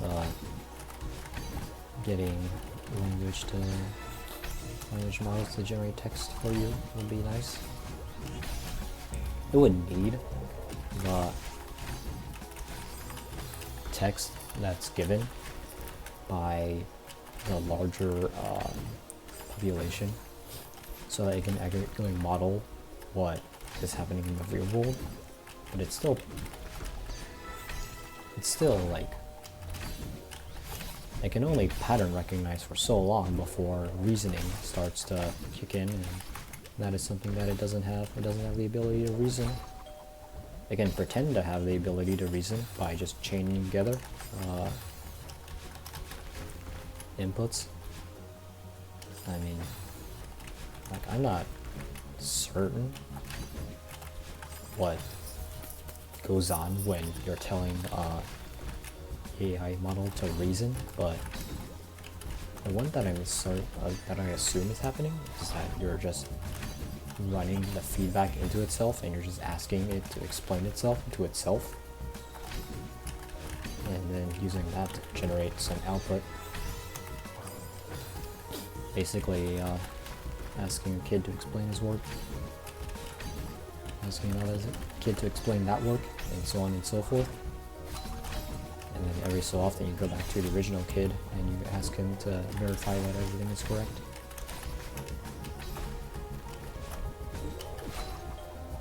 But it's like, knowing these things and seeing what people are reacting to in terms of AI, it's pretty sad, honestly.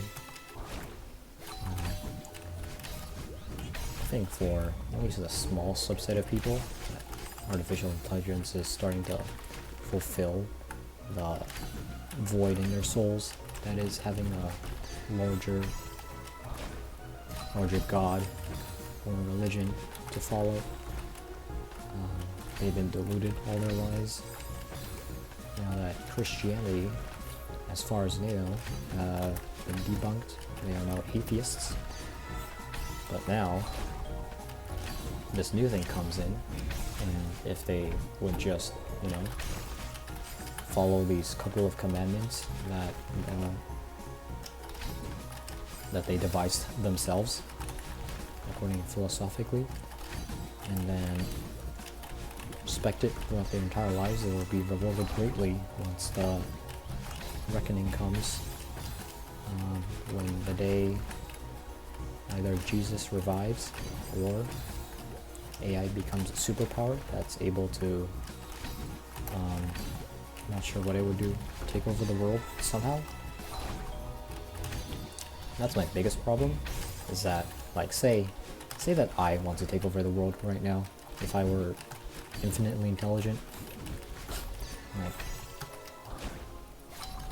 there's really not much that I can do. I guess if you're infinitely intelligent, you just hack into all major world databases and then start, I don't know, I'm really not sure. There are very few things in this world that are completely automated, even still, and that's a very good thing. If automation breaks, then a lot of stuff can break at once. You want things to be modular and maintained by sets of people, so that the sets of people can't, one individual person can't interfere with everything all at once. Decentralize the power, so to speak. At least that's what I would do. I don't work in a factory. I'm not an expert, but factories are mostly conveyors between machines that operate on materials that are staffed by lots and lots of workers who are there to make sure everything goes correct. But generally speaking, the heavy, like, steel refineries, those have to have a lot of people governing them, because the machines are very heavy. Artificial intelligence can't deal with the state of the machines that we have right now, because some of them are just really big cauldrons that we're pouring stuff into, and then we're using electricity to generate a big fire. Big fire heats it up. At this degree, even basic cell phones would probably be fried. But a person can accurately do something about it.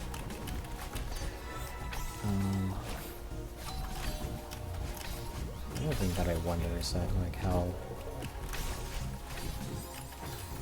artificial intelligence would interpret the world. I mean, right now, we are well within the capabilities to create, like, a functioning robot person. No one has done it yet, but we are in the capabilities to do so. Just by stringing together a bunch of large language models that each could control, like, a limb or a muscle, a central head can command some body parts and create the first real, like, iRobot AI. The reason we haven't done that yet is because AI is still too stupid to do so. Whenever I look at all the test results, like, oh, this Google Gemini Copilot just got 98 on the board test or something. Oh my god. There's something else that I can do.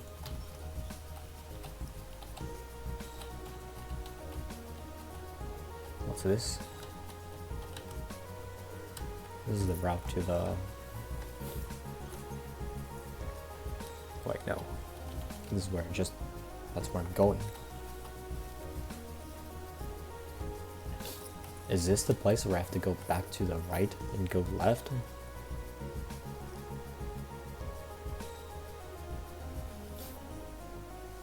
So I bubble right, I dash left, I collect this crystal, I dash left again, go left down, and then I do the reverse hyper.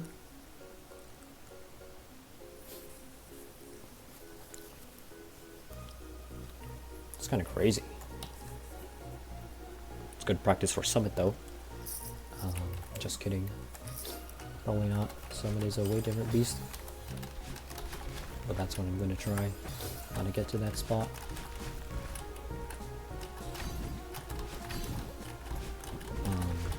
But yeah, we can make AI right now. It's too stupid to do so. It's too stupid to do anything.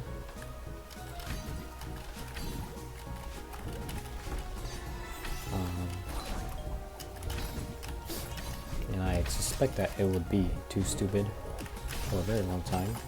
It can pretend to be smart by like answering questions about basic facts, but when it comes to reasoning, it becomes much harder. And when it comes to mathematics and stuff, it becomes even harder than that. Like, I would ask these people, like,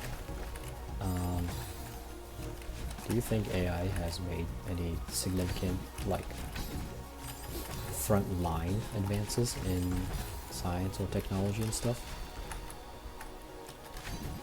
Maybe they'd answer no, but the answer is no.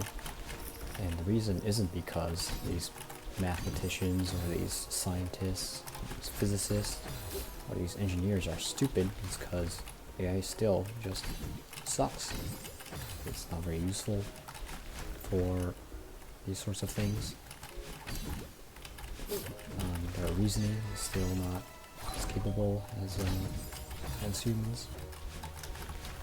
I just saw an owl, or at least two eyes that looked like they could have been from an owl and died there.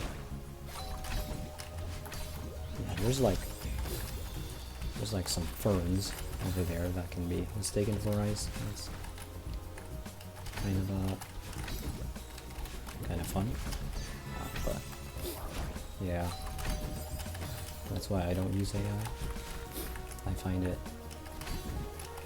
both not very useful. It's probably useful for the stage that I'm at, since, oh my god, so many students are using it.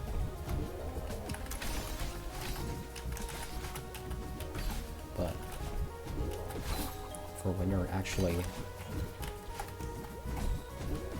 out in the field and doing hard stuff, it becomes much less useful. I assume that students in my position, and like university level, have been asking AA a lot of questions, and so Google and their team have recognized this, and so in their AI they specifically train it so that it can answer these questions to the best of its ability. Now, I can also, after taking matrix algebra, I can probably also understand how these AI can specifically be trained in this aspect. It also means that they have to be worse in other aspects. And some people also say that AI invokes a negative feeling in them, that, like, well, you are just a bunch of numbers. You can be represented by a bunch of little matrices that you multiply together and find the result of. Your entire personality can be modeled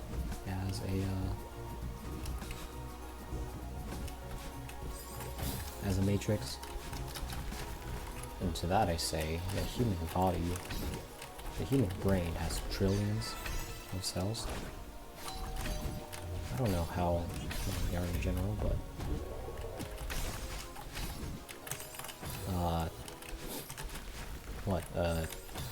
an artificial intelligence can be like boiled down into a couple of gigabytes. That would be a couple of billion bits. So a couple billion of true or false statements. True or false. A lot of ones and, oh, I dashed under the bubble? What? A bunch of ones and zeros all in a row. But with your brain, with neurons, all the neurons have their own individual connections. It's like a graph. these neurons are not perfect. Sometimes they fire when they're supposed to, sometimes they don't. They all have their little own record of when they should fire and when they shouldn't. That's how thoughts are made, by neurons getting excited. Seems very fitting. But with computers, they're just reading information in and out, multiplying stuff by other stuff, and getting a result and printing it out. What I'm trying to say is that we're not modeling the human brain for anytime soon. I don't think AI is trying to model the human brain. It's just trying to, well, I guess imitate would be the word that I was looking for. Because it's not trying to imitate the human brain, it's trying to model the human brain. It's trying to model how another person would think, feel. One of the biggest downsides of AI is that it doesn't really have very good memory. That's the problem that I have with it, at least, is that it can't really remember stuff that well. I mean, it's an AI, all it can do is remember stuff. Our brain is basically like a giant device for remembering stuff. So remembering stuff would be kind of simplistic, too simplistic, but like, I wonder what would happen if suddenly, like, AI wasn't just like a model that they produce and then they ship out to people, made copies of, and it said just one singular connected entity. It's kind of like people being born in that regard. Like, us humans are not just the same entity. We're copy and pasted over and over. We all have our own minute differences based on our experiences. Our longevity is a lot longer than artificial intelligences. Oh, I died there? That's very sad. But at some point I was bound to. If I had a dash crystal there, maybe I could have survived. But that was not the problem. The problem was being too far away. Yeah, we are all different. Fingerprints, biological makeup, our very own prejudice. We put on other people. I wonder if AI is programmed to be racist towards other AIs. I think that would be pretty funny. I mean, we already have a giant section of people who are racist to AIs. But it's not quite the same as AI on AI violence. We need it to mimic human on human violence. And only then can we consider ourselves complete. When AI invents its own slur for other AIs. Yeah, that would be one glorious day. That's why I wonder about cloning as well, like science fictional human duplication. Like if you just copy and pasted yourself to the side. You know, this is stuff about absolute magic.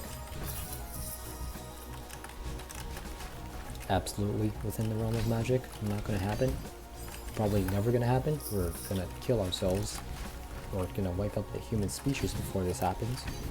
But if we could like copy paste someone directly, not even like inside of a special test chamber or something, but just copy paste suddenly there's another copy of me, very bewildered, sitting on the bed, and what would he think?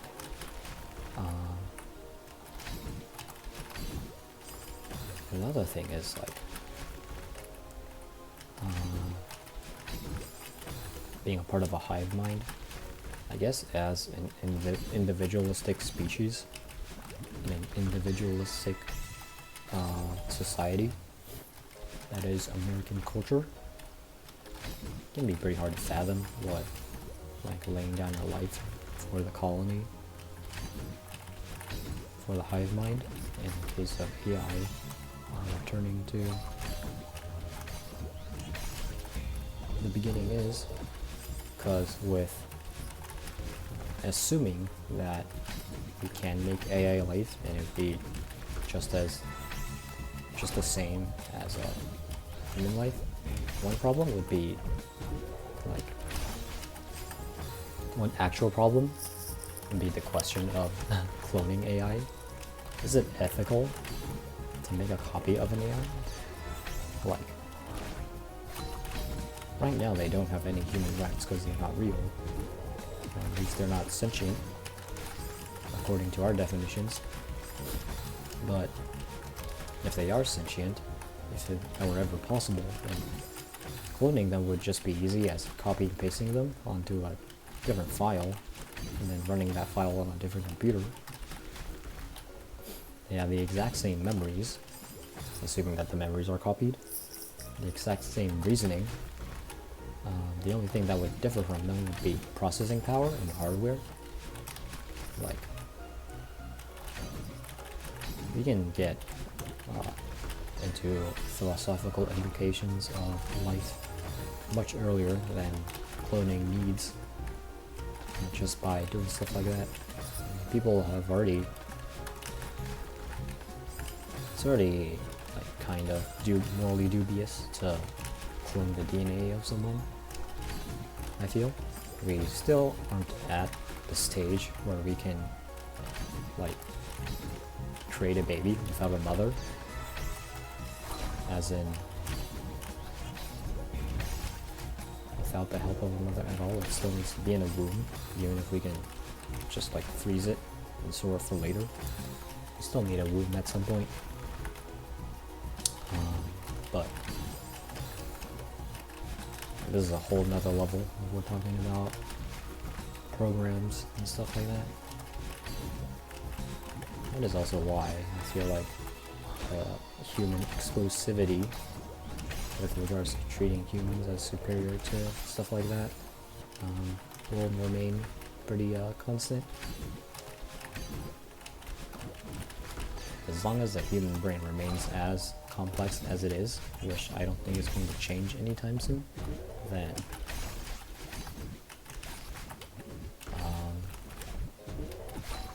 we don't have to worry about AI replacing us.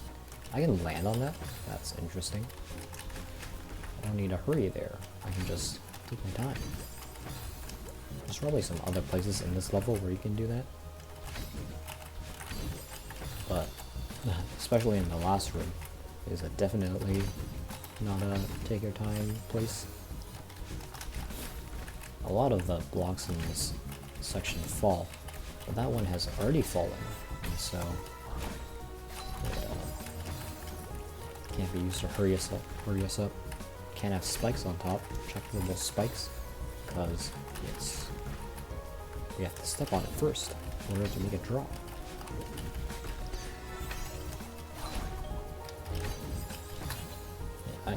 I don't like talking about AI because it reminds me of other students. I don't really like other students. Based on that, I will tell you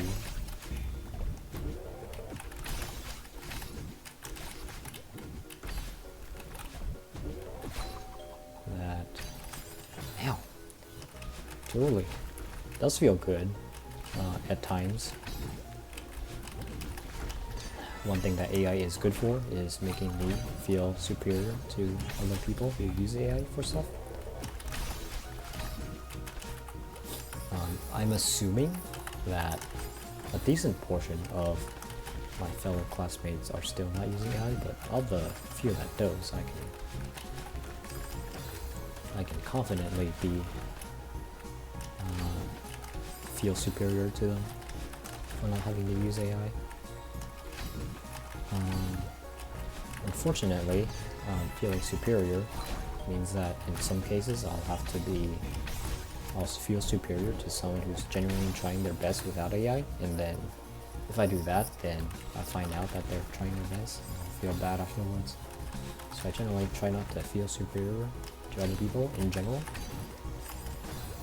But for some people, like the previous roommate that I had, admitting to using AI alongside with their friends, I feel like I justified my dislike of them through that means. The previous test that I had an average of like around 60%, which while I'm not too surprised by, it's also kind of surprising. The practical, so my class has 4 midterms in the course that I'm in. Now, if you ask me, those aren't really midterms if they're not going to be placed at the midsections. They're kind of just terms. But regardless, maybe subterms. Regardless, they're just tests renamed. The average for there's 2 types of tests. There's ones that are conceptual and there's ones that are practical. The conceptual ones are where they just ask you questions and you have to answer multiple choice, right or wrong. They give you 2 attempts to answer those, which is very generous. You can usually get through them using the incorrect answers on the first one to divine the correct answers. It is very generous. But the other types are the practical exams. Now those ones going to be hit or miss, because what they do is to give you a real life problem statement, like a whole, this is how the problem will be presented to you in the real world once you get into the industry, and you just have to apply the concepts that we learned in class in order to solve this problem. Like a whole, it's like a question having question 1 all the way to question 10 versus another question having question 1A, 1B, 1C, etc, etc. But only that single one question for the entire exam. And you have to do all the parts of it. But some people struggle with the practical exams harder than the conceptual ones. Honestly, I do better on the practical ones than the conceptual ones, because most of my programming knowledge in the past has been from just programming a little bit. I like dabbling in computers a lot and having familiarity with concepts beyond just the ones in the course. Makes me gives me an advantage in that type of thing. I've written my own little programs in the past, and so I roughly know how I like to do things. The way I like to do things is usually completely against the theme and message of the current course that I'm taking, but regardless, some patterns, especially patterns of code, are similar between the two, and so I can just reuse what I've learned. Now, some people would call this just practice. It's either practice or carried knowledge from previous courses, outside knowledge maybe. I like to think that I'm just better than other people. I don't know. I mean, another tangent on being better than people. One thing that I don't like in a course and in the science facility in general, I mean, like sample size of 2, but of the 2 professors that I've had, both of them, at least in the beginning, the first one, all the way through the course, are pretty condescending towards us students when they're teaching stuff. It's like they perceive the stuff that they are teaching to be hard to us, which I get it. It can be hard. You want to no child left behind. You want to get to the lowest common denominator because the highest common denominators can just fend for themselves, right? But for us, it's kind of hard to stay motivated when professors treat us like we don't know anything and that we would all rather go home and stuff. Back in high school, when I was in the last grade,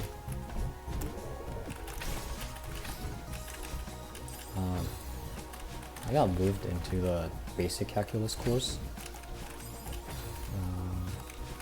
even though I asked for AP calculus for some reason. I think I wrote to them like, hey, this is way within my skill level. This is not challenging to me. I feel like I already took this stuff already. But during my brief time there, while I was waiting for the vice principal to make my movement instead of my counselor, because my counselor for some reason adamantly refused to move me. Apparently I hadn't taken some sort of test that I needed to take. You know?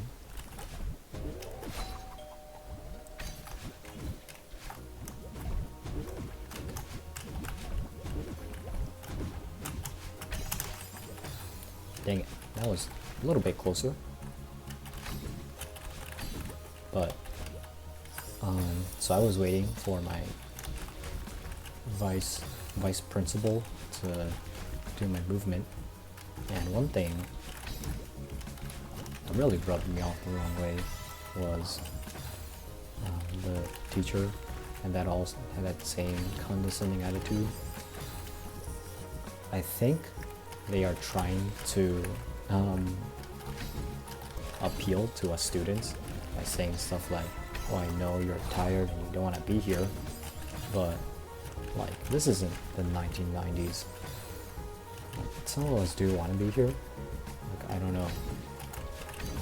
I took this course because I chose to take this course. I saw the course description, I thought it was interesting, and I wanted to take it because I thought I'd have fun here. I didn't go to college to just go to parties and hang out with friends. This is a place where I wanted to learn stuff, and I am excited for learning, but here the professors are just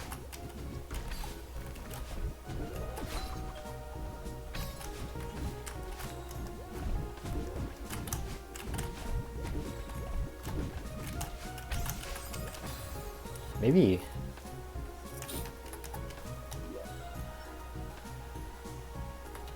that is a really short interrupt in this place.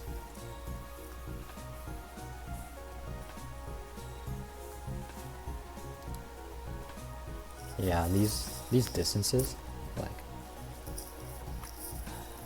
so the distance that I can measure is that I roughly go from the red bubble to the green bubble as part of my dash.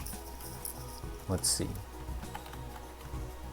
Yeah, it would be, this section would then be a little too short to dash straight left.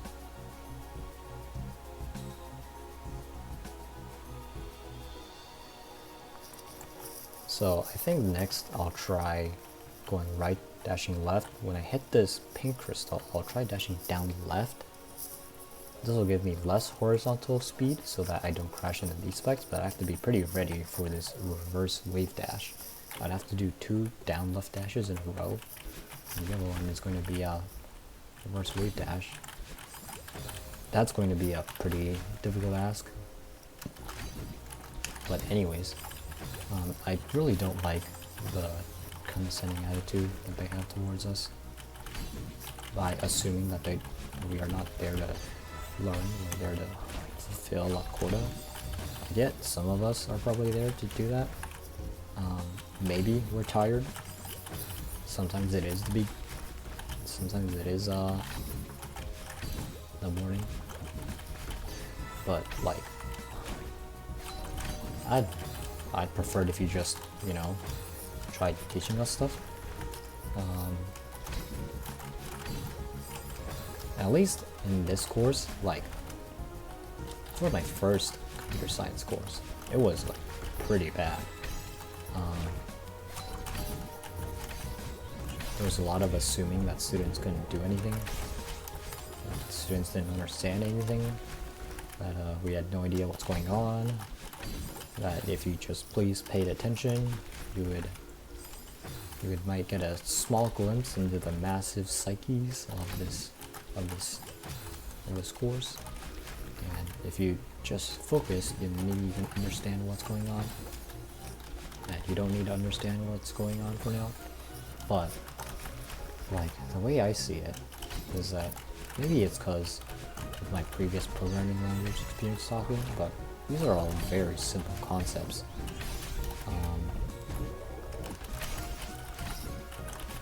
The most complicated thing that they were teaching us were lambdas in programming, or passing in functions rather than variables, or, you know, fields. But even still, it's just so simple. There's one place where there might be some type of complexity, but the complexity just isn't there yet. And plus, I'd wager that a lot of these students are excited for learning. At least a lot of them probably have had programming experience in the past, maybe with other languages, but certainly like at least some type of programming experience. When they showed us like function written in Java, and they say, well, this is how we're not expecting you to understand Java. It's kind of hilarious. In my AP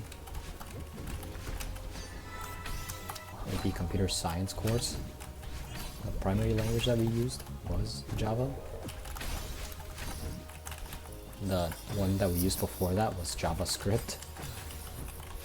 Just a lot of Java going around, and it's all pretty much, it's all super simple. Like, you have variables, you have declarations.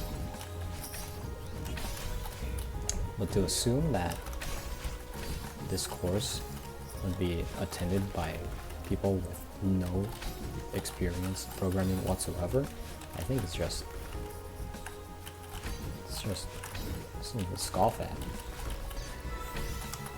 Like, surely at the very least, they would like understand what a variable is, and they probably would have had dabbled in some other programming languages. I mean, this school isn't like top of the line prestigious, but it is pretty prestigious. I would expect most of the candidates here to be pretty well versed in a lot of different things, and one of those things includes being familiar with the subject of their choice before, you know, getting into college, and that would also include dabbling in some programming before then. Like maybe they played Roblox, maybe they coded some Lua scripts in Roblox, maybe they coded some mods in any other game at all.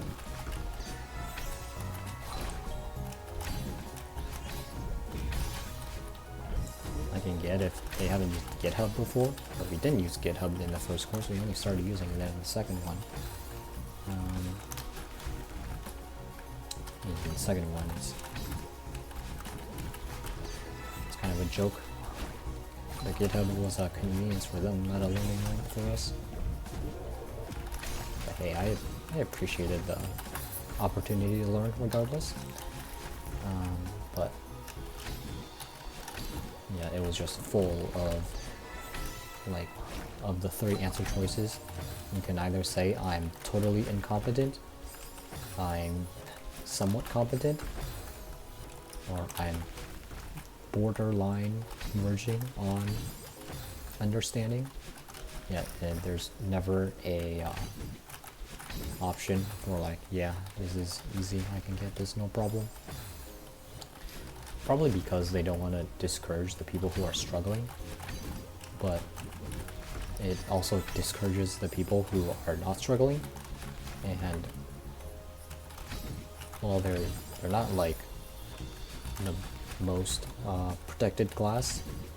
They are still a member of your society, and you should take efforts into making sure that they feel included, even if they are, you know, not struggling. Because you can turn someone who is not struggling into someone who is struggling if you don't treat them right, which only adds to your plate of problems. Yeah, someone who did go from not struggling to struggling a couple of times. These things don't help. I don't consider it a benefit if you're just appealing to the people who don't want to try. If anything, you should appeal to the people who are interested. And even if you can't muster that energy, just don't comment on the energy of students at all. I prefer a cold, heartless professor over someone who tries to relate to us, but starts using memes from 2001 instead. But my math class is a lot better in that regards. My math teacher just was very upfront about stuff. Didn't comment on the knowledge of students. Most of the class was, well, half of the class was about concepts and half of it was about examples. But as we went further into the course, most of it just became about examples. But there was never like a, you probably don't know what this means yet. We'll teach you how this thing works later in the course. It was just, alright, so here's how this thing works. We'll be needing to write this thing. You can write this, but it's not required. This is something that I like to do. It just helps me a little bit. Stuff like that. And then just a shit ton of practice problems that, you know, honestly, you can probably skip. But still nice to have. In class, for the second course of computer science, what we also did was mostly practice problems. I never participated. I always prioritize doing my homework instead of my practice problems. It hasn't come back to bite me yet. For all of my courses, I like doing all of my practice in a crunch at the end, not in a last hour before the exam tomorrow. I'll be staying up to 12 a.m. Studying type of crunch, but like for the 3 days before the exam, I think I'll review like one set of questions a day, just to split apart the schedule. I do this to calm my nerves more than anything else. Consider practice like a form of cheating. Not really, but it's actually insane the effect that practice has on me when I'm doing tests and stuff. Even through, like, usually I'm fine with not practicing, but for the times that I do practice, it's night and day. Sometimes. At other times, I practice and the content on the tests or the quizzes or the exams are just completely different from what I practiced for. It's like, wow, this is the only chapter that I skipped in my practice and we're testing heavily on this instead. It's like, man. It's probably related in some way. Like, I'd probably be it's like I'm probably more subconsciously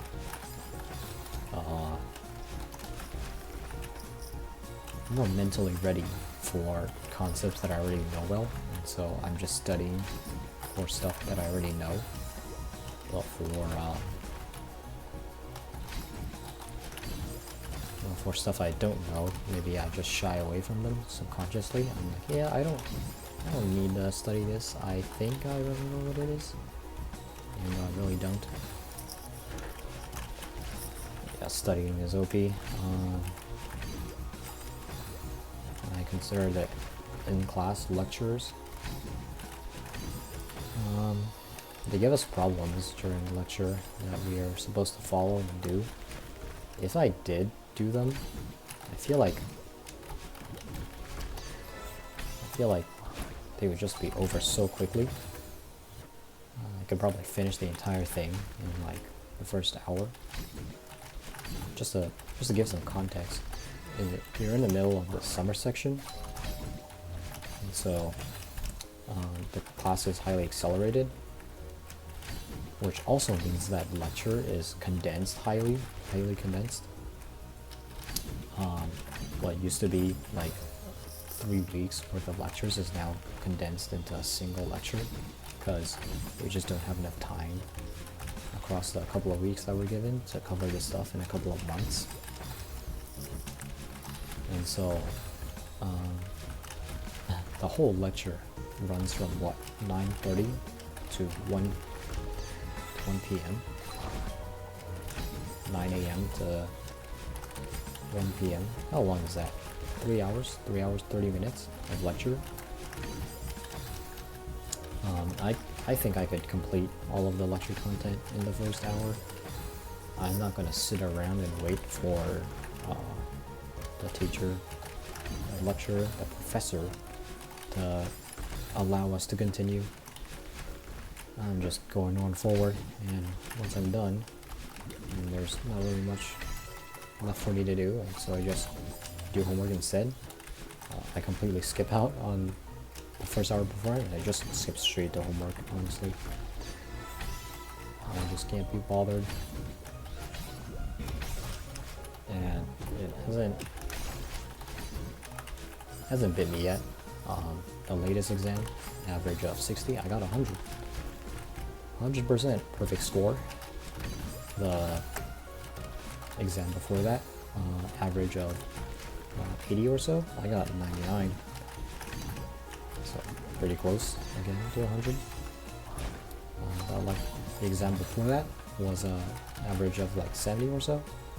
I got 96. So you know, not perfect, but still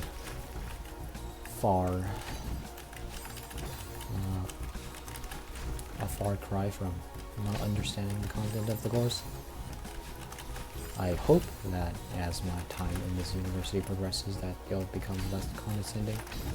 I assume that once I get out of general education, that the people in this place would be more like, yeah, you probably know what you're doing, so we're just gonna be talking to you about the advanced concepts. Math was like this from the beginning. Math wasn't condescending. It was very stark going from my computer science course to my math course, even despite how different they were, because of just, I don't know, is it a reoccurring issue with this faculty in general? Because I feel like the TAs also are like infected with this. They sort of build up this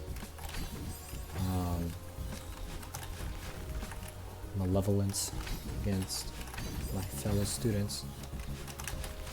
When they do that, I wonder what they're thinking about. I mean, I know the caricature that they're building in their head of the students. It's one that uses AI, doesn't like doing work, only took this course to become a junior engineer who does nothing on company time, creates more bugs than he fixes. but there's a pretty wide margin of people who are taking this course. And if there's anything we understand from DEI,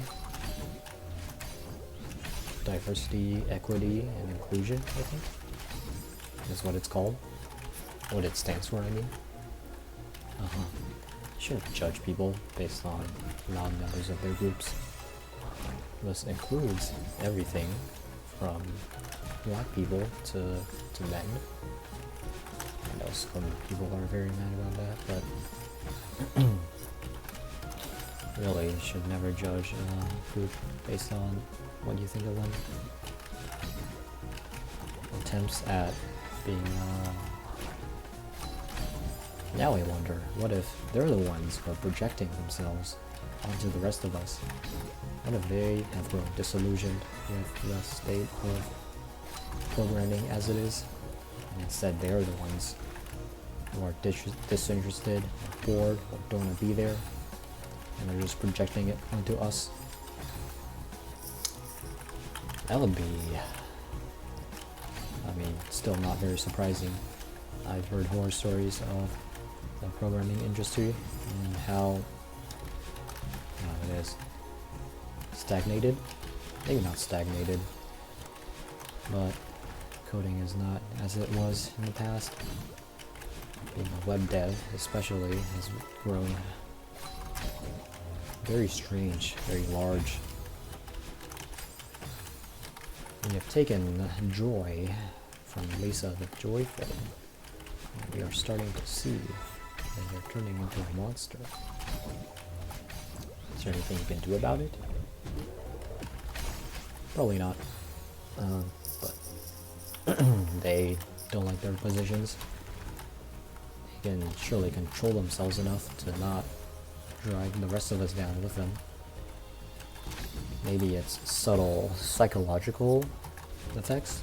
They're not aware of this themselves, but they dislike it so much that they want to make the course unappealing, and therefore less people go into the industry, and maybe the industry will improve as a result. This would unironically work.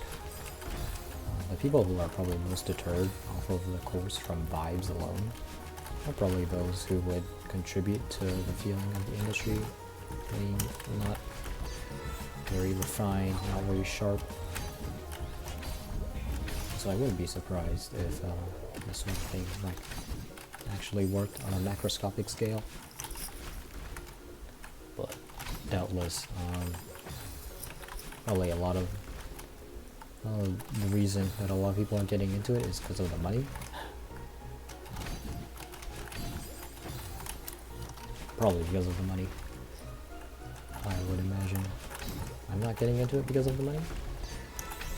I can imagine getting into it for the money. And, you know, money doesn't really hurt.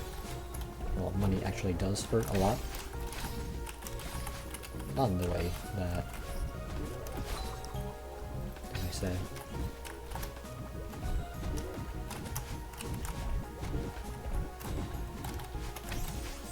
Well, that wasn't right. That wasn't down left. I was supposed to go down left. I didn't go down left. Very interesting. This level is still fun. Oh, I dashed inside of the spikes. That would probably be a pain for Alex, be dashing inside of those spikes. If he does the same route that I do, which I doubt. You can probably find some sort of jank there. Like this. For instance, you don't need to do a wall bounce there. You should, since you don't need to do a wall bounce, you can tend towards the right.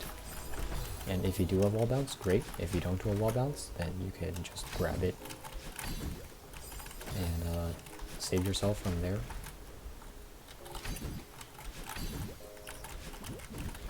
But just reminiscing on Alex's journeys across Kevin Tech Spam, that's what in lava layer, wall bounce without spikes. The wall bounce with spikes on the bottom. The anti-forgiveness. I'm sure he read the comments. They were like, oh, you didn't need to do that. You should have just wall jumped twice instead. And maybe he would have been like, oh yeah, I probably should have done that. But it's very hard to get these lessons learned and implanted. You are only really going to remember the things that you spend the most amount of time with. And if the thing that you spent a lot of time with is the incorrect version of the level, then you're probably going to of the level of the route. You're going to take the wrong lessons from it, and you can tell yourself like, yeah, I'm making some jank stuff, but if you're not willing to change your route because of it, it's been said over and over again by me in this one video, if you aren't willing to change it, then the worst things happen. I've been playing this for a very long time. Let me check. Oh my god. Yeah, I have been playing this for a very long time. Funnily enough, my voice doesn't sound like... Well, I'm sure my voice sounds terrible, at least to me, but my throat isn't feeling too bad. After this, it'll enjoy a hefty period of no talking for like not a long period of time, but like tomorrow it'll probably be playing World of Warcraft with friends, and so I'll be talking on the Discord. But at least for the long lull before the patch dropped, I've been going days, maybe an entire week without talking. My throat was just getting completely unused. The only use of it was having food shoved down it. And not even particularly amazing food, mind that, because I'm the one making it. Oh, there we go.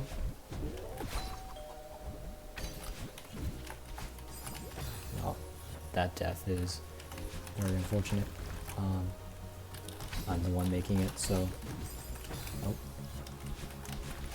I'm not... I promised myself. I didn't promise myself, but I said to myself that I would try and cook something different every day while I was here. That was a complete joke.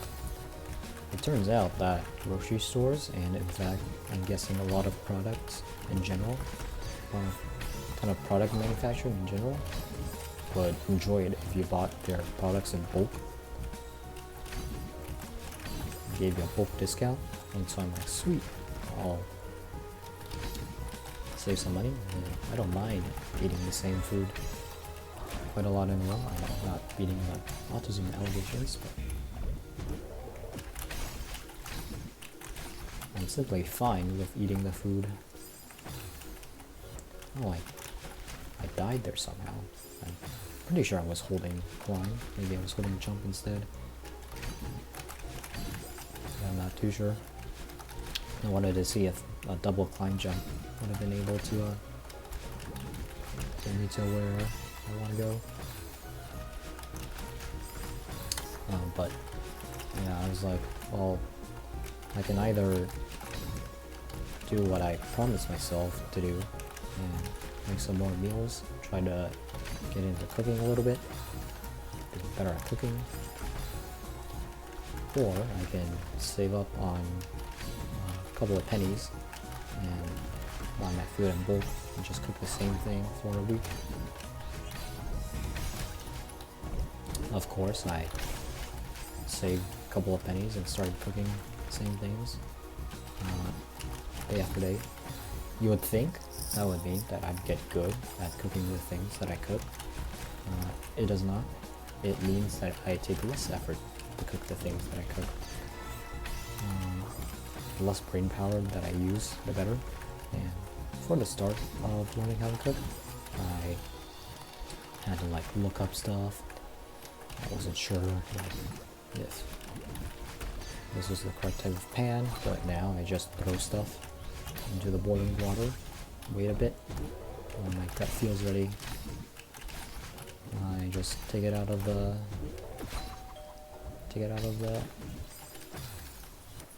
pan into a plate, wash the pan if I feel like it, and then just eat it.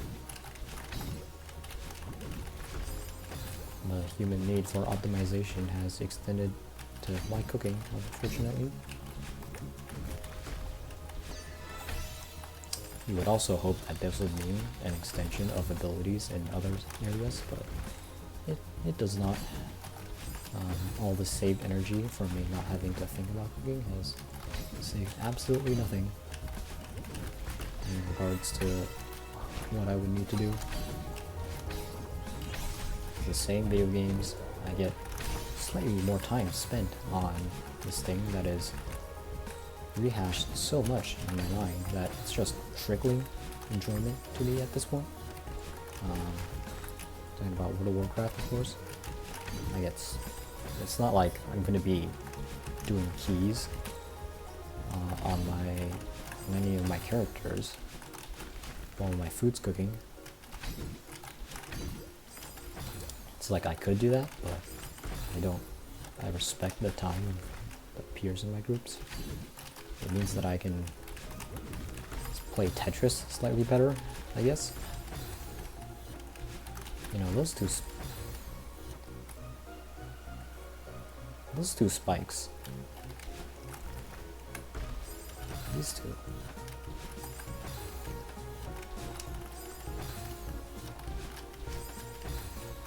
Can I stand there? No, I can't.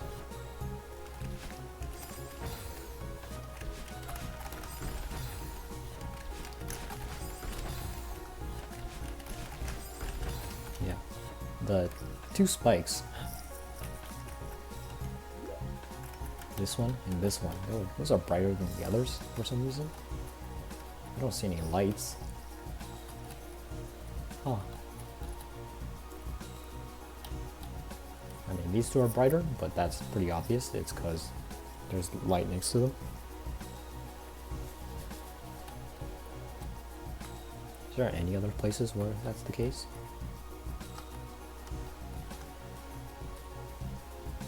Doesn't feel like it.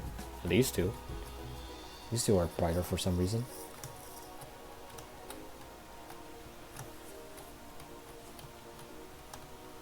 Huh. It's kind of interesting. I wonder if it has to do with the spinner juice. Seems like a likely bug that I would create. I think these two are also more brighter than the others. It's like, so these two have white pixels, but all the other ones don't. This one doesn't have white pixels, but it's obviously noticeably more brighter than the other ones. These two have white pixels. That's because they're next to a light. This one is also brighter, but it may be because of the light.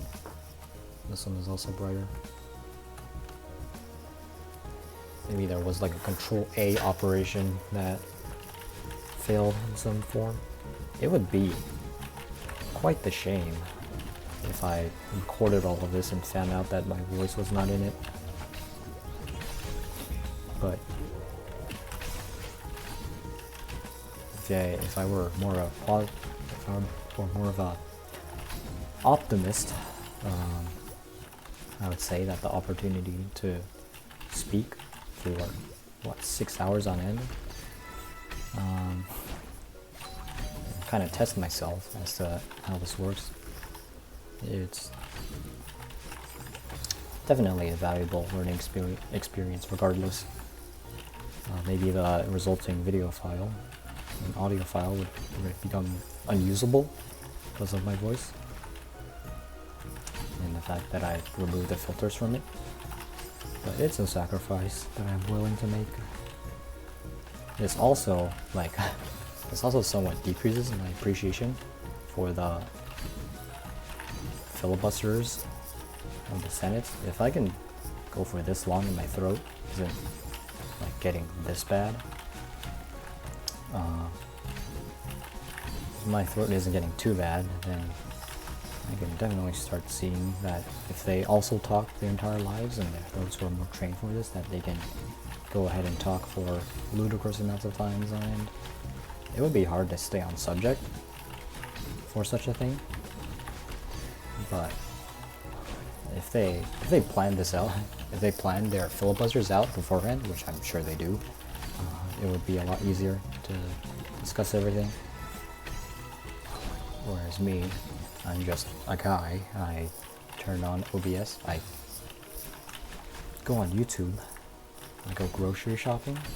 On my phone I watch Alex Steiner's Kevin Texan gameplay.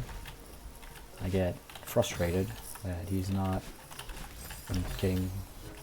learning the lessons that the game is supposed to teach him. Skipping over it.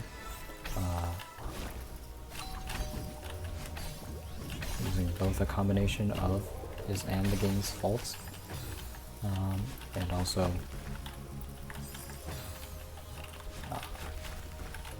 just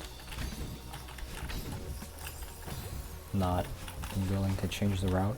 And so I go on here, I talk about stuff for 6 hours on end. I decide that's enough, and then I leave. And whatever I talk about, just whatever comes to mind, removing the filter that Alex says he has. Letting your thoughts flow freely. My thoughts don't flow very freely. If I said everything that came to mind, I'd probably be demonetized even without any monetization that occurs. The monetization would simply not exist in future lives of me. YouTube themselves would track me down, demonetize me. Very forcibly in real life. Dashing again inside of the spikes.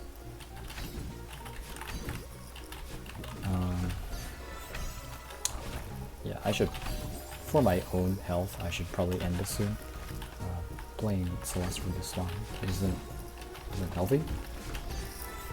I think after this, what I'm going to do is boot up YouTube. First of all, I should cook dinner. Like I said, I didn't eat lunch. I started this around when I should have eaten lunchtime. To be honest, I don't know what I was thinking, but I came back from class. Class goes from 11 to 1. I left in the middle of it because we are allowed to leave in the middle of it after we finished the lab contents. And I went grocery shopping. During the grocery shopping time, I watched Alex Steiner's playthrough. One thing that I do with Alex Steiner's playthrough is that I usually skip to the end to see how he feels about the level in the room during it. Because I really don't like it when it's just hard for me to watch whenever someone is playing a game that they don't enjoy, especially if it is a game that I enjoy. So it causes like a physical pain in me whenever that happens. I always seek out people who enjoy the game, or then I, seek out rage bait and stuff. If you're playing a game that you hate, which I don't know why you would do that, but you would do that, then yes, it'd be more appealing to watch a video of someone playing the game and getting frustrated with it. But I'm a completionist. I also value willpower, determination, getting unpleasant things done through sheer force of will, and being able to just find enjoyment in stuff that doesn't usually have a lot of enjoyment. And so right next to giving up, which is what I consider to be the worst sin that you can commit while making a playthrough. It's playing a game and not having fun in it, and still playing it regardless. Still very bad. What I'm really saying is that I need to find a community of masochists who will play very hard games like these, just grind out attempts, and find enjoyment in that. That community is Pyanodons. I've forgotten how to do this beginning section. The instant leftward super, because it's not going right, is just so much more confusing somehow. And the double tap jump somehow is also messing me up. This is what happens, right? Muscle memory gets lost. There we go. It's back. Never mind. It's not back.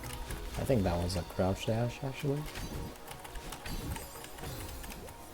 I'm pressing dash too quick relative to jump. As in, I'm not pressing jump quick enough after the first one. Yeah, that was very quick, very decisive, and it worked, but I was not ready for the follow-up, as Alex would put it. Fortunately, this does not reset my progress to the start of the map, and I can just go ahead and retry this section very quickly. Yeah.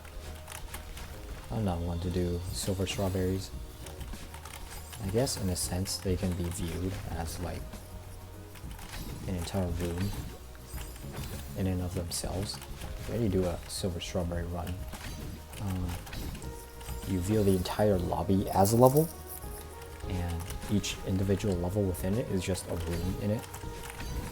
Or if you die to a section, you have to redo the entire level in order to pay for your sins. Yeah, with different reframing of the same concept, I can probably, as Alex would put it, trick myself into enjoying something. For him, it was not having fun and some downside. I wonder if now, if he went back, if he would enjoy it this time. I doubt he would. It's just fundamentally not very, just fundamentally against his playstyle. He likes doing, once again, this is about the routing thing, the same routes over and over again. If something works once, there's a thing about some downside is that you have to, one of the key points of enjoyment of that is finding alternate routes on the way back up and getting faster at it every single time, getting better at it every single time. For me, I did the whole thing like legit. Of course I tried to get the strawberry, but I failed. Fortunately, I collected the heart. And I think I'll leave the strawberry to another day. That's part of the reason why I stopped caring so much about strawberries. I'll still do them if they're like convenient to get. Not convenient as in take a couple of hours.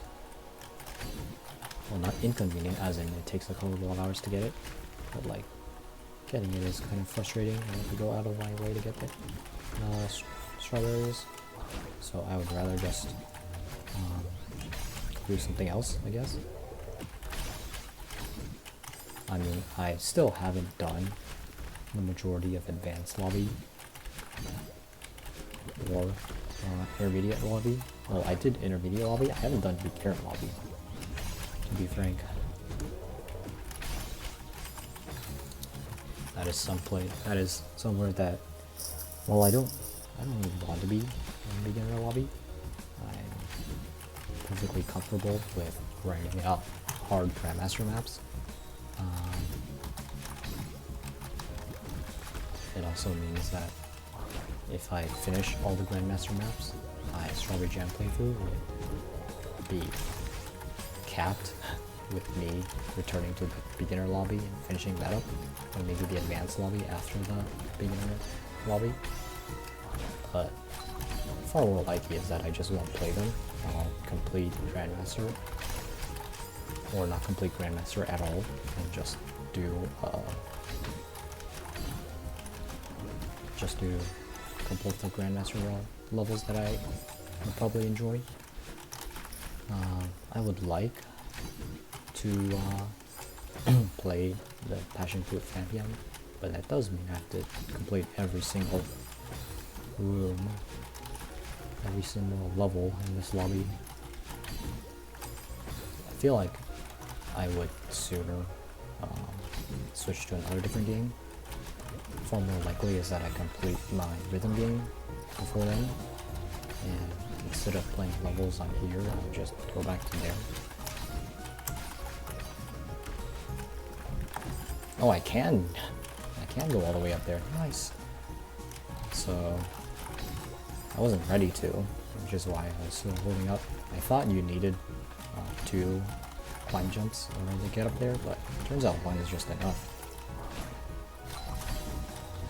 So that's something good to know.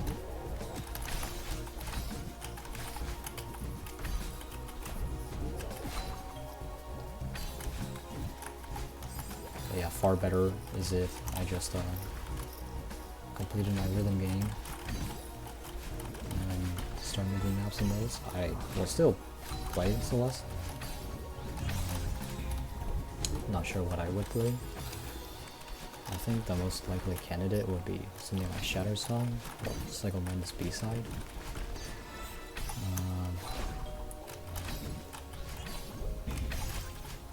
So stay tuned for those, I guess.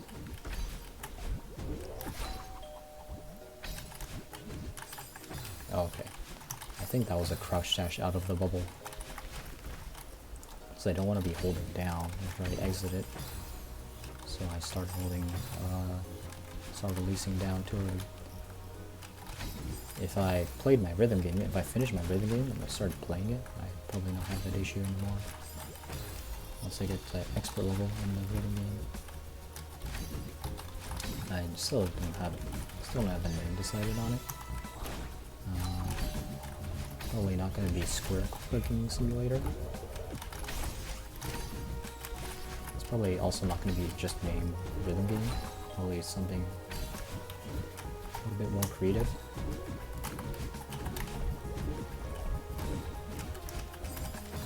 Yeah, I was holding left there. That's why I died. I wasn't holding right to slow myself. Still wonder if down would be better, but down is just, it feels very hard to interrupt the down fast enough with left. I have to do a down left down and then down left. I might have to fast bubble this green bubble in order to actually perform that, which means that it'll be even still faster than what I've been making it to be. This is already a pretty long room. Got a little bit more after this, but in terms of the room, I also have a little bit more after this. In terms of real life, I probably have to leave eventually. It's been a pretty long time since I started. And while my voice can still keep on going, my stomach cannot. Well, it can, but I would rather not subject it to stuff. I think in an earlier video, I think even the last one, talked about eels. the worst thing that you can do to your nutrition, to your diet, is skipping meals. And I'm just doing that. I love skipping meals. I love not giving the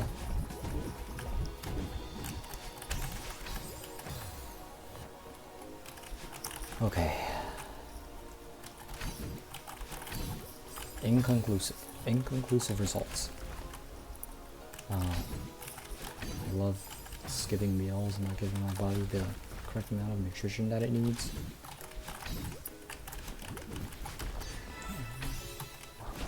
Unironically, I'm fine with being hungry.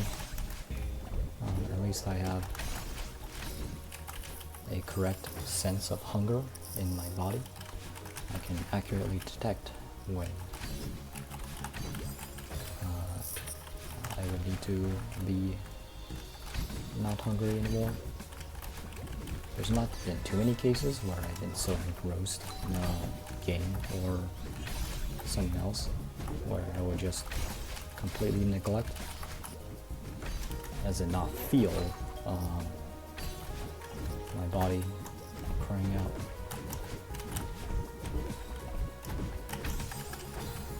Yeah, that is hard.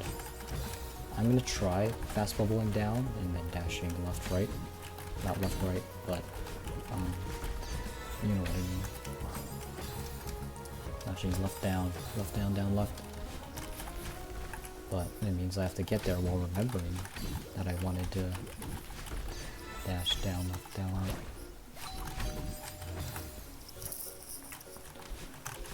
Down, left, yep. That is correct. The correct words. The sequence of words that I have to do. The correct dash sequence that I have to do.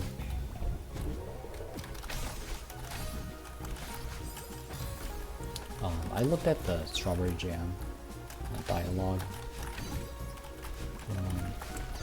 file, and it seems pretty tame. Most of it was stuff that did appear in the secrets of the game. Most of the file was honestly just every word starting with the letter Z. I have to interrupt down. It's not a choice. But I could see, like, I could also see Psychokinetics, that song, all the lyrics and stuff. That was fun. But also a lot of it was names, credits, and stuff like that. You know, dialogue and stuff. I have to. I mean, I wonder how modular the mods are. Well, it's the name. They are mods. They're both modifications and modules.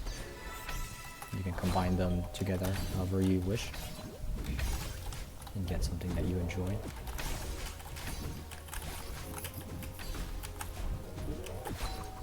But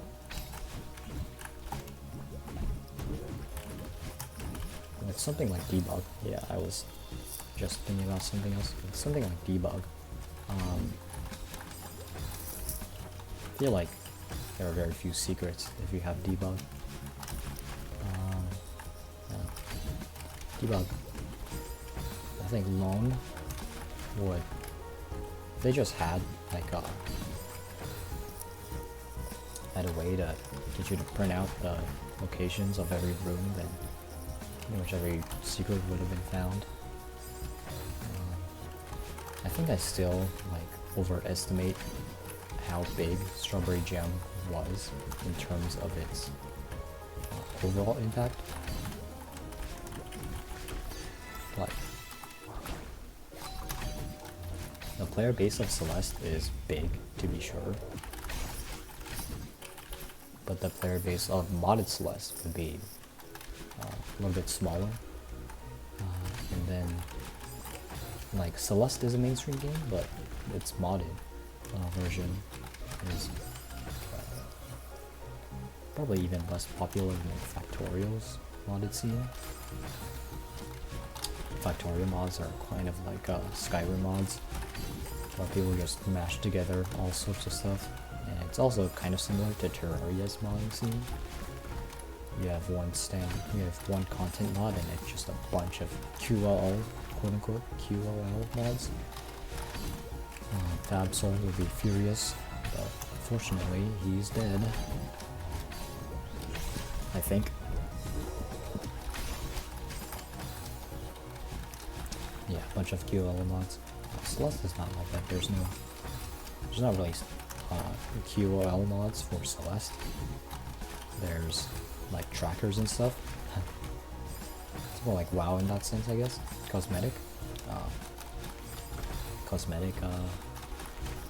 You get different Madeline skins.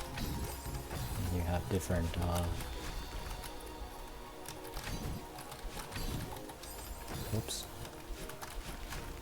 different skins, different animations for those skins. It's kind of it. And then on the other than that, you just have stuff, content mods. Maybe our gyms, maybe they're collabs, maybe they're single maps. I've been watching that video earlier about like readability in Celeste. That one, that was where I understood that there was really a lot of untapped potential. Not untapped potential, but like unrecognized potential in Celeste.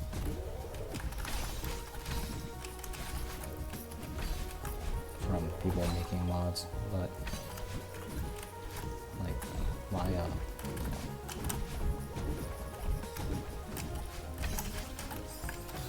that's a little too far. Untapped potential from unrecognized potential.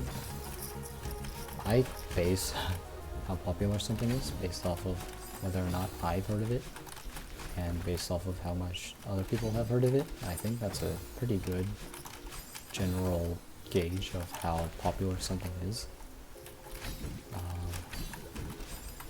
And based on that metric, there's a lot of Celeste mods out there, Celeste maps as well, that are not really recognized, that are very high quality. I'm sure they would deserve some time in the limelight, but man, I'm not extending. Is that really the problem? No, I think there wouldn't be a problem after all this time. There it is again. But mainstream revels in being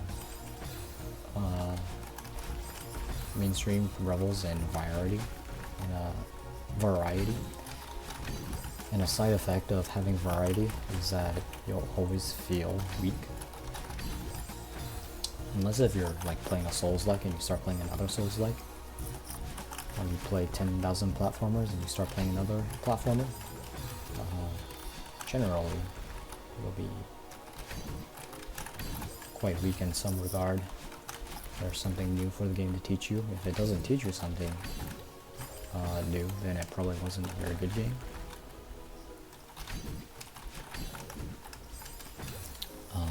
The way that I don't play games in that way. I like mastery. I like feeling like I'm getting good at something. I like the feeling that I get when I get good at something. I can say that I've gotten pretty good at Celeste, probably. I think most people will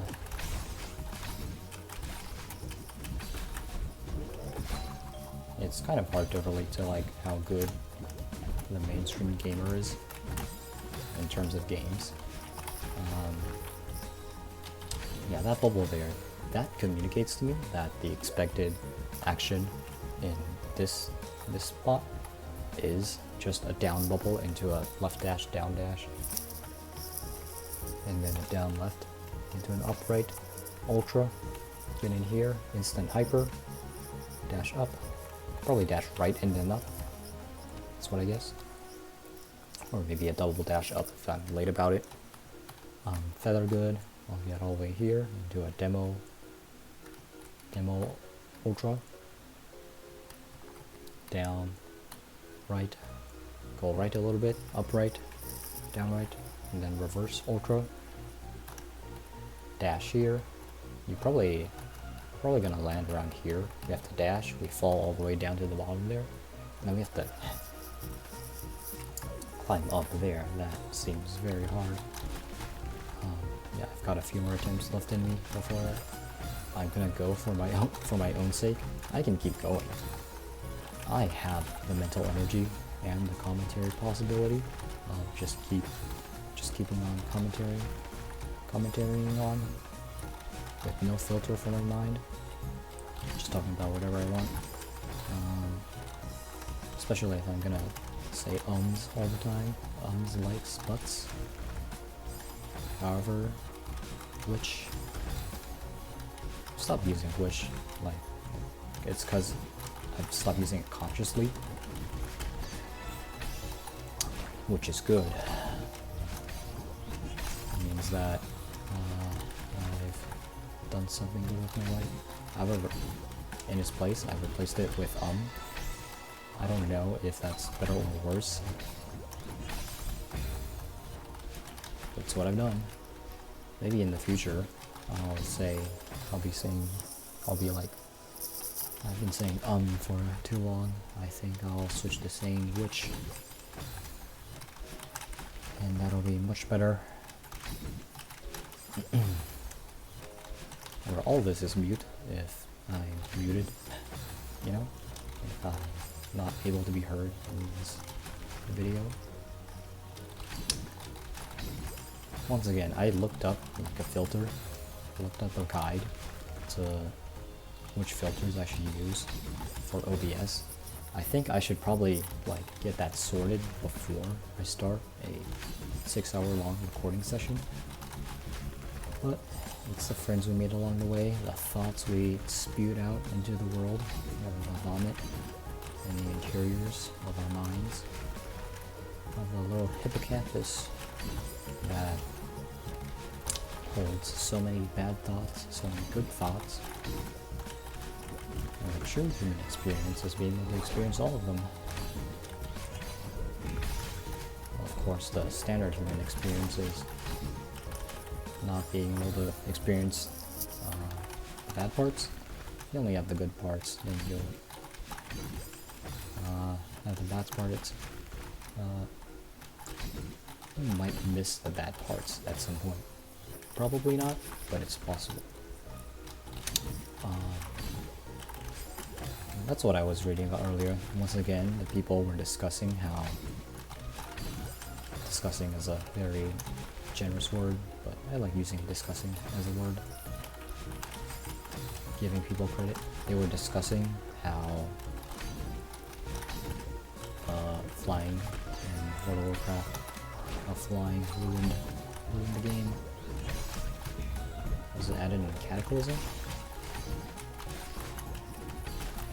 It ruined the game for people. It ruined their immersion. Man, that interrupt. I should really be fast bubbling those. But I'm not. It is indeed very hard to practice that section. Unless if I completed the rest of it. I suppose I can practice it. I feel like I would need practice in this first section first, before I did that. And wait for next time, where I spend the entire 6 hours just on these two obstacles. And where I talk about Alex getting the hint that he needs to learn about Radial Plus, and then he doesn't do them for the final room. I think that would be pretty fun to watch. Just kidding, it would be not very fun to watch. Like I said, I don't like it when people don't enjoy the things that they're playing. And I hope that Alex doesn't take this unenjoyment of this room in Kevin Tech Spam as disinterest in the level as a whole. There's still plenty of stuff to like about both this level, the level coming up, and he doesn't give up on playing all the future levels. Once again, I hope that his statement that he's going to play Shatter Song at the very least is one that takes into account the possibility of hard deadlock rooms.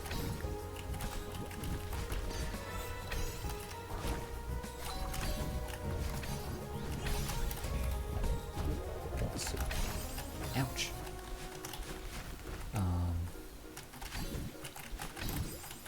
Yeah. Few more attempts, just a few more mom, and then I'll be there. I'll be there to make dinner. I'll make dinner. I'll watch some YouTube. I'll eat some ice cream. Get my stomach feeling bad. And then drink juice. Yeah, have some iced tea. Dang it. I think that's a good one to end off on. I think that's very symbolic. I don't know what the right word is it. I'm losing the ability to speak. It's probably a good time for me to get off. Alright. I think that's enough. It's been a very long time. This recording has gone on for longer than some of the other longest recordings that I have in my playlist, in my channel at all.